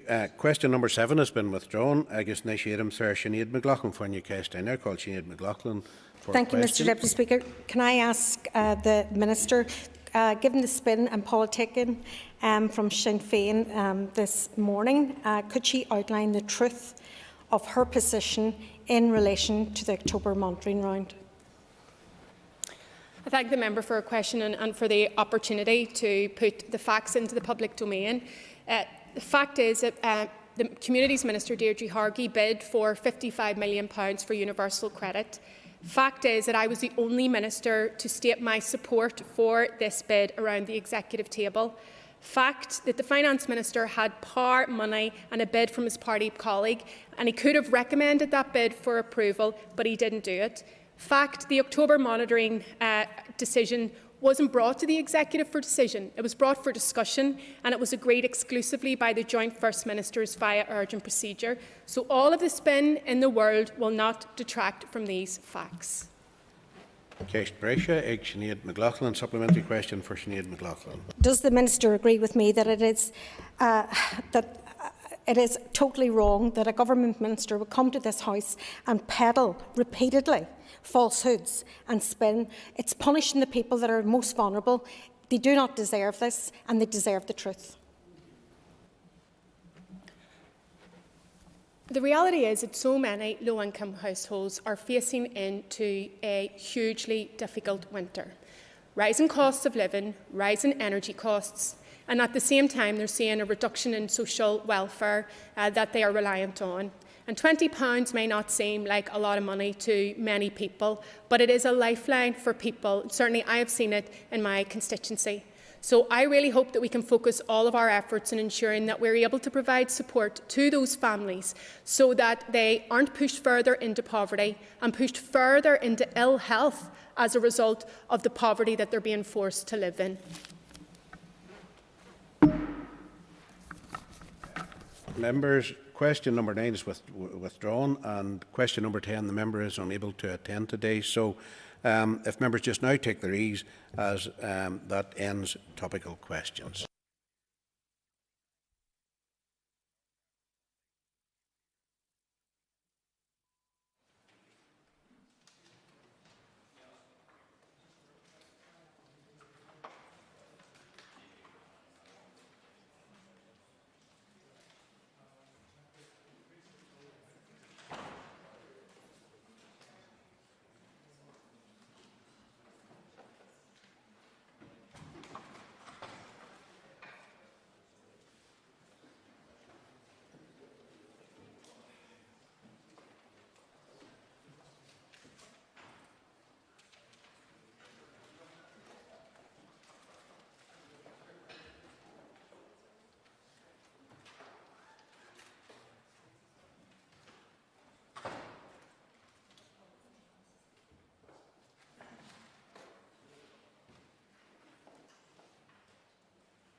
Members, we now return to the debate on the legislative consent motion on public service pensions and judicial officers bill, and I call Dr Steve Aiken to resume.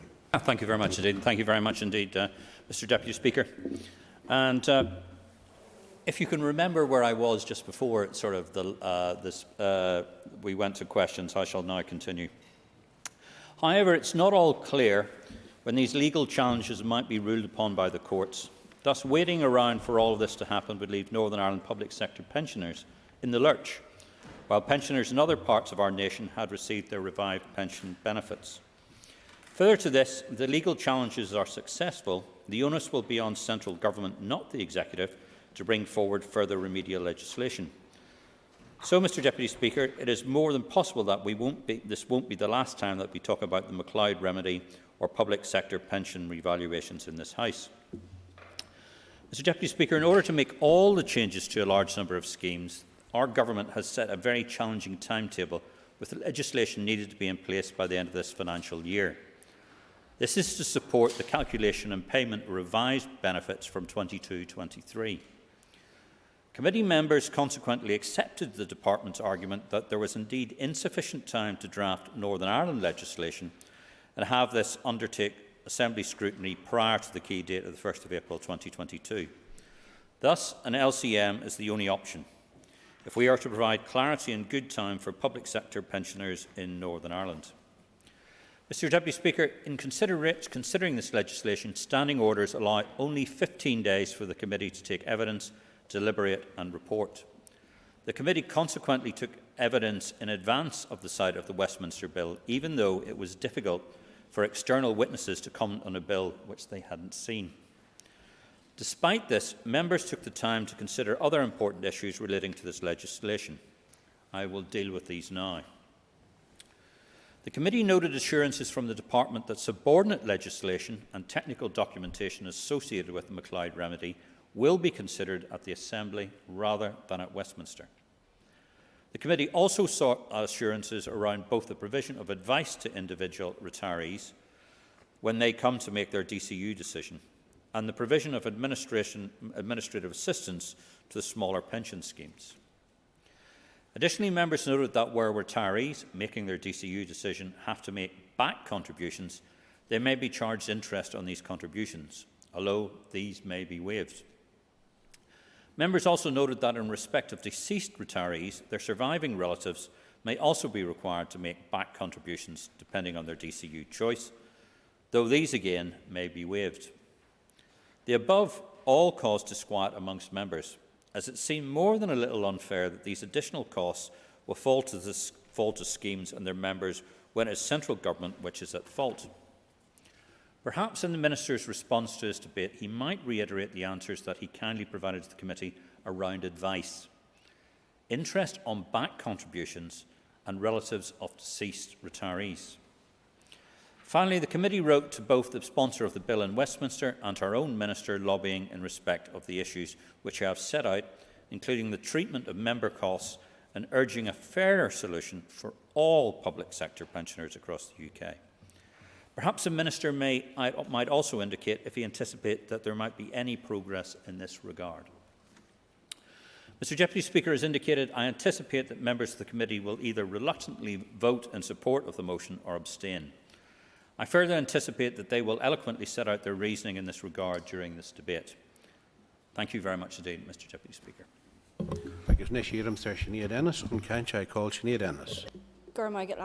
And I'm pleased to be able to speak on behalf of the Committee for Justice on this debate today. Members, the committee first considered information from the Department of Justice on two proposed consultations relating to judicial pensions at its meeting on the 8th of October this year. The first covered how to address the MacLeod judgment findings that taper protections extended to older judges as part of the 2015 reform of pensions amounted to direct age discrimination. The second covered reforms to judicial pensions and mirrored proposals made in a Ministry of Justice consultation to resurrect the previous pension scheme for eligible judges and make some modernisations to it in terms of governance and accountability arrangements. While it was agreed that further information should be sought from the Department of Justice on the estimated costs and to ask the Department of Finance if there was an agreed approach to a remedy for the MacLeod judgment across the public sector, the committee was content for the consultations to proceed and to consider the results when available. At that same meeting, the committee also considered information from the Department on a consultation on proposals to raise the mandatory retirement age of devolved tribunal members and lay magistrates in the North to either 72 or 75, and to allow appointments to be extended beyond the mandatory retirement age. The committee again requested additional information from the Department, but was otherwise content for the consultation to take place and to consider the matter further when the results were available. Written briefings on the outcomes of all three consultations were considered at the committee meeting on the 25th of March 2021. As there were no responses to the consultation on the MacLeod remedy, it was the Department's view that a formal options exercise would be the best way forward, whereby those judges affected would be given a choice to have accrued benefits within the remedy period in either the legacy pension schemes or the NI judicial pension schemes.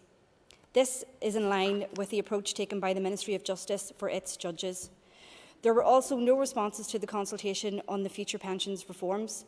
This proposed a career average model with no restrictions on the number of accruing years in service, the normal pension age that is linked to the state pension age, and the ability to commute part of the pension to a lump sum. In terms of the consultation on the mandatory retirement age, a small number of responses had been received, which the Department advised were, on balance, in favour of raising it to 75. A change to this age would maintain parity with the accepted court's judiciary, for which the British Lord Chancellor is responsible. The Department advised that members of the devolved judiciary will only be able to continue sitting beyond 75 to finish a hearing in a part-heard case. The consultation report also advised that, to maintain parity with accepted court judges, provisions would be put in place so eligible judges will be able to sit in retirement on a fee-paid ad hoc basis where there is an exceptional business need which otherwise cannot be met. In addition, as the Ministry of Justice will make provision to allow fee-paid members of the court judiciary to sit in retirement, provision will be required to cover removals of these judiciary who are to sit in retirement, as removals from office is a devolved matter. Having considered the information provided on the outcome of the consultations, the committee agreed that it was content with the proposed way forward in respect of the MacLeod remedy, future pensions reforms and the mandatory retirement age. In its written briefing papers on the outcome of the consultations, the Department also advised that, in its view, the most appropriate way to bring about the required legislative changes was by way of a legislative consent motion, and set out its rationale for adopting this approach. The Department indicated that an LCM was likely to be the timeliest, most reasonable and proportionate way forward, given the challenge of implementing pension reform by April 2022, and also cited the cost benefits of the North being included in the larger Ministry of Justice contract arrangements. The Department also suggested that an LCM presented the opportunity to close an existing legislative gap in relation to the recruitment and retention allowance to eligible county court judges in the North. There is currently no statutory basis for the Department to make these payments. The committee agreed on the 25th of March that it was content in principle with the proposals to proceed with the legislative changes by way of an LCM, subject to sight of the relevant Westminster legislation. The committee subsequently received correspondence from the Committee for Finance, which advised that the provisions relating to the MacLeod remedy would be included in the Public Service Pensions and Judicial Offices Bill. The accompanying briefing paper from the Department of Finance stated that the bill was also expected to include additional related measures for judicial pension schemes, such as the mandatory retirement age and payment of allowances. An update provided by the Department of Justice on the next steps to deliver the MacLeod remedy for the judicial and police pension scheme was also noted by the committee on the 24th of June. Mr. Speaker, I can confirm that, having considered the outcome of the consultations and the additional information provided by the Department of Justice and the Committee for Finance, the Committee for Justice is content that the provisions relating to the MacLeod remedy, reforms to judicial pensions, the mandatory retirement age for devolved judiciary, the appointment to and removal from sitting in retirement, and the payment of allowances where there is currently no statutory provision are included in the LCM motion for the Public Services Pension and Judicial Offices Bill. I call Keith Buchanan. Mr Deputy Speaker, my comments will be quite short due to the fact that the Chair, to be fair, has covered a lot of the main points, and it is a very technical bill. The Public Services Pension and Judicial Offices Bill that is currently making its passage through Westminster is aimed at implementing a deferred choice underpin within pension scheme. All eligible members will be treated equally and will be able to choose to receive pension schemes benefits from either scheme. The reasons for the original reform still stand. Public services pension should be affordable and sustainable, whilst also providing an appropriate pension to members. The LCM will address the close timescales now required to implement the remedy solution by April 2022 and ensure the changes for devolved schemes are implemented to the same timescales as the similarly constituted schemes in Britain.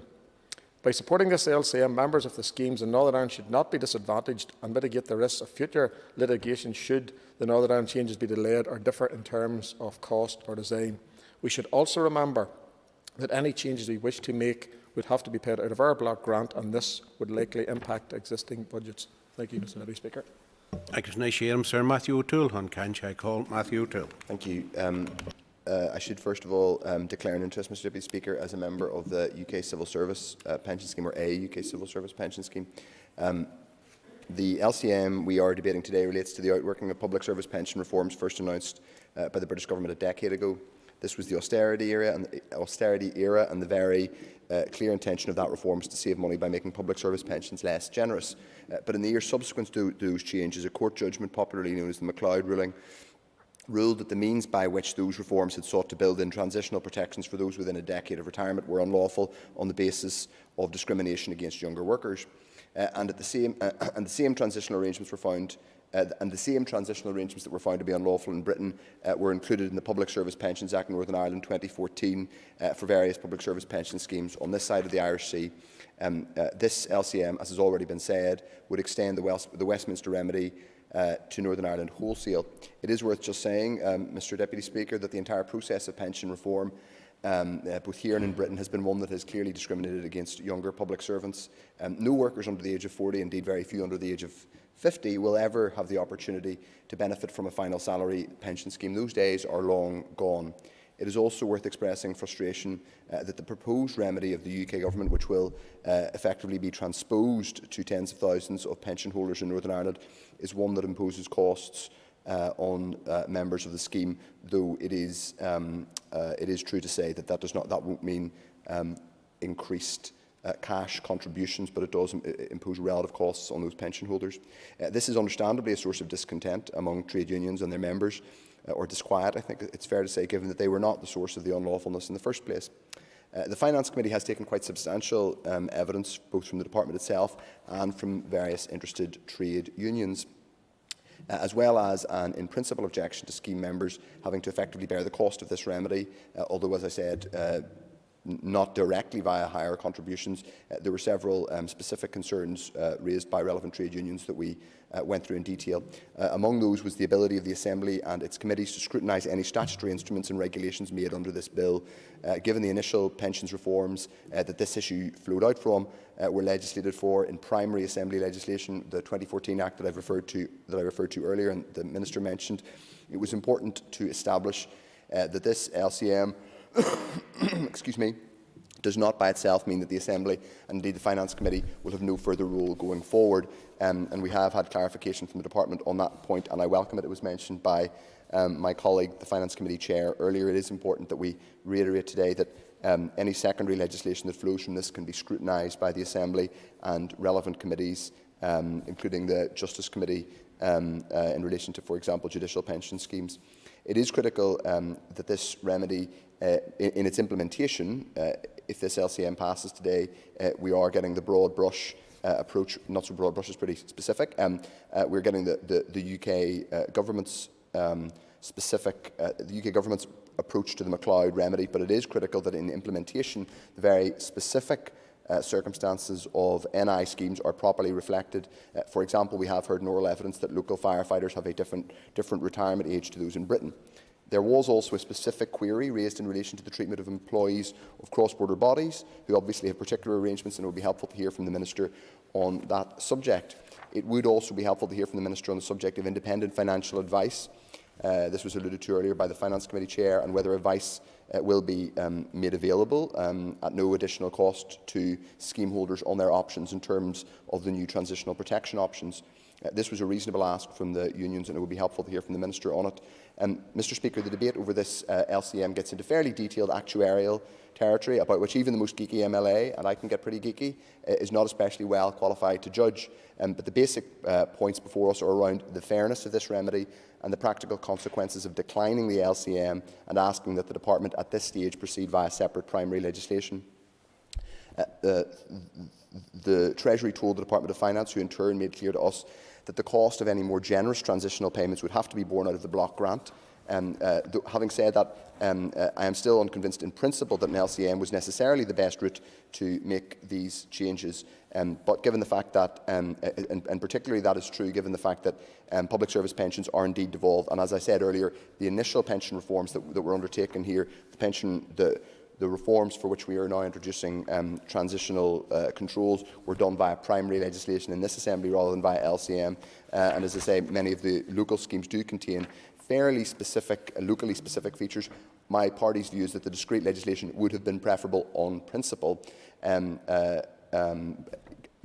the the considerable time the committee spent scrutinising this LCM, Mr Deputy Speaker, we may as well, in some ways, have been scrutinising primary assembly legislation. We almost did the job of scrutinising primary legislation, but given where we are and the fact that the relevant period for the new transitional protections expires at the end of this financial year, we will not be opposing contesting this legislative consent motion today, other than to raise the specific points that I made in my remarks, where it would be helpful to hear from the Minister, and also to underline the fact that it is certainly our view that it would have been preferable to do this via primary legislation, which would have enabled local stakeholders, including particularly the public service unions, who have given, I think, fairly sincere and detailed evidence to work through those issues in more local specificity. But in not standing in the way of this LCM today, though, as I say, underlining the fact that we would prefer primary legislation, I think it is important to say that we would like clarity on the locally specific issues, and also to and also to have those assurances from the Minister and the Department. Thank you very much, Mr Deputy Speaker. I call Andrew Muir. Thank you, Mr Deputy Speaker. At the outset, I declare that I am a member of the Assembly Members' Pension Scheme and also the Local Government Pension Scheme. I rise today to speak in support of this important legislative consent motion as spokesperson for the Alliance Party on Finance, but not a member of the Finance Committee, as we do not have a place on that committee at the present.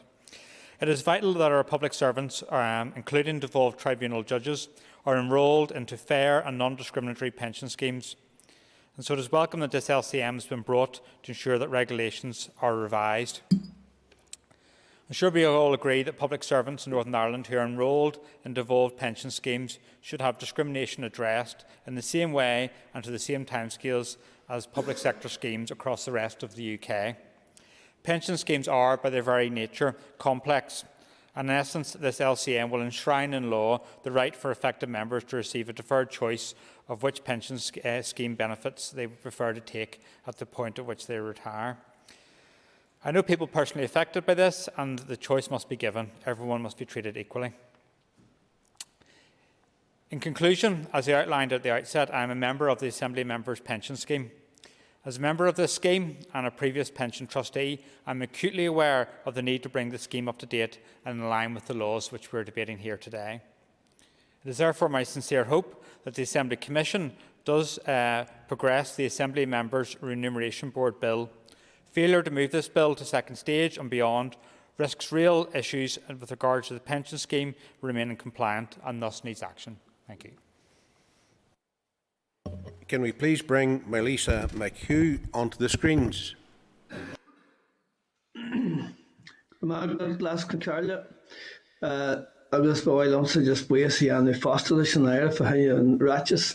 I welcome the opportunity to speak on this issue. The issue of public service pension reform has been examined by myself and the other members of the Finance Committee over this last number of months. And it's important to remember this issue arose as a result of the court ruling. We've already heard about that. The McLeod judgment stated that transitional protections designed to protect older pension scheme members from pension reforms were in fact discriminatory. The Public Service Pension Act of 2013 reformed pension schemes by moving pension schemes members from the final salary scheme, which were generally more lucrative, to career average base schemes. The transitional protection was applied to pension scheme members who were within 10 years of the retirement age and allowed them to remain in the final salary schemes. A case was brought against the British Government by members of the judiciary who were further away from retirement age and therefore didn't qualify for transitional protection. The judge ruled in their favour and ordered that the government must rectify this discrimination. And this is what this bill aims to achieve. Now, after concurrent public consultations in Britain and here, and engagement with trade unions, we now have a proposed solution which remedies the discrimination. Affected scheme members will be given a choice at the point of retirement whether they wish to accrue their pension benefits from the legacy scheme or from the reform scheme for the duration of their remedy period. And having this choice will mean that the scheme members can make an informed decision at that point of retirement about which scheme is more beneficial to them and can act accordingly. Now, another point to make is that although pension is a devolved matter and we have the ability in principle to construct our own piece of legislation, our hands are somewhat tied on this issue. Pensions are not currently paid out of the block grant and come directly from the British Government.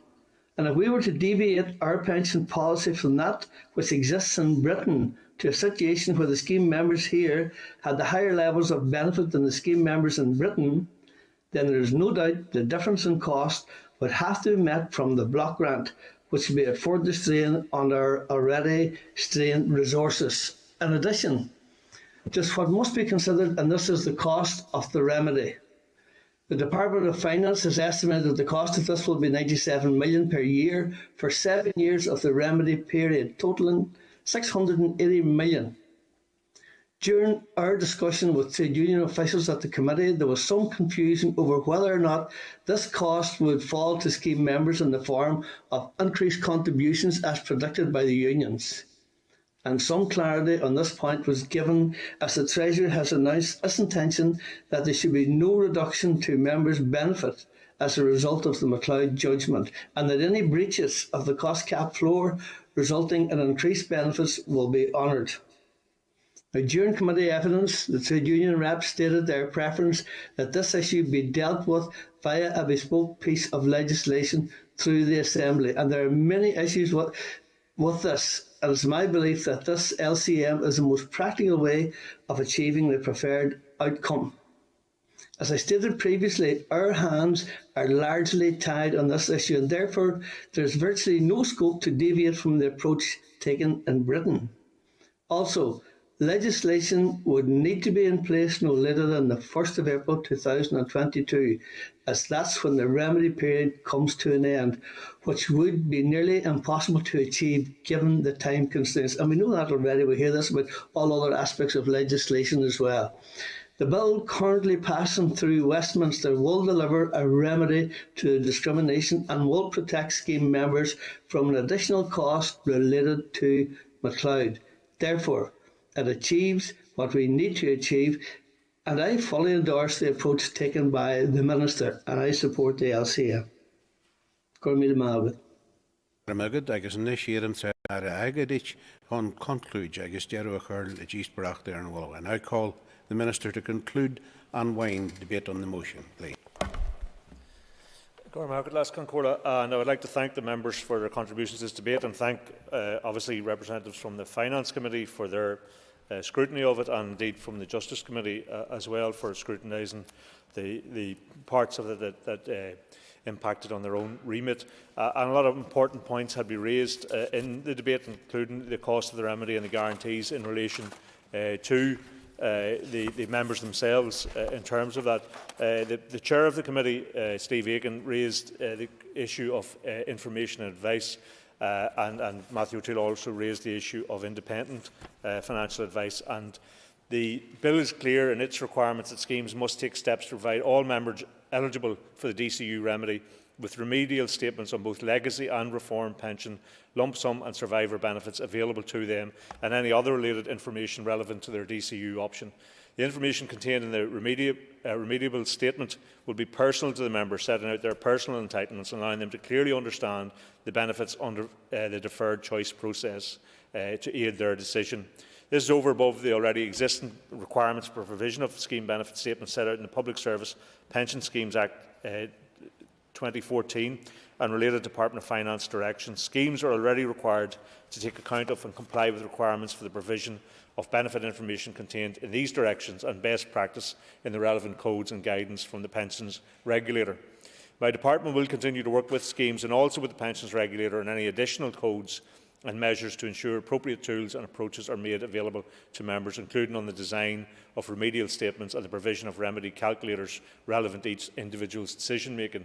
And the question of independent advice, for the majority of eligible members, decision-making on remedy benefits will be a relatively straightforward choice between two options, and the bill sets clear requirements for the schemes to provide clear and accurate communications and information to members going through this process. For a smaller cohort of individuals, correcting their pension positions over the past 10 years and getting their tax liability correct is less straightforward.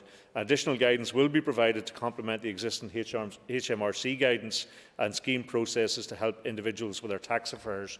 Schemes will also be able to provide additional support where they deem this appropriate, and also compensation where a member has incurred reasonable additional costs as a result of an agent, that is, i.e. a tax advisor or accountant, having to resubmit information to HMRC.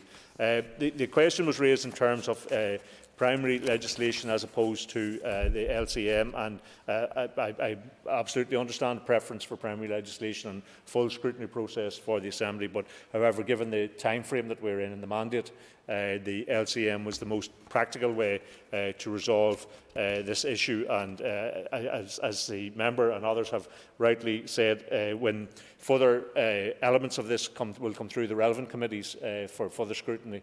So we will endeavour to ensure that the committees and the House itself gets its opportunity for as much scrutiny as is possible, but there are time frame implications for this, and given where we are in the mandate, it was more appropriate to go the LCM route. Last Concordia, the Public Service Pensions and Judicial Offices Bill will implement a remedy solution to remove unlawful discrimination in a way which has been developed in a conjoined policy response between my department and the Treasury, and with input from devolved schemes. The changes are designed to address the complex requirements of the MacLeod ruling as it affects identically constituted and affected public service schemes both here and in Britain. The memorandum paper sets out the clear rationale to resolve this issue for all affected schemes using the same remedy design and to the same timescales. In the context of the targeted schemes that are required to remove unlawful discrimination from all similarly affected schemes, the LCAM for the Public Service Pension and Judicial Offices Bill represents the most pragmatic solution to ensure scheme members here now have timely access to their correct legal entitlements under the deferred choice underpin, and mitigates the risks to the scheme responsible departments of the cost delay and for the protracted legal challenge if the remedy would be implemented to a more protracted timescale or deviate from the core policy response, which has been developed fully to meet the requirements of the courts for the removal of the unlawful discrimination. Last Concordia, I now invite members to support the motion, and I commend the motion to the House.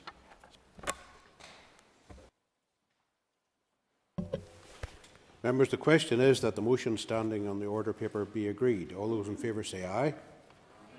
Contrary, no. The ayes have it. The ayes have it, and the motion is approved. If members just now take their ease while we move to the next few items of business.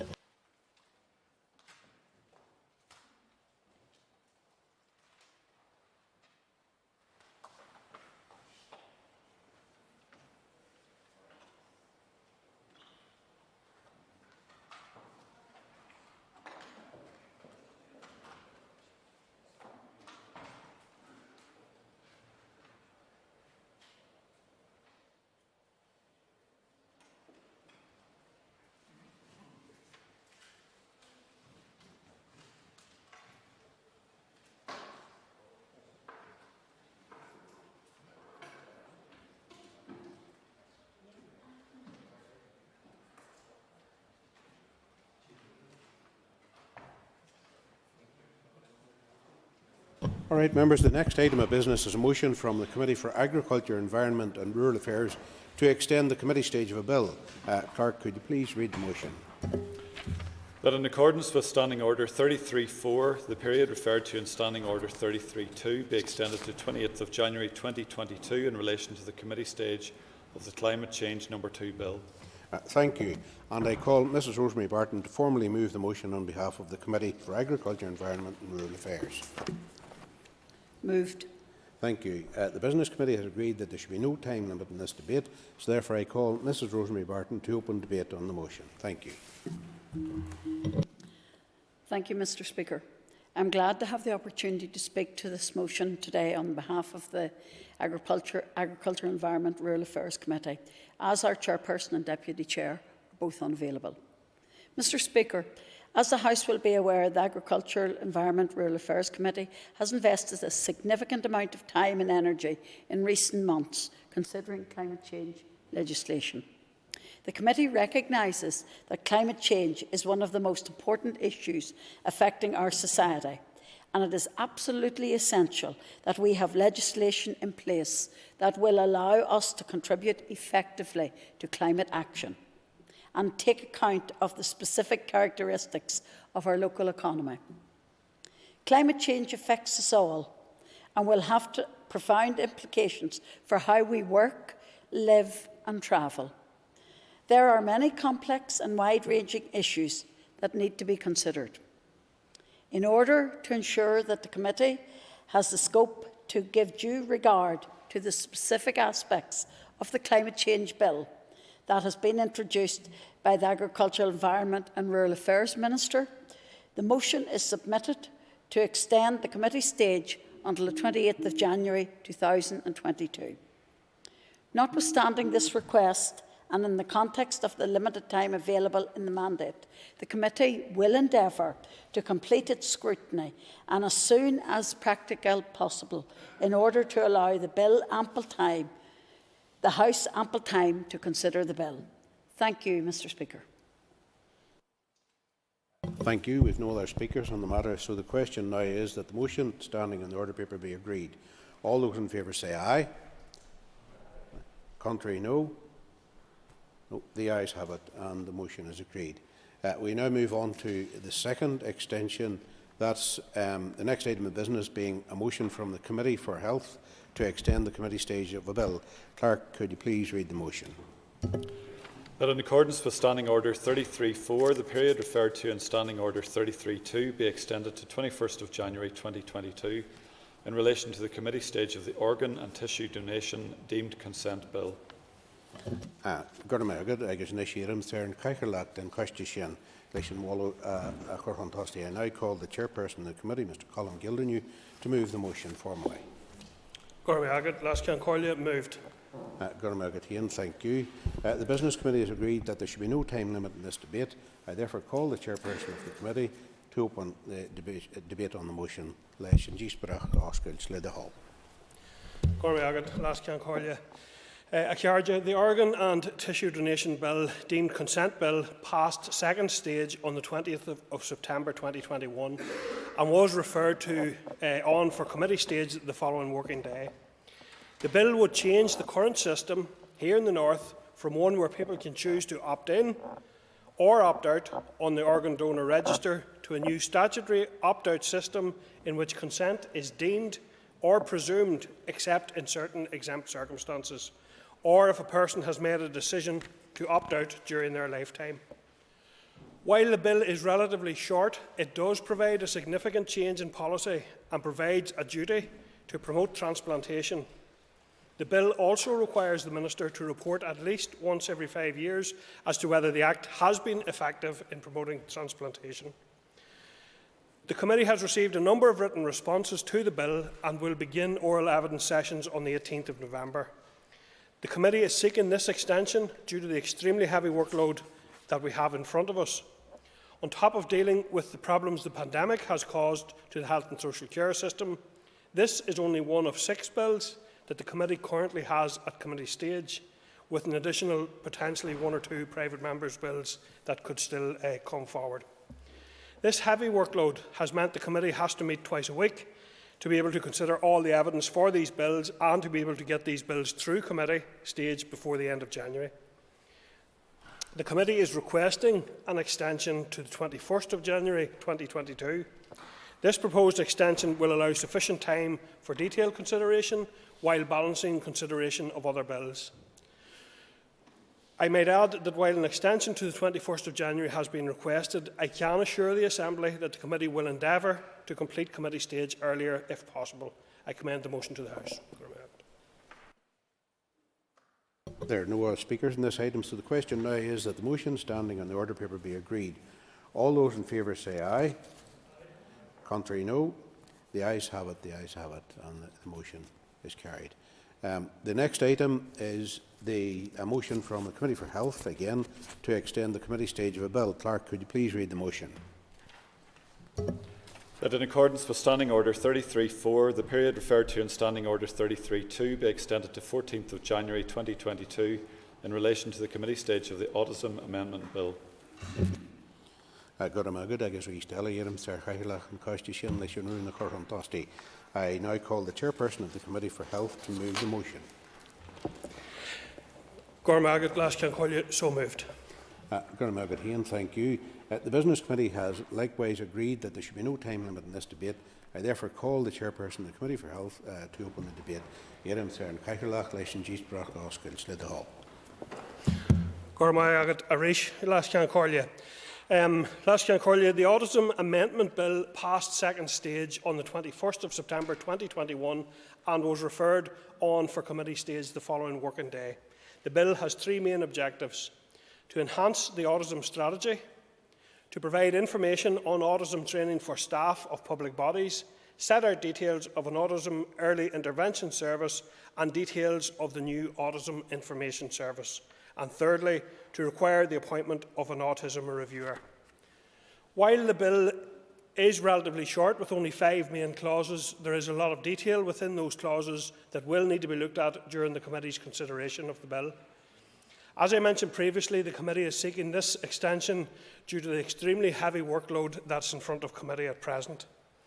Members are committed to getting the bills that we have through committee stage. Indeed, I will be back to request 2 further extensions for the Adoption and Children Bill and the Abortion Safe Access Zones bills in the coming weeks. The committee is requesting today an extension to 14th of January 2022. This proposed extension will allow sufficient time for detailed consideration while balancing consideration of other bills. While an extension to the 14th of January has been requested, I can again assure the Assembly that the committee will indeed endeavour to complete committee stage earlier, if at all possible. I commend the motion to the House. There are no other speakers listed on the motion, so the question is that the motion standing on the order paper be agreed. All those in favour say aye. Contrary, no. The motion is carried. The motion is carried. Thank you for that. We now move to the next item of business, which is a motion from the Committee for the Economy to extend the committee stage of a bill. Clerk, could you please read the motion again? That in accordance with Standing Order 33.4, the period referred to in Standing Order 33.2 be extended to the 28th of January 2022 in relation to the committee stage of the small-scale Green Energy Bill.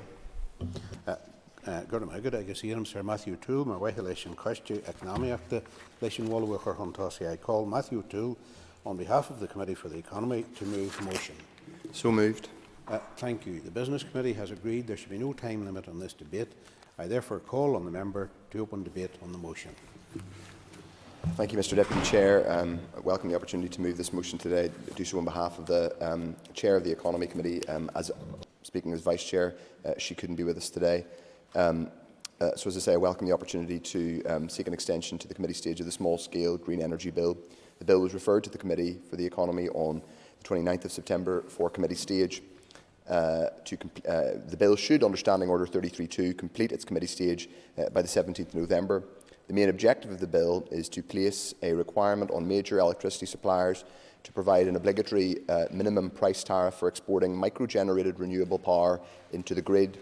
The bill requires the Minister for the Economy to establish a small-scale green energy microgeneration scheme with powers that include setting this minimum price tariff and to alter it depending on relevant economic conditions. It also provides the Minister with the power to determine what providers are eligible for the scheme by setting a minimum threshold for market share. The overall aim of the bill is to incentivise microgeneration through the establishment of a specified tariff system which is to be paid to microgenerators when they export their electricity to the grid. The major electricity providers or suppliers will be responsible for paying microgenerators. At its meeting on the 6th of October, the committee agreed to publish its call for evidence and survey and to write to the key stakeholders having written submissions on the bill, written submissions on the bill. On the 13th of October, the committee received an oral briefing from the bill sponsor, Mr John O'Dowd MLA, on the background and main provisions of the bill. As is the case with all legislation coming before the committee, we will wish to give detailed scrutiny to the bill and to allow time for meaningful engagement with all stakeholders. To conclude, I ask on behalf of the Economy Committee that this Assembly supports the motion to extend the committee stage of the bill to the 28th of January 2022. The committee looks forward to using this time to engage at all levels with those impacted by the legislation. Thank you very much, Mr Deputy Speaker. Thank you. The question now is that the motion standing in the order paper be agreed. All those in favour say aye. Contrary, no. The ayes have it and the motion is passed. Members, just take their ease now while we move to the next item, private members' business.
We'll give the proposer of the motion a couple of minutes here to see and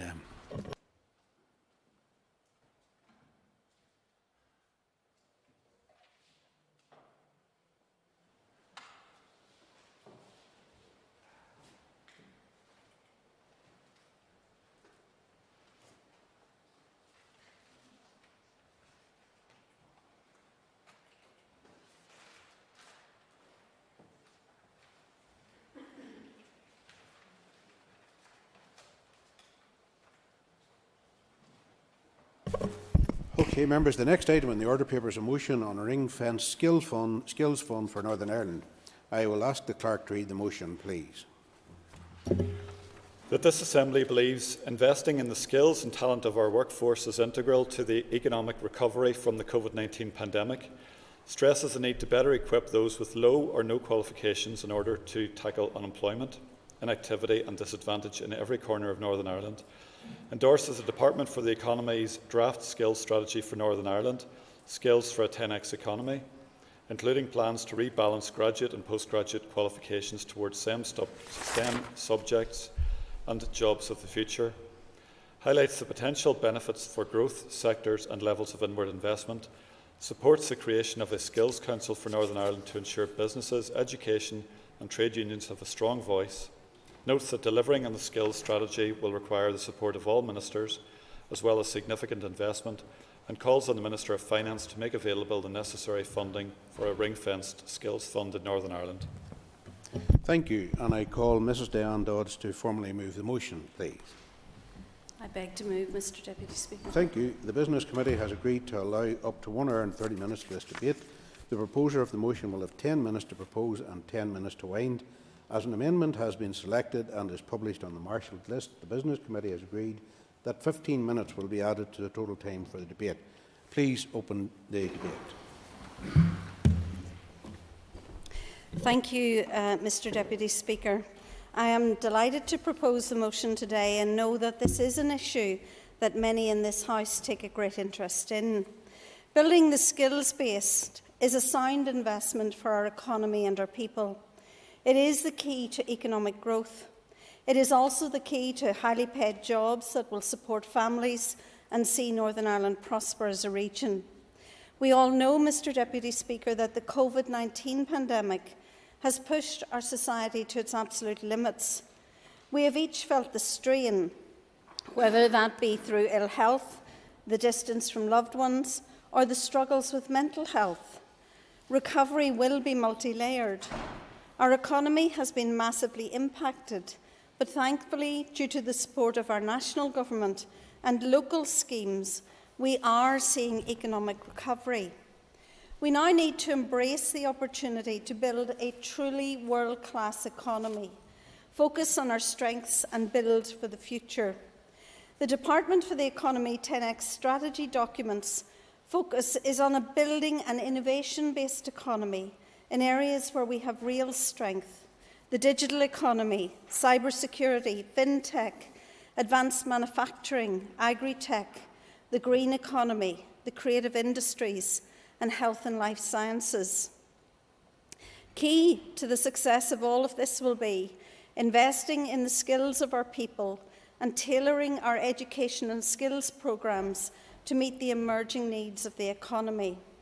This is vitally important and will help us to grow an inclusive economy which lifts individual aspiration and supports jobs and families across Northern Ireland. Building an economy for the future will require a range of commitments from a range of government departments. The challenge, Mr. Deputy Speaker, is significant. Northern Ireland has some of the lowest levels of high-paid jobs, innovation and productivity of any region of the United Kingdom. Northern Ireland has the highest economic inactivity rate of all of the regions of the United Kingdom. 70% of all young people aged 18 to 21 are in roles that are below the real living wage. 89% of employers reported difficulties in finding applicants that were suitably skilled. Add to this, Mr. Deputy Speaker, the fact that investment in education and skills as a proportion of all public expenditure has fallen from 14.8% in 2010-11 to 12.7% in 2018-19. Only 30% of businesses in Northern Ireland have a dedicated training budget, compared to 37% in the rest of the United Kingdom. The Organisation for Economic Cooperation and Development report on Northern Ireland's skills landscape noted that while Northern Ireland had made significant progress in strengthening its skills and economic performance in recent years, the projected skills imbalances within the economy would present significant challenges for the labour market for some years to come. There are significant challenges, Mr. Speaker, but there are real opportunities as well. When I talk to many sectors across the economy about the need to invest in future skills, almost all want to see a refocus on the curriculum right through the education system, so that the needs of the future economy in science and technology can be delivered. This motion talks about the need to rebalance towards STEM subjects. Indeed, the Northern Ireland Skills Barometer projects that from 2018 to 2028, professional, scientific and technical jobs will see the greatest growth. A CBI survey reinforces this, with 83% of businesses expecting highly skilled roles to grow over the next 5 years, but with 76% expecting it to be difficult to fulfil these roles. This rebalancing must start with our primary school curriculum and a greater emphasis on the teaching of science as a separate subject in schools. Since digital technology increasingly underpins our whole society, we also need to see the development of the digital spine for Northern Ireland.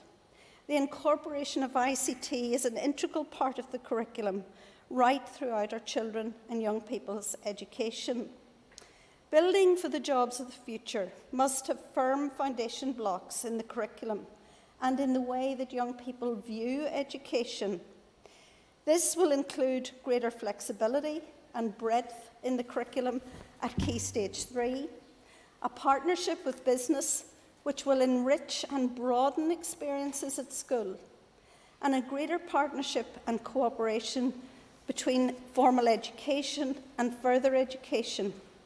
The constraints of the current system often pit these two elements of our skills system against each other, particularly in terms of the available funding. Growing the skills of the future must also be inclusive. Research by the Social Mobility Commission in the UK has found that the poorest adults with the lowest qualifications are the least likely to access training. Investing in skills in a tailored way will bring huge benefits to many of the most disadvantaged communities in Northern Ireland. We already see life-transforming work being done by organisations such as Impact Training on the Shankill. Young people given the opportunity to gain skills which will help them access jobs and stability in their lives.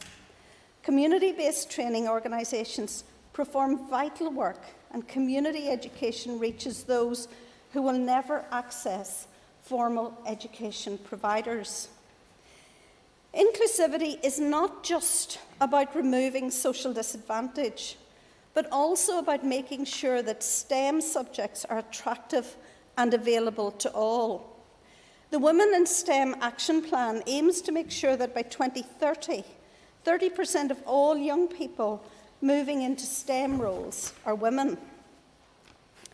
Growing the skills base in Northern Ireland must also mean giving suitable guidance and advice to young people about the variety of career paths they may follow.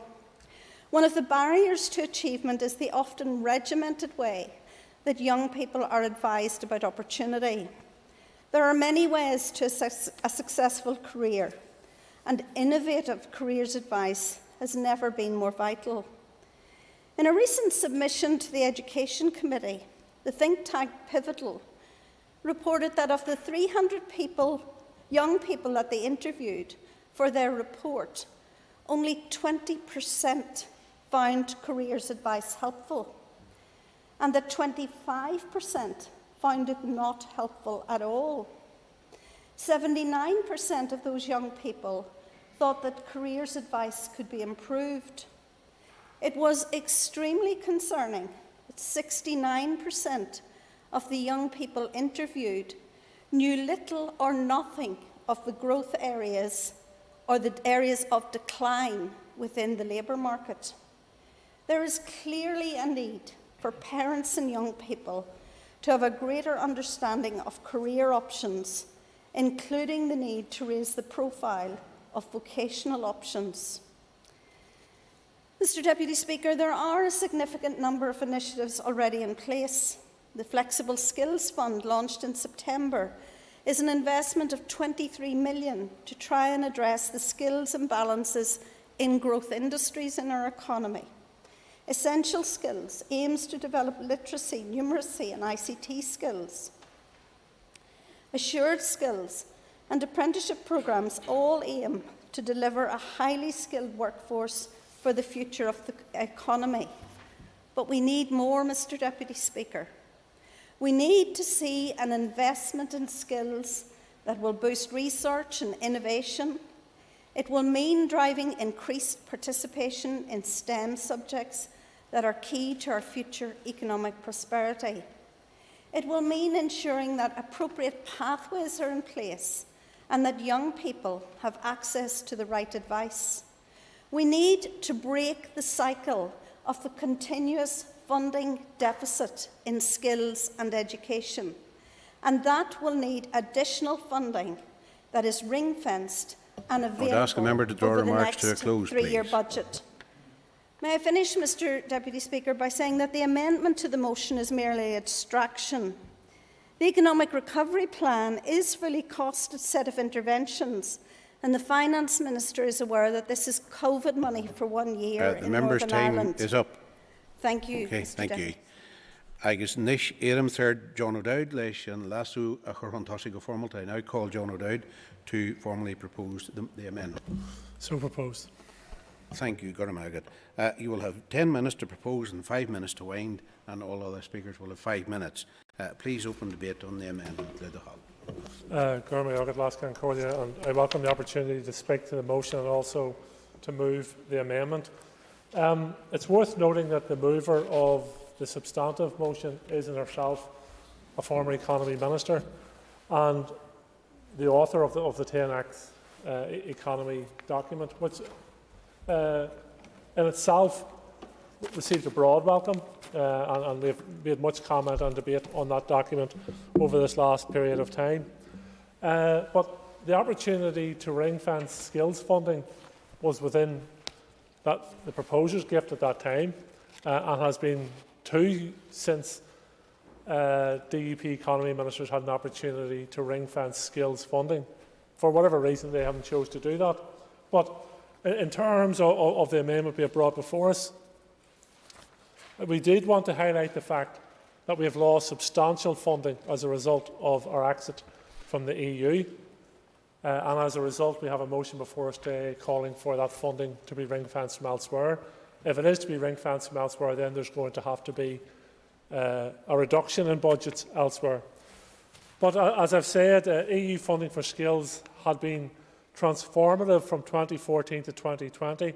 EU funding allocated to the NI European Social Fund amounted to approximately £210 million, representing 46.7% of the total programme cost. In terms of funding the skills strategy, it does acknowledge in Commitment 34 that Brexit will create funding shortfalls in respect of the European Social Fund. While the skills strategy does not specify the exact shortfall, we already know that the Finance Minister had allocated £22.6 million to the Department of Economy last year, so that the European Social Fund programmes could continue until March 2023. That's £22.6 million we were not able to spend elsewhere. Not to suggest for 1 second that the skills strategy was an important investment, but we were already getting it funded from elsewhere until we were forced to exit the EU.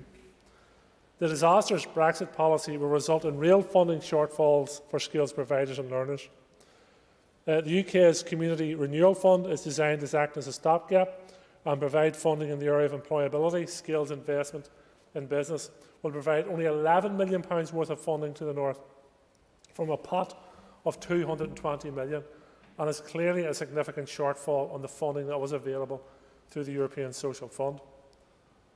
It should be also mentioned that the Dublin Government, through its Department of Further and Higher Education, Research, Innovation and Science, guaranteed that funding will be allocated to those students from the North so they could access the Erasmus Plus programme, which can improve their knowledge and research. If skills is a priority for the Economy Minister, and indeed the previous Economy Minister, then why have 3 successive DUP ministers made no effort to engage with the Dublin Government on this funding and its allocation to our students and education providers?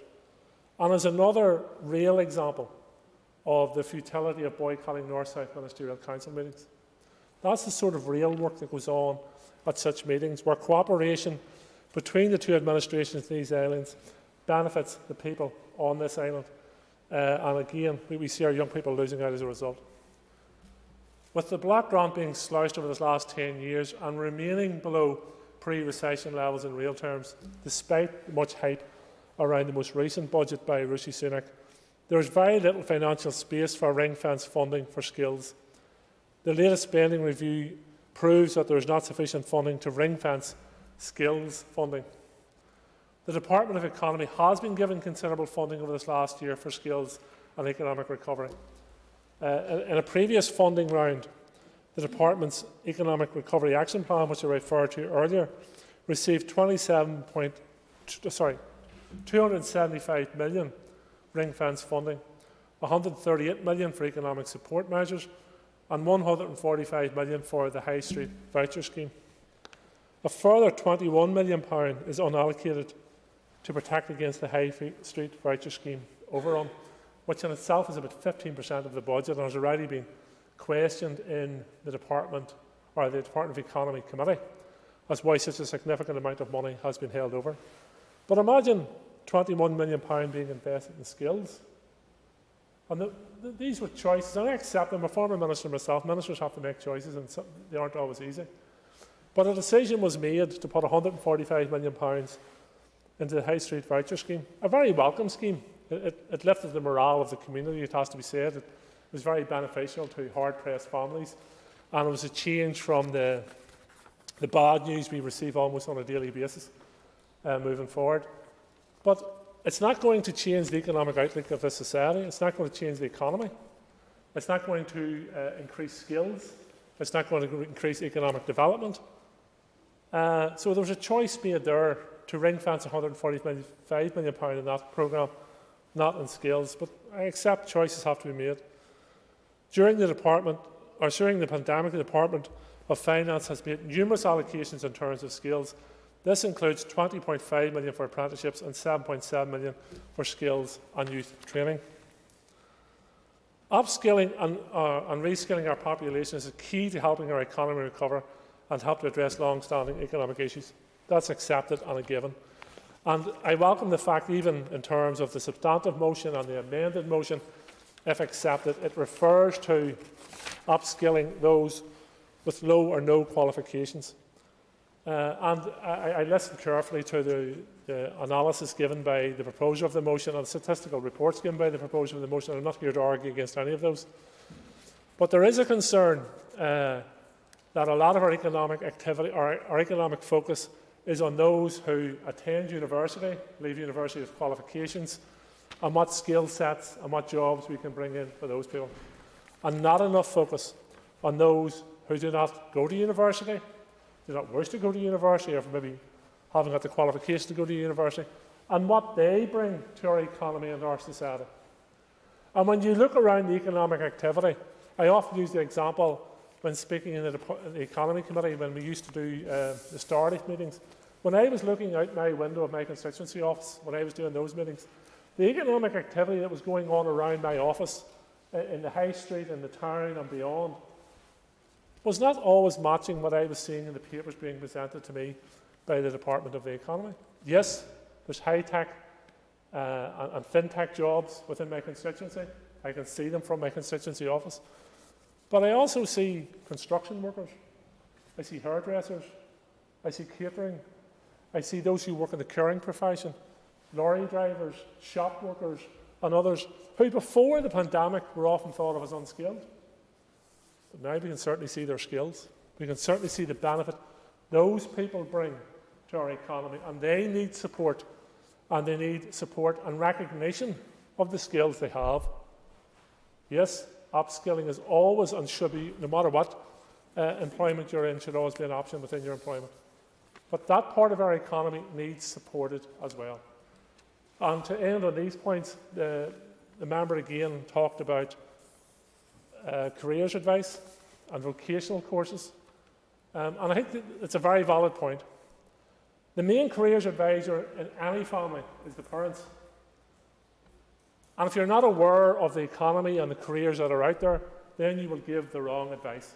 And I'm at that stage in my life where one of my children, I'm talking about their GCSEs and perhaps A-levels in the future. And I'm relatively well tuned in, I would hope, to what's going on in the political world, the economic world, etc.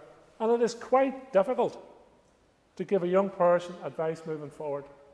If I have the level of knowledge I'm involved in, then how do parents beyond that do that? So we do have to ensure careers advice and support is given to parents as well as the young people. And we have to change how we measure success in education as well. If we measure success in education simply by the number of people who go to university, then we're measuring the wrong thing. We have to measure in terms of how many young people leave our education system who value themselves and become valuable members of society. So I commend the amendment to members. I believe that, yes, skills need supported, they need funded, and I think our amendment ensures that we're looking at this not only for now, but over the next 3 years. So thank you. I call Sinead McLaughlin. Thank you, Mr Deputy Speaker. I rise in support of the motion, and I rise in support also of the Sinn Féin amendment. And to be honest with you, you couldn't really put a blade of grass between the two motions, apart from the semantics and fact that both the DUP and Sinn Féin are trying to displace responsibility of a failed economic investment and skills strategy that has existed in this place for decades. The problem, as I see it, It is that funding for skills has always been ring-fenced here in Northern Ireland, just it has been ring-fenced around Belfast. And the rest of the regions don't really get much of a sniff of it. It's great to see both your parties recognising the need to dramatically improve the skill base here in the north of Ireland. Whilst the South has focused for years on building up its vocational skills as a driver for its economy, the North has far too long been satisfied with often low-skilled and low-paid jobs, and indeed the lowest productivity on these islands. We need a big shift in our approach. This has been recognised by outside bodies as the MLA, Ms Dodds has said, such as the OECD. It has taken far too long for this to be accepted by the two parties that hold the ministerial roles in the economy, in finance and in education.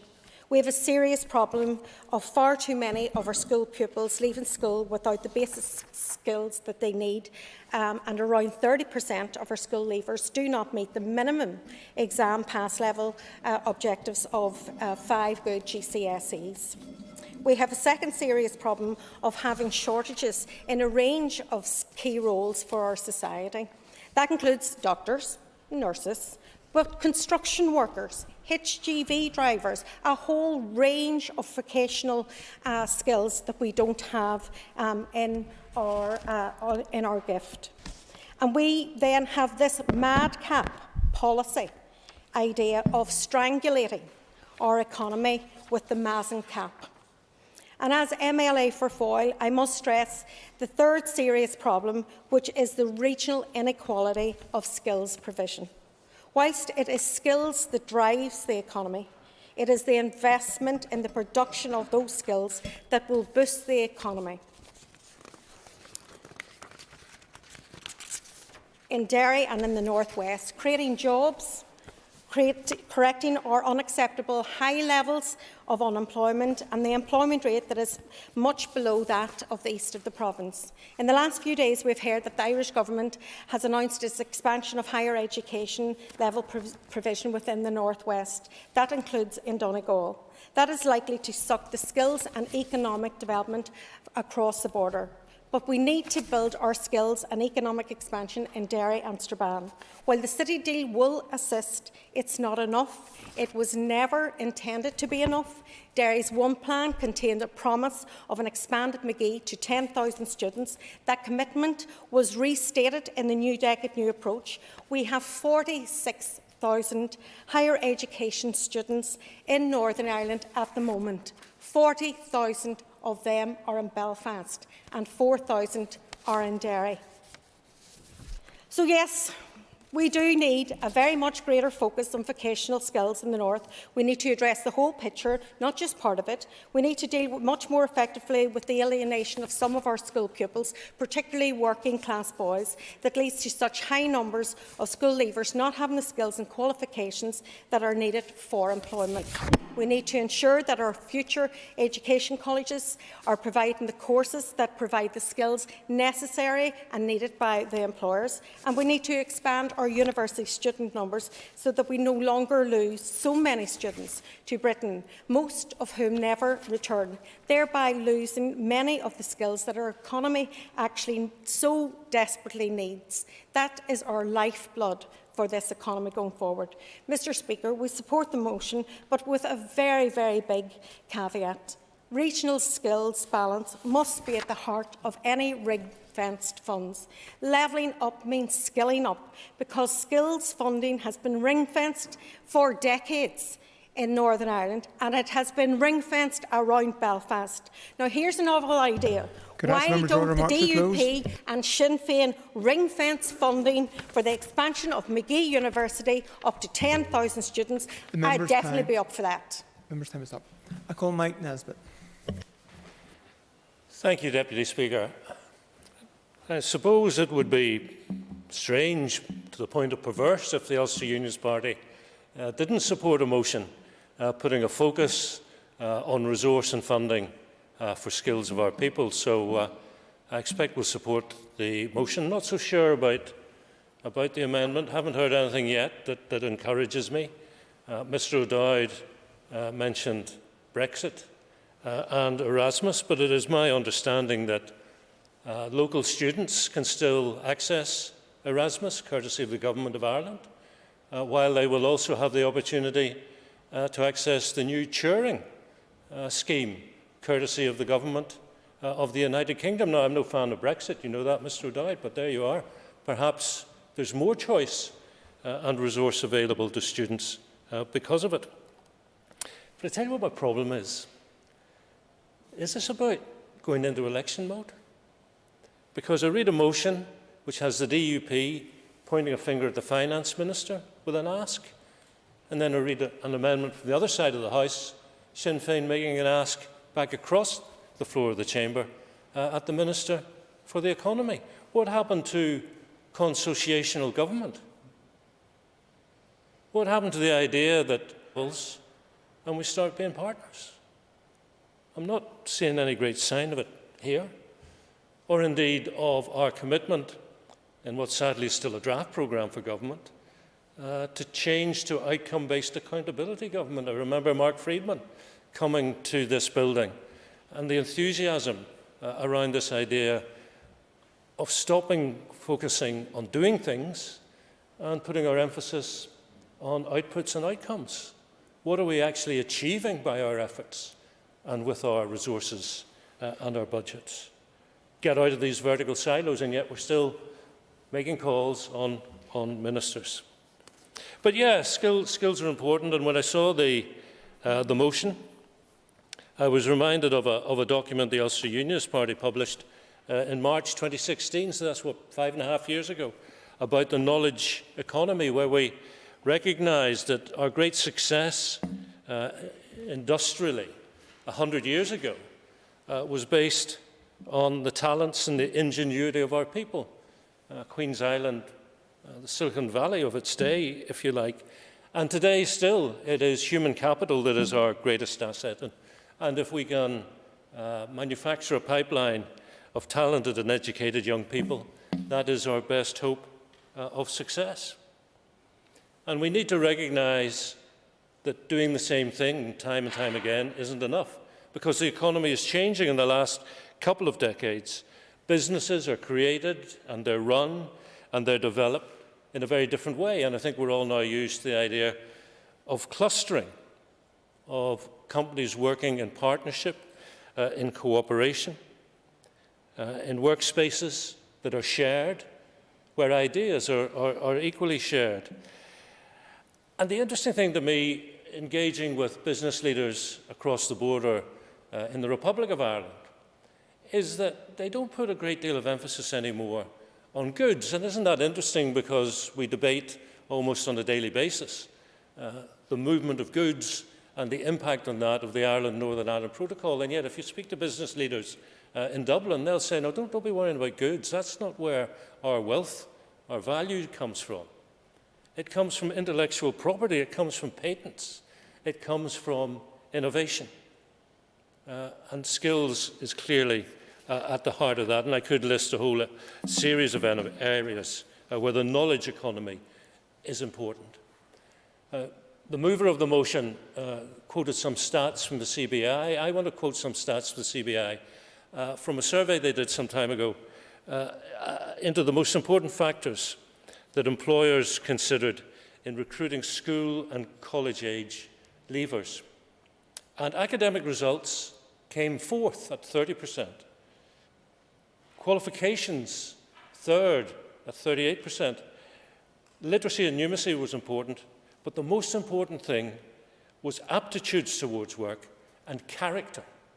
What's your character? What's your attitude to getting up in the morning and going to work? So if we're going to teach skills, we've got to encourage that as well. I call Stuart Dixon. Thank you very much, Deputy Speaker. I rise to support both the motion and the amendment because I believe that this pushes our efforts in a more sensible direction.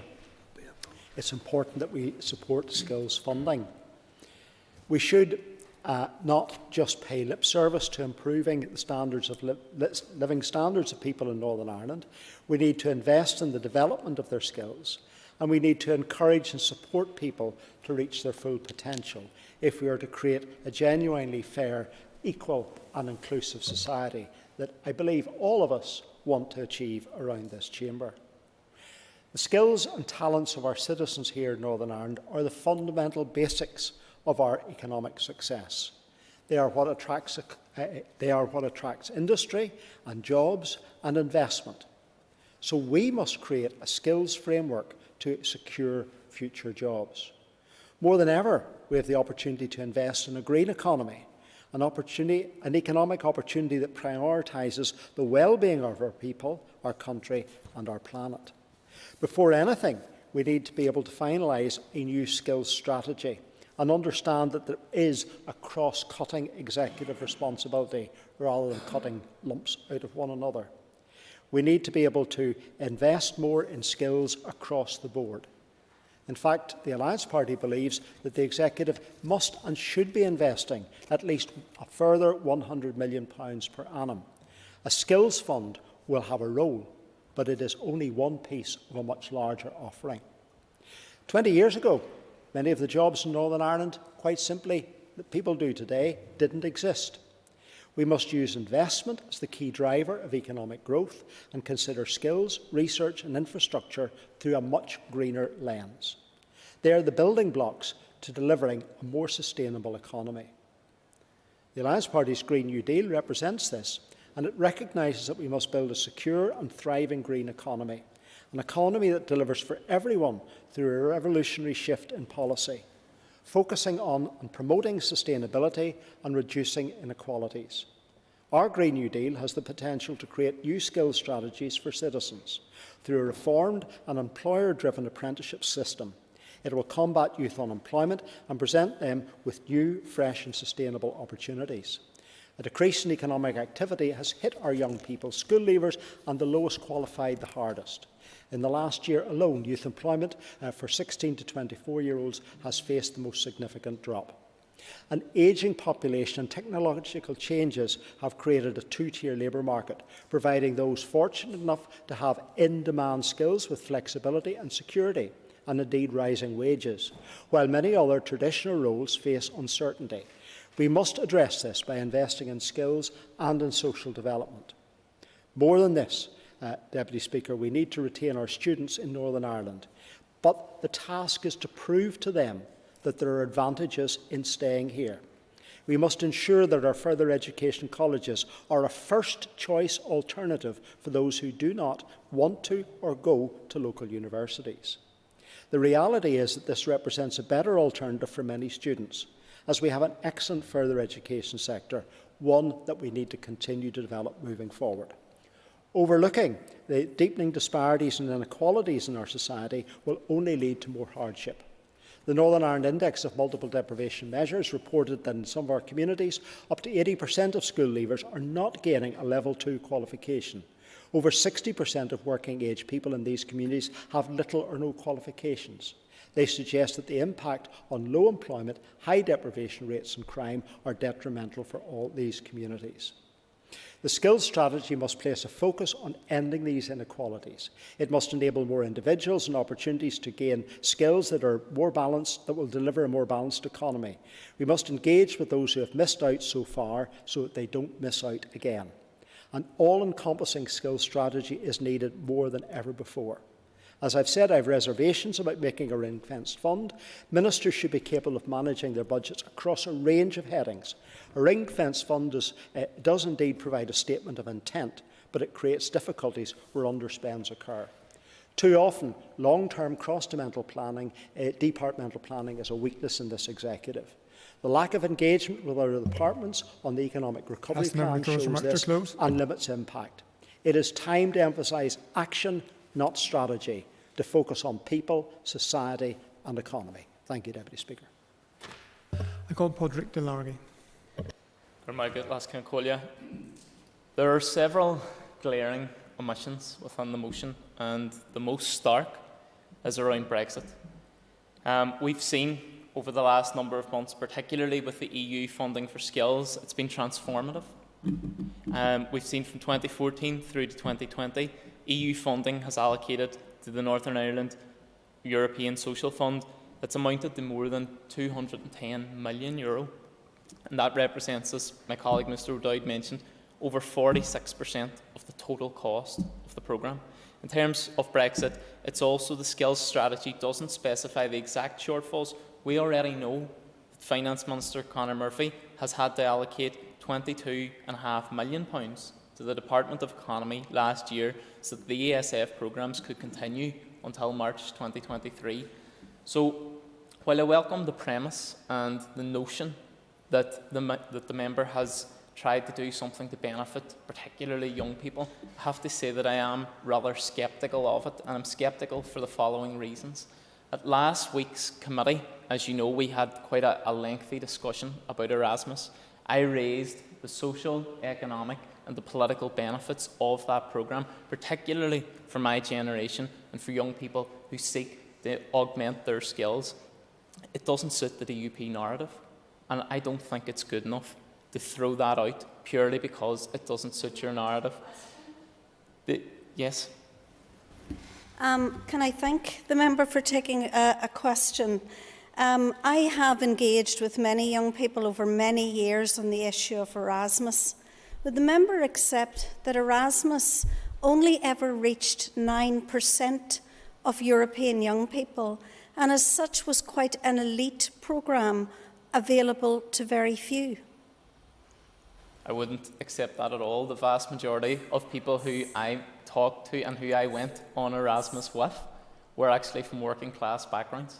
It costs £150 to go for a week on Erasmus, so that is an acceptable and affordable solution for working class families. There's huge grants that are hugely subsidised by the EU, but again, it doesn't suit your political agenda, so I don't think it's good enough to just throw that out.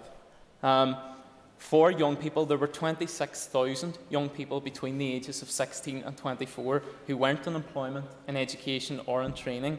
In Sinn Féin's economic recovery, we called for a youth guarantee, for every young person to be guaranteed access to employment, to skills or educational opportunities. So again, I do welcome the premise that you're trying to do something for young people.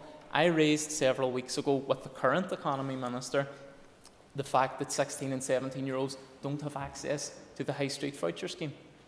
But again, that didn't suit the political agenda, so it was thrown out.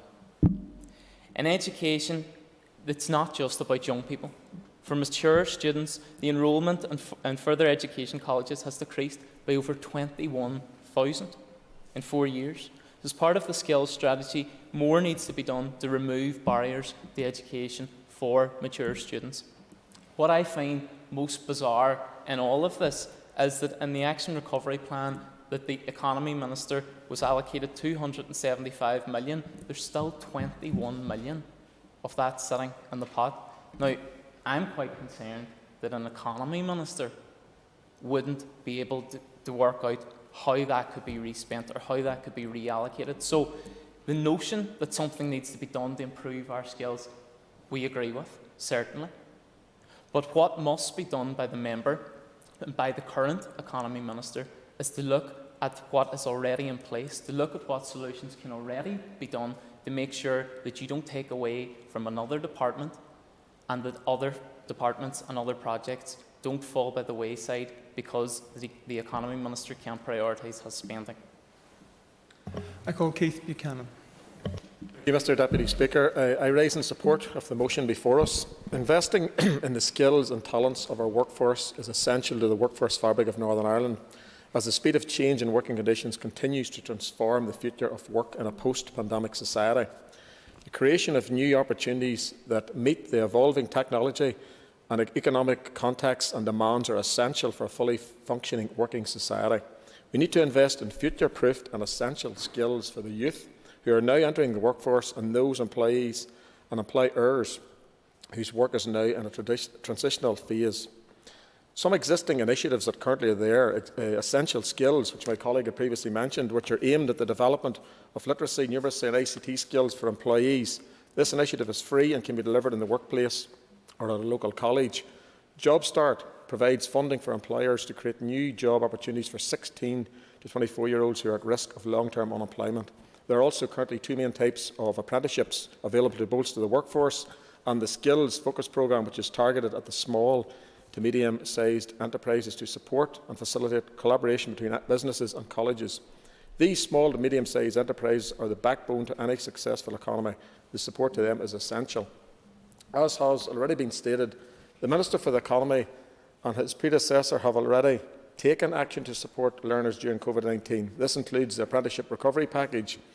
As a party, the DUP is committed to ensuring a shake-up and reform of local skills policies is at the heart of Northern Ireland's exit strategy from COVID-19. We need to put a higher value and emphasis on skills and the benefits they present, not just for our economy, but for the personal health and well-being and the subsequent pressures on public services. Collaboration with industry and individual businesses is critical. We need to address historical underinvestment by local businesses in training, upskilling and continuous professional development. If we don't back up the skills strategy with sustainable and long-term funding arrangements, including a ring-fence pot, it will be a missed opportunity to reset our economy towards new growth and give the ensuing generation of young people a better foundation in our society to better themselves and the society they will forge. Other important factors that need to be considered for establishing as part of any ring-fence skills fund includes the need for clear accountability for how funds are allocated, value for money, and ensuring that there is a central role for businesses and employers in how policies are designed. Long-term investment decisions need to take account of the changing demographics in Northern Ireland. The current share of our population aged between 5 and 14 is the highest it has been for decades. With sustained and targeted fundings in place, we can allow this generation to fulfil the potential and take our economy to the next level. Targeted funding at already up-and-coming industries such as digital, ICT and creative sectors, agri-food, fintech, financial services and the growing engineering sector.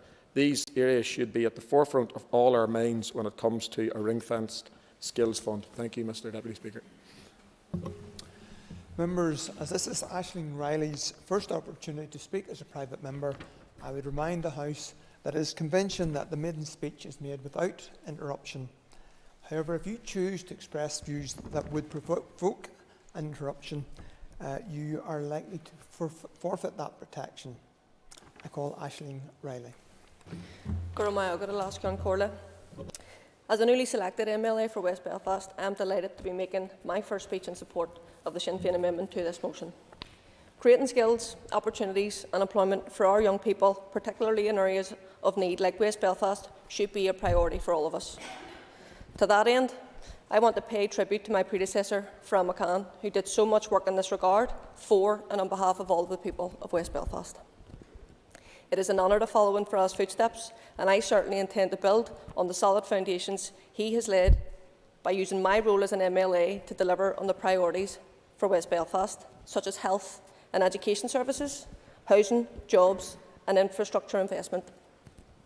The Black Mountain area of West Belfast, which I represent, has the worst health stats in the north. There is no full-time GP services or a dentist. Our local leisure centre is outdated and in serious need for reinvestment. Our schools in both English and in Irish sectors are at capacity. I myself learned in porta cabins some 25 years ago, and here we are today with children still learning in porta cabins. And so schools desperately need new buildings and additional funding for resources.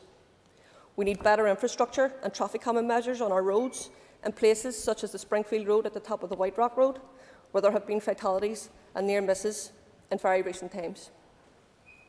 Investing in skills is a key component of creating opportunities and futures for our young people.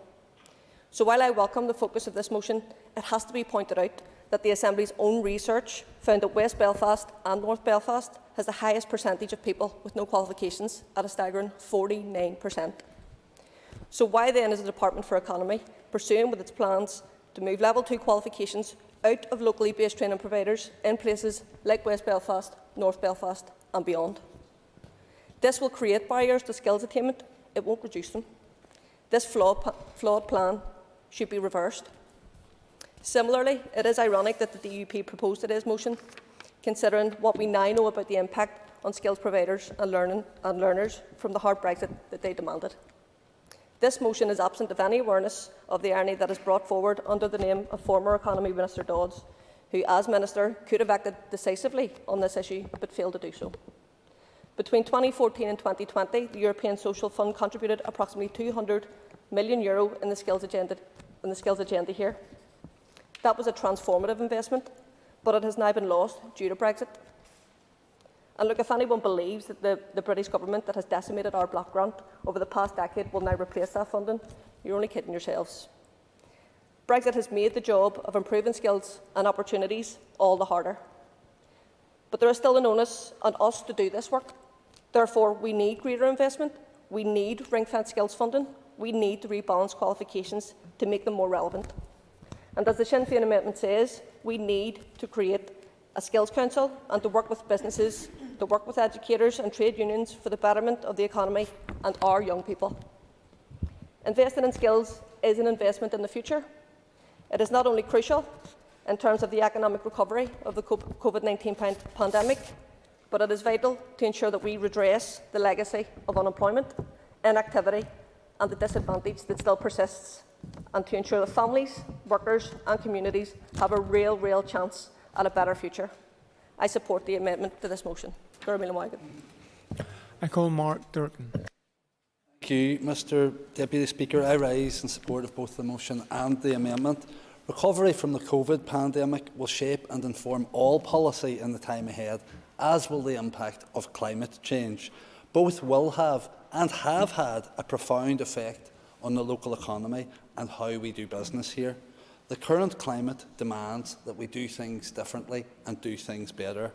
As the old adage goes, insanity is doing the same thing over and over and expecting different results. The system here has failed people, from political instability to the failure of successive DUP economy ministers to address obvious regional imbalances with regards to university provision and economic investment in the North West. The entrenched inequities didn't happen overnight, and I'm under no illusion that the policies put in place to resolve it will be a quick fix either.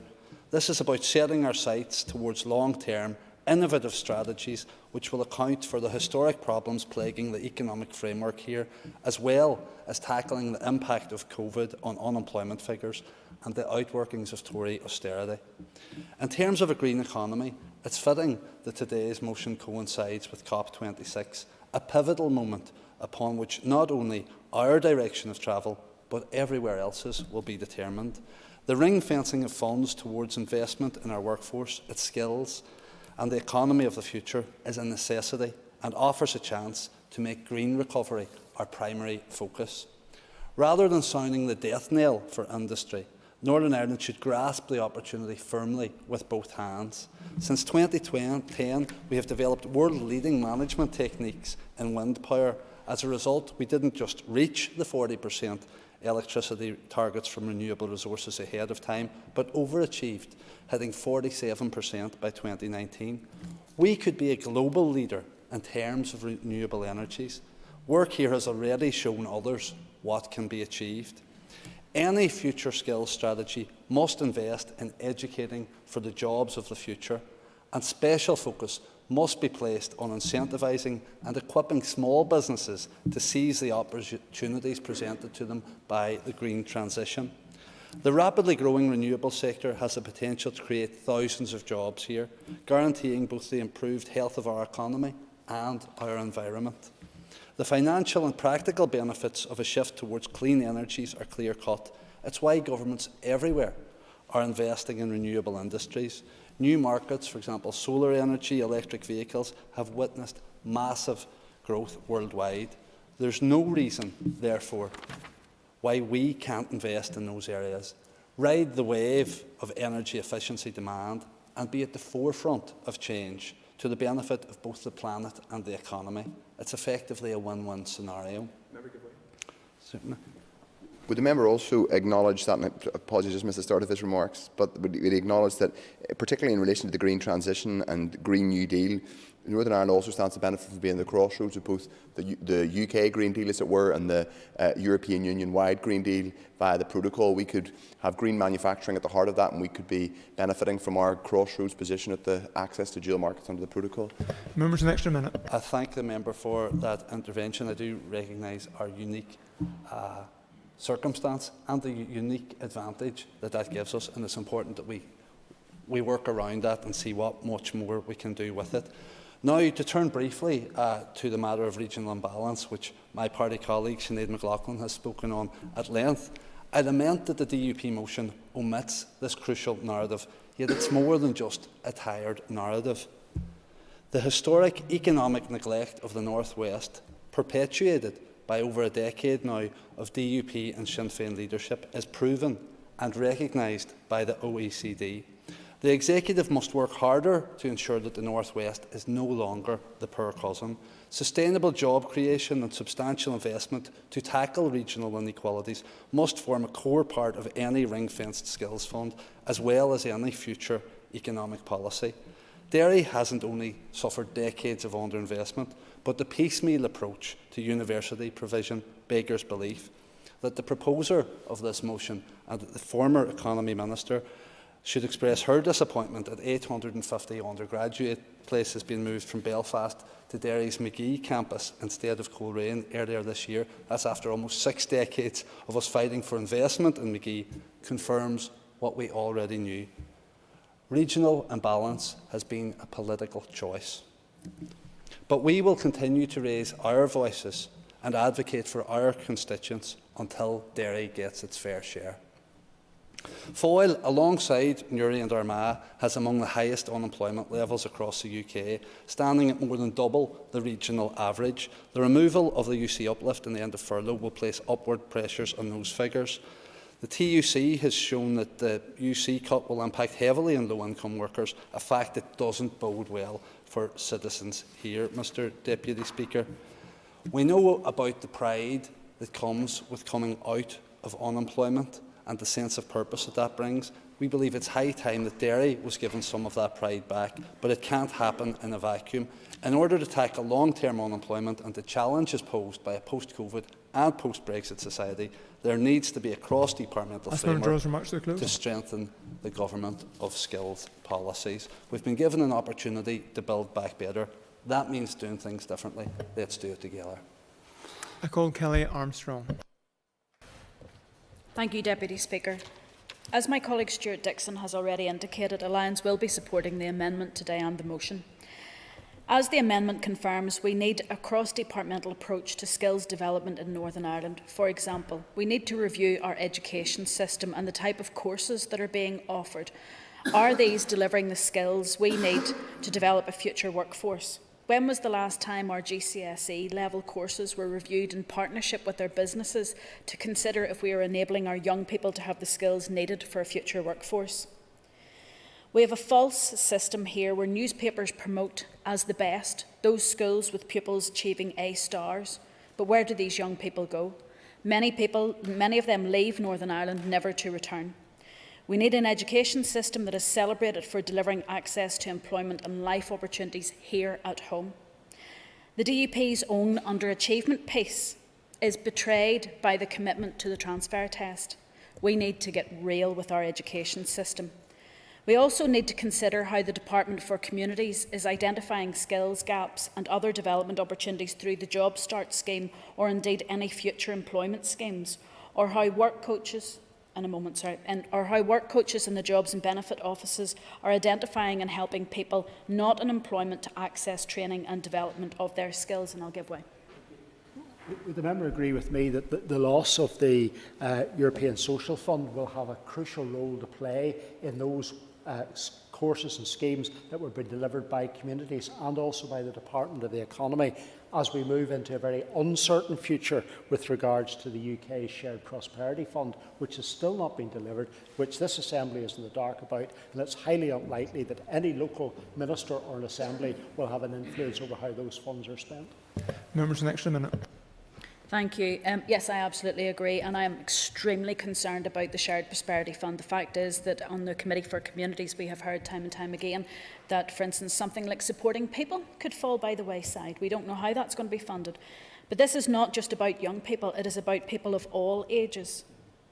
And of course then, when we're talking about the different departments, economy needs to bring forward the skills strategy to collate all this work together to ensure there's a joined up approach. And I have to say, I look forward to the budget setting process for cross-departmental bids to ensure an issue such as this, a cross-cutting issue, skills, is funded and headlined in departments that I have previously mentioned. Earlier, my colleague Stuart Dixon spoke of the published Alliance Green New Deal that confirms we need a realignment towards sustainability, reducing inequalities and an employer-driven apprenticeship strategy. All of this can be delivered, but we need an improved impact assessment process where all departments have to align their policies to ensure improved equality, sustainability and carbon impact assessments are carried out before a scheme is brought forward. It's time for all our departments to stop working in silo and move forward to deliver effective actions that will help to achieve what the proposers of today's motion and amendment seek to achieve. Mr Deputy Speaker, I do have a concern about the amendment where it seeks to include a ring-fenced skills fund. I'm not 100% certain how a ring-fenced budget can or would work. As we all know, there is a structure to how a budget is developed and delivered. Therefore, how can there be a ring-fenced skills fund? If a skills fund budget is limited within the Department for Economy, how can we effectively scrutinise the other departments who have a role to play in delivering the skills strategy? I hope the proposers of the motion and the amendment can explain this, as this is one of the aspects of today's debate that is not clearly enough explained. There's also no mention of the apprenticeship levy in either the main motion or the amendment. Could I ask both if they could confirm in their winding what their thinking is on the apprenticeship levy, given how many companies here are paying into that but are not receiving an effective return? Investing in skills is, of course, integral to economic recovery following the fallout from both Brexit and the pandemic. I agree that we must improve the number of people qualified in STEM subjects, but I also ask that we are mindful that with an ageing society, we do not forget the growing need for social care provision, including an increase in that skilled social care workforce to deliver care in the community. There needs to be real consideration as to how we pay people properly, how we provide them with training to ensure they have the right skills to look after our older and vulnerable fellow citizens. For example, I'm aware of a company that was refused access to the community's Job Start scheme because the department did not believe the jobs were skilled enough. Those jobs were in the service sector, yet coffee houses were allowed to join that scheme. We need to support the skills of all businesses in Northern Ireland, a skills strategy that reviews the needs of all businesses that deliver for what Northern Ireland needs now needs to come forward. If we are to have an effective skills strategy and prioritise the delivery of skills over the next number of years, then we as an Assembly need to set aside party political budget segmentation and design a programme for government and a work programme to deliver for this place that we call home and the citizens who live in it. Thank you. I now call on the Minister of Finance, Conor Murphy, to respond to the debate, and you've up to 15 minutes. And I very much welcome the focus in the discussion today on skills. I've spent a lot of the summer, I suppose I spent a lot of the last 18 months talking to businesses, but primarily with fighting support, but certainly over the summer period I have had the opportunity to visit a lot of sectors, manufacturing, retail, hospitality, and a consistent theme is a shortage of workers with the right skills, and that has been raised time and time again. I should say at the outset that policy responsibility, as most people have acknowledged, for skills rests with the Department of the Economy and not with the Department of Finance, but I respond to this debate and focus on my own role as a Finance Minister. Last year, the Department of the Economy received £644 million of COVID funding. A significant proportion of this was for schemes to help support businesses cope with restrictions, but it also included approximately £80 million to support students, apprenticeships, further and higher education, in recognition of the impact of the pandemic had on the skills sector. In March 2021, the proposer of the motion, when she was Economy Minister, brought forward the Economic Recovery Action Plan to the Executive. That action plan set out several of the points raised in the motion, such as skills strategy, STEM subjects, jobs of the future and the creation of a Skills Council and a Skills Fund. As Finance Minister, I made a recommendation that the Executive fully fund the Economic Recovery Plan. This was agreed, and allocations of £275.8 million of resource and £11 million of capital were announced as part of the Executive's 2021-22 budget. £145 million of this was for the High Street Stimulus Scheme, leaving £130.8 million of resource and £11 million of capital, which the Economy Minister has discretion over. An amendment to the motion has also been brought forward, which quite rightly calls on the Economy Minister to ring-fence part of this money for skills. I look forward to Minister Lyons updating the Assembly with the actions his department has taken forward in this regard. I can tell members that the Economy Minister has advised the Executive that the funding provided for the Economic Recovery Action Plan will be used to build a higher skilled and agile workforce to pursue and secure better jobs and produce a more regionally balanced economy. Furthermore, the British Government has made available £15 million over a 3-year period in support of skills as part of the New Deal arrangement, and the Economy Department has advised that this will be used for a skills fund. The Department of Economy intends to contribute a further £8 million over 3 years.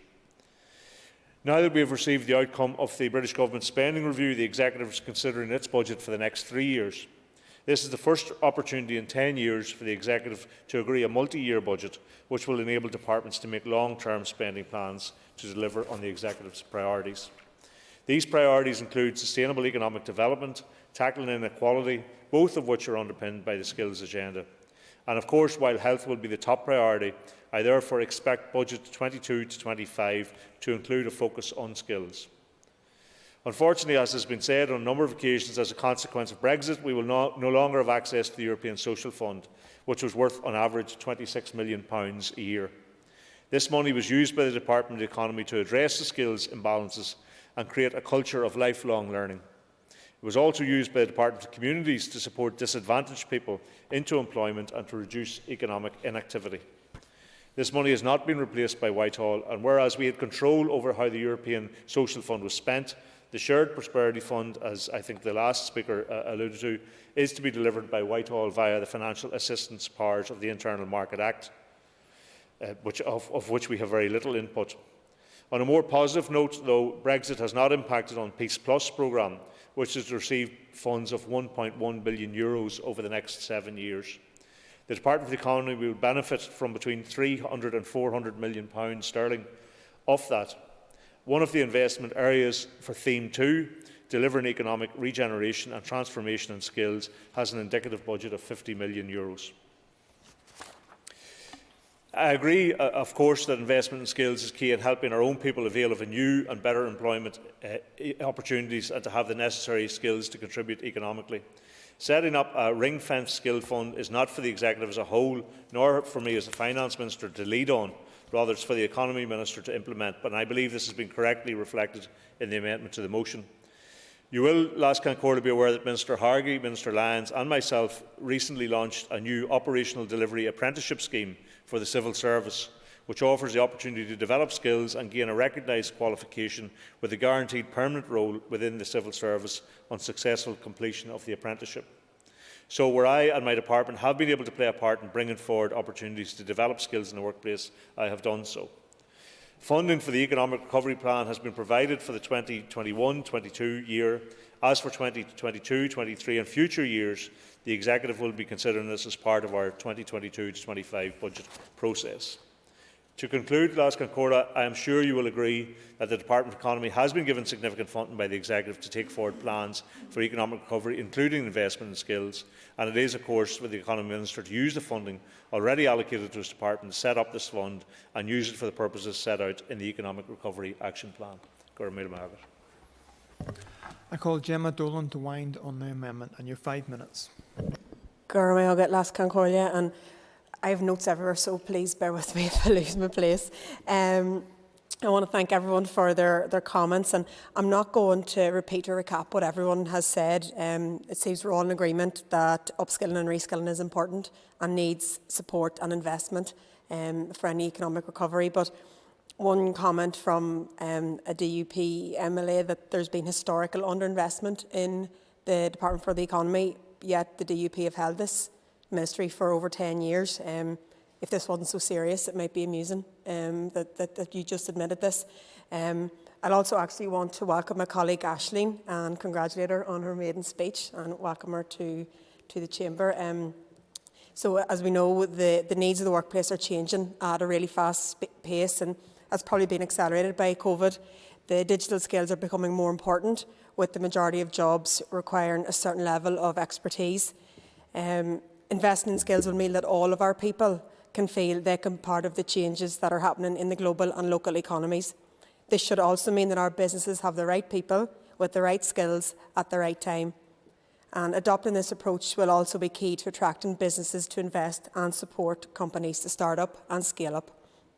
Having said this, I can't help but address the fact that the skills strategy ignores the skills shortages in areas like the care sector, which will need over 4,000 more workers in the next 10 years, and while construction will need over 2,000 more tradespeople than it currently has, as my colleague John O'Dowd pointed out when he was looking out of his constituency office window, that there's not enough focus on those who don't go to university and what they have to offer to our economy and our society. Our further and higher education institutions need to be at the heart of this. And my own constituency, we have the top-class South West College, which has the state-of-the-art Erin campus to match the existing and innovative South West College Skills Centre. And at this point, I'd like to celebrate the fact that representatives from the college have been invited to host a keynote address and panel discussion as part of COP26.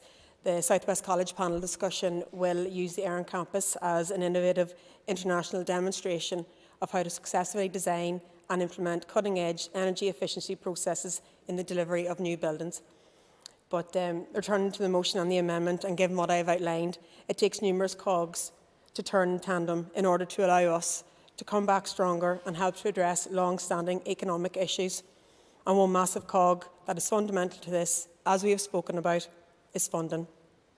It's become a bit of an elephant in the room for the DUP at this stage, but EU funding for skills, as we have already spoken about several times during this debate, has been transformative. The British government's Brexit policy will result in real funding shortfalls for skills providers and learners, providing only £11 million worth of funding to the North. Where does this leave the 26,000 young people between the ages of 16 to 24 in the North who are not in employment, education or training? Or where does it leave our older and mature learners who experience barriers to upskilling and reskilling? Our people don't deserve dilly-dallying or responsibility shirking from successive DUP economy ministers. They deserve better jobs with better wages, in a more flexible working environment and a better overall quality of life. But then again, the DUP don't exactly have a good track record of being on the side of workers. I commend the amendment.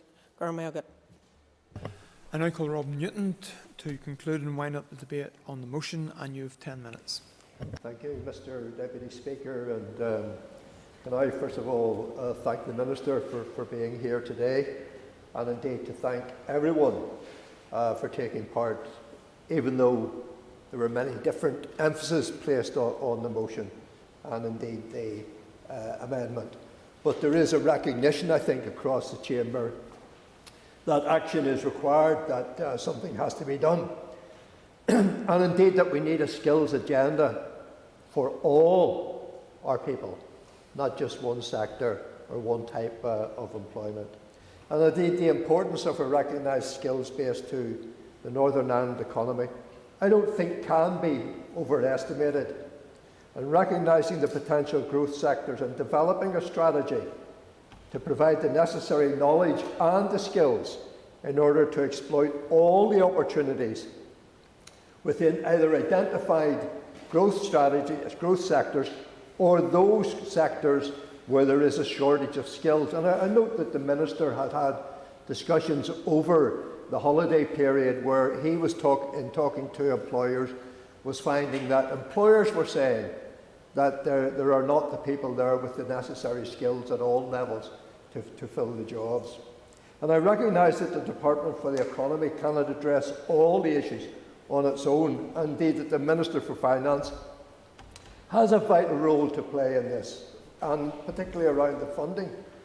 But also, Mr Speaker, the Minister for the Communities has a vital role to play, and that the Minister in her job skills programme, Job Start, delivers against the need for an economic revival and indeed against the need for our young people to get the skills and qualifications that they need.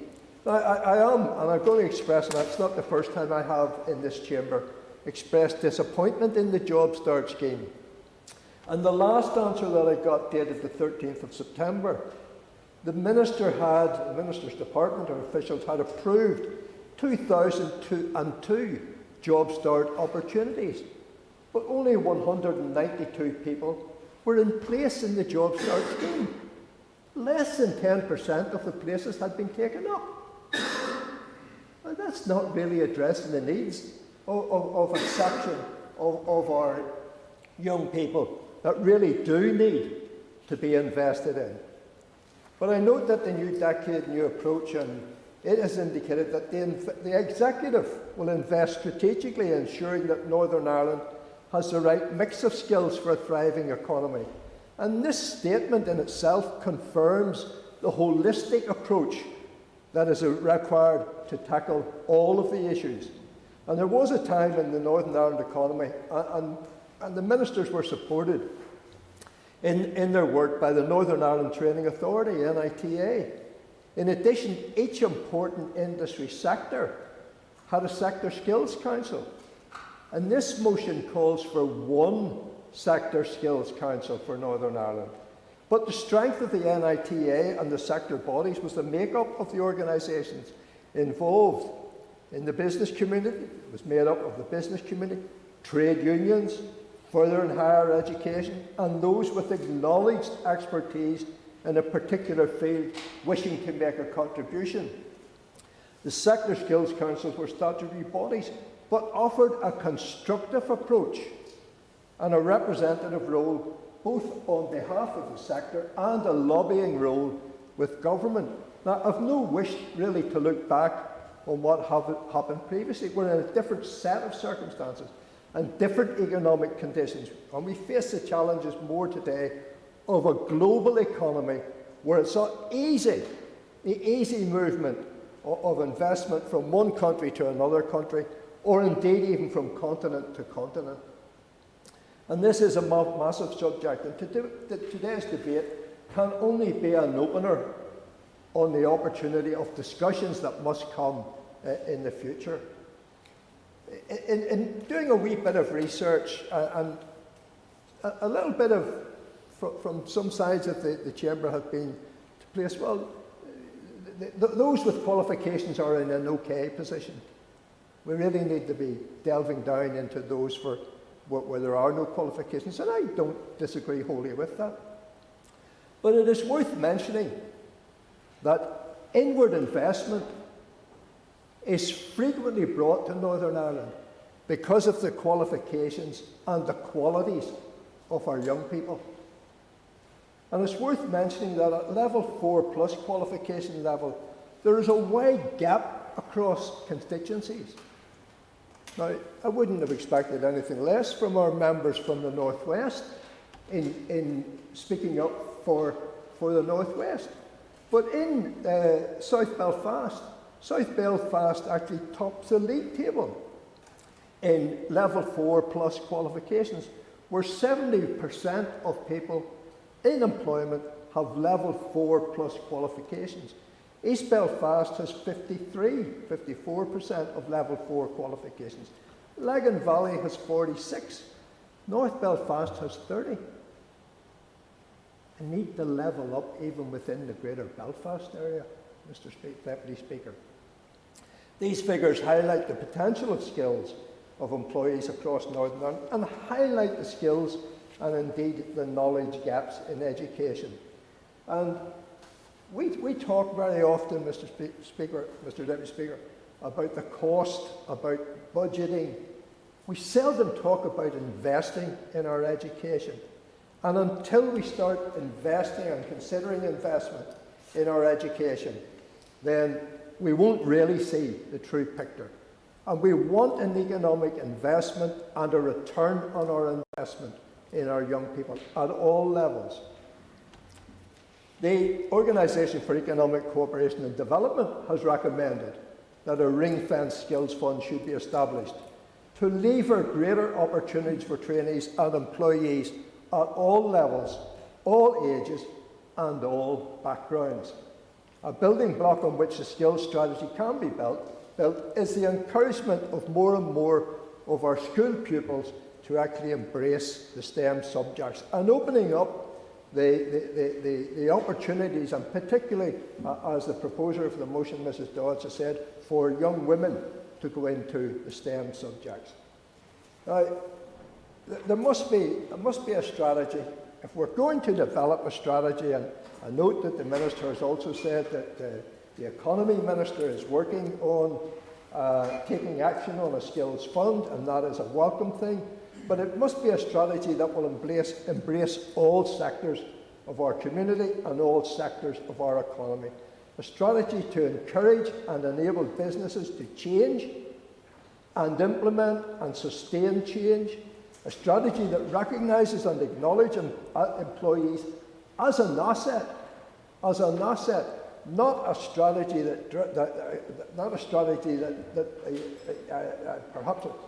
perhaps the employees are our greatest asset. In fact, I'm sure they are, and worthy of investment. A strategy that drives values, not one that views employees as a cost to be minimised. To succeed, there's an important and prime need to develop a partnership ethos between the executive and specifically the Department for the Economy, the business community and others outside the business community who will make a positive contribution. High-level skills are absolutely critical as Northern Ireland attempts to shape our economy for the future. I'll just make some brief comments on what members have said. And I have to say I was disappointed when I saw the amendment, because I don't think it adds anything to the motion at all. But anyway, Mrs Dodds indicated it's key to investing in all our people, a strategy to invest in all our people, that employers were seeking suitable applicants, confirmed that the training budget in Northern Ireland companies, only 30% of Northern Ireland companies have a training budget, whereas it doesn't stack up with other parts of the UK. Stressed the challenges and opportunities, and again emphasised the STEM subject. Mr O'Dowd, although we did take a negative approach, and I recognise that that's not always Mr O'Dowd, he did recognise that STEM was important. He supports a skills council, accepts the need for a skills strategy, recognises all ministers need to buy into the strategy, and he also made reference to the low skills. So I find it difficult to understand why he couldn't agree with the motion as a whole. Thank you, Mr. Deputy Speaker. Members, the question is that the amendment standing in the names of John O'Dowd, Kiva Archibald, Aisling Riley and Gemma Dolan be made. All those in favour say aye. Aye. Contrary, no. No. All those in favour say aye. Aye. Contrary, no. No. I think the ayes have it. I think the ayes have it. The ayes have it. The ayes have it. The question is that the motion as amended be agreed. All those in favour say aye. Aye. Contrary, no. The ayes have it. The ayes have it. We now turn to item 9 on the order paper of the adjournment. The question is the Assembly to now adjourn. The Assembly is adjourned.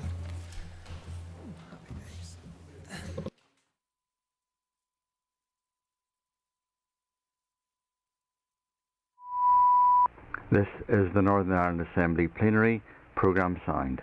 This is the Northern Ireland Assembly Plenary, programme signed. This is the Northern Ireland Assembly Plenary, programme signed. This is the Northern Ireland Assembly Plenary, programme signed.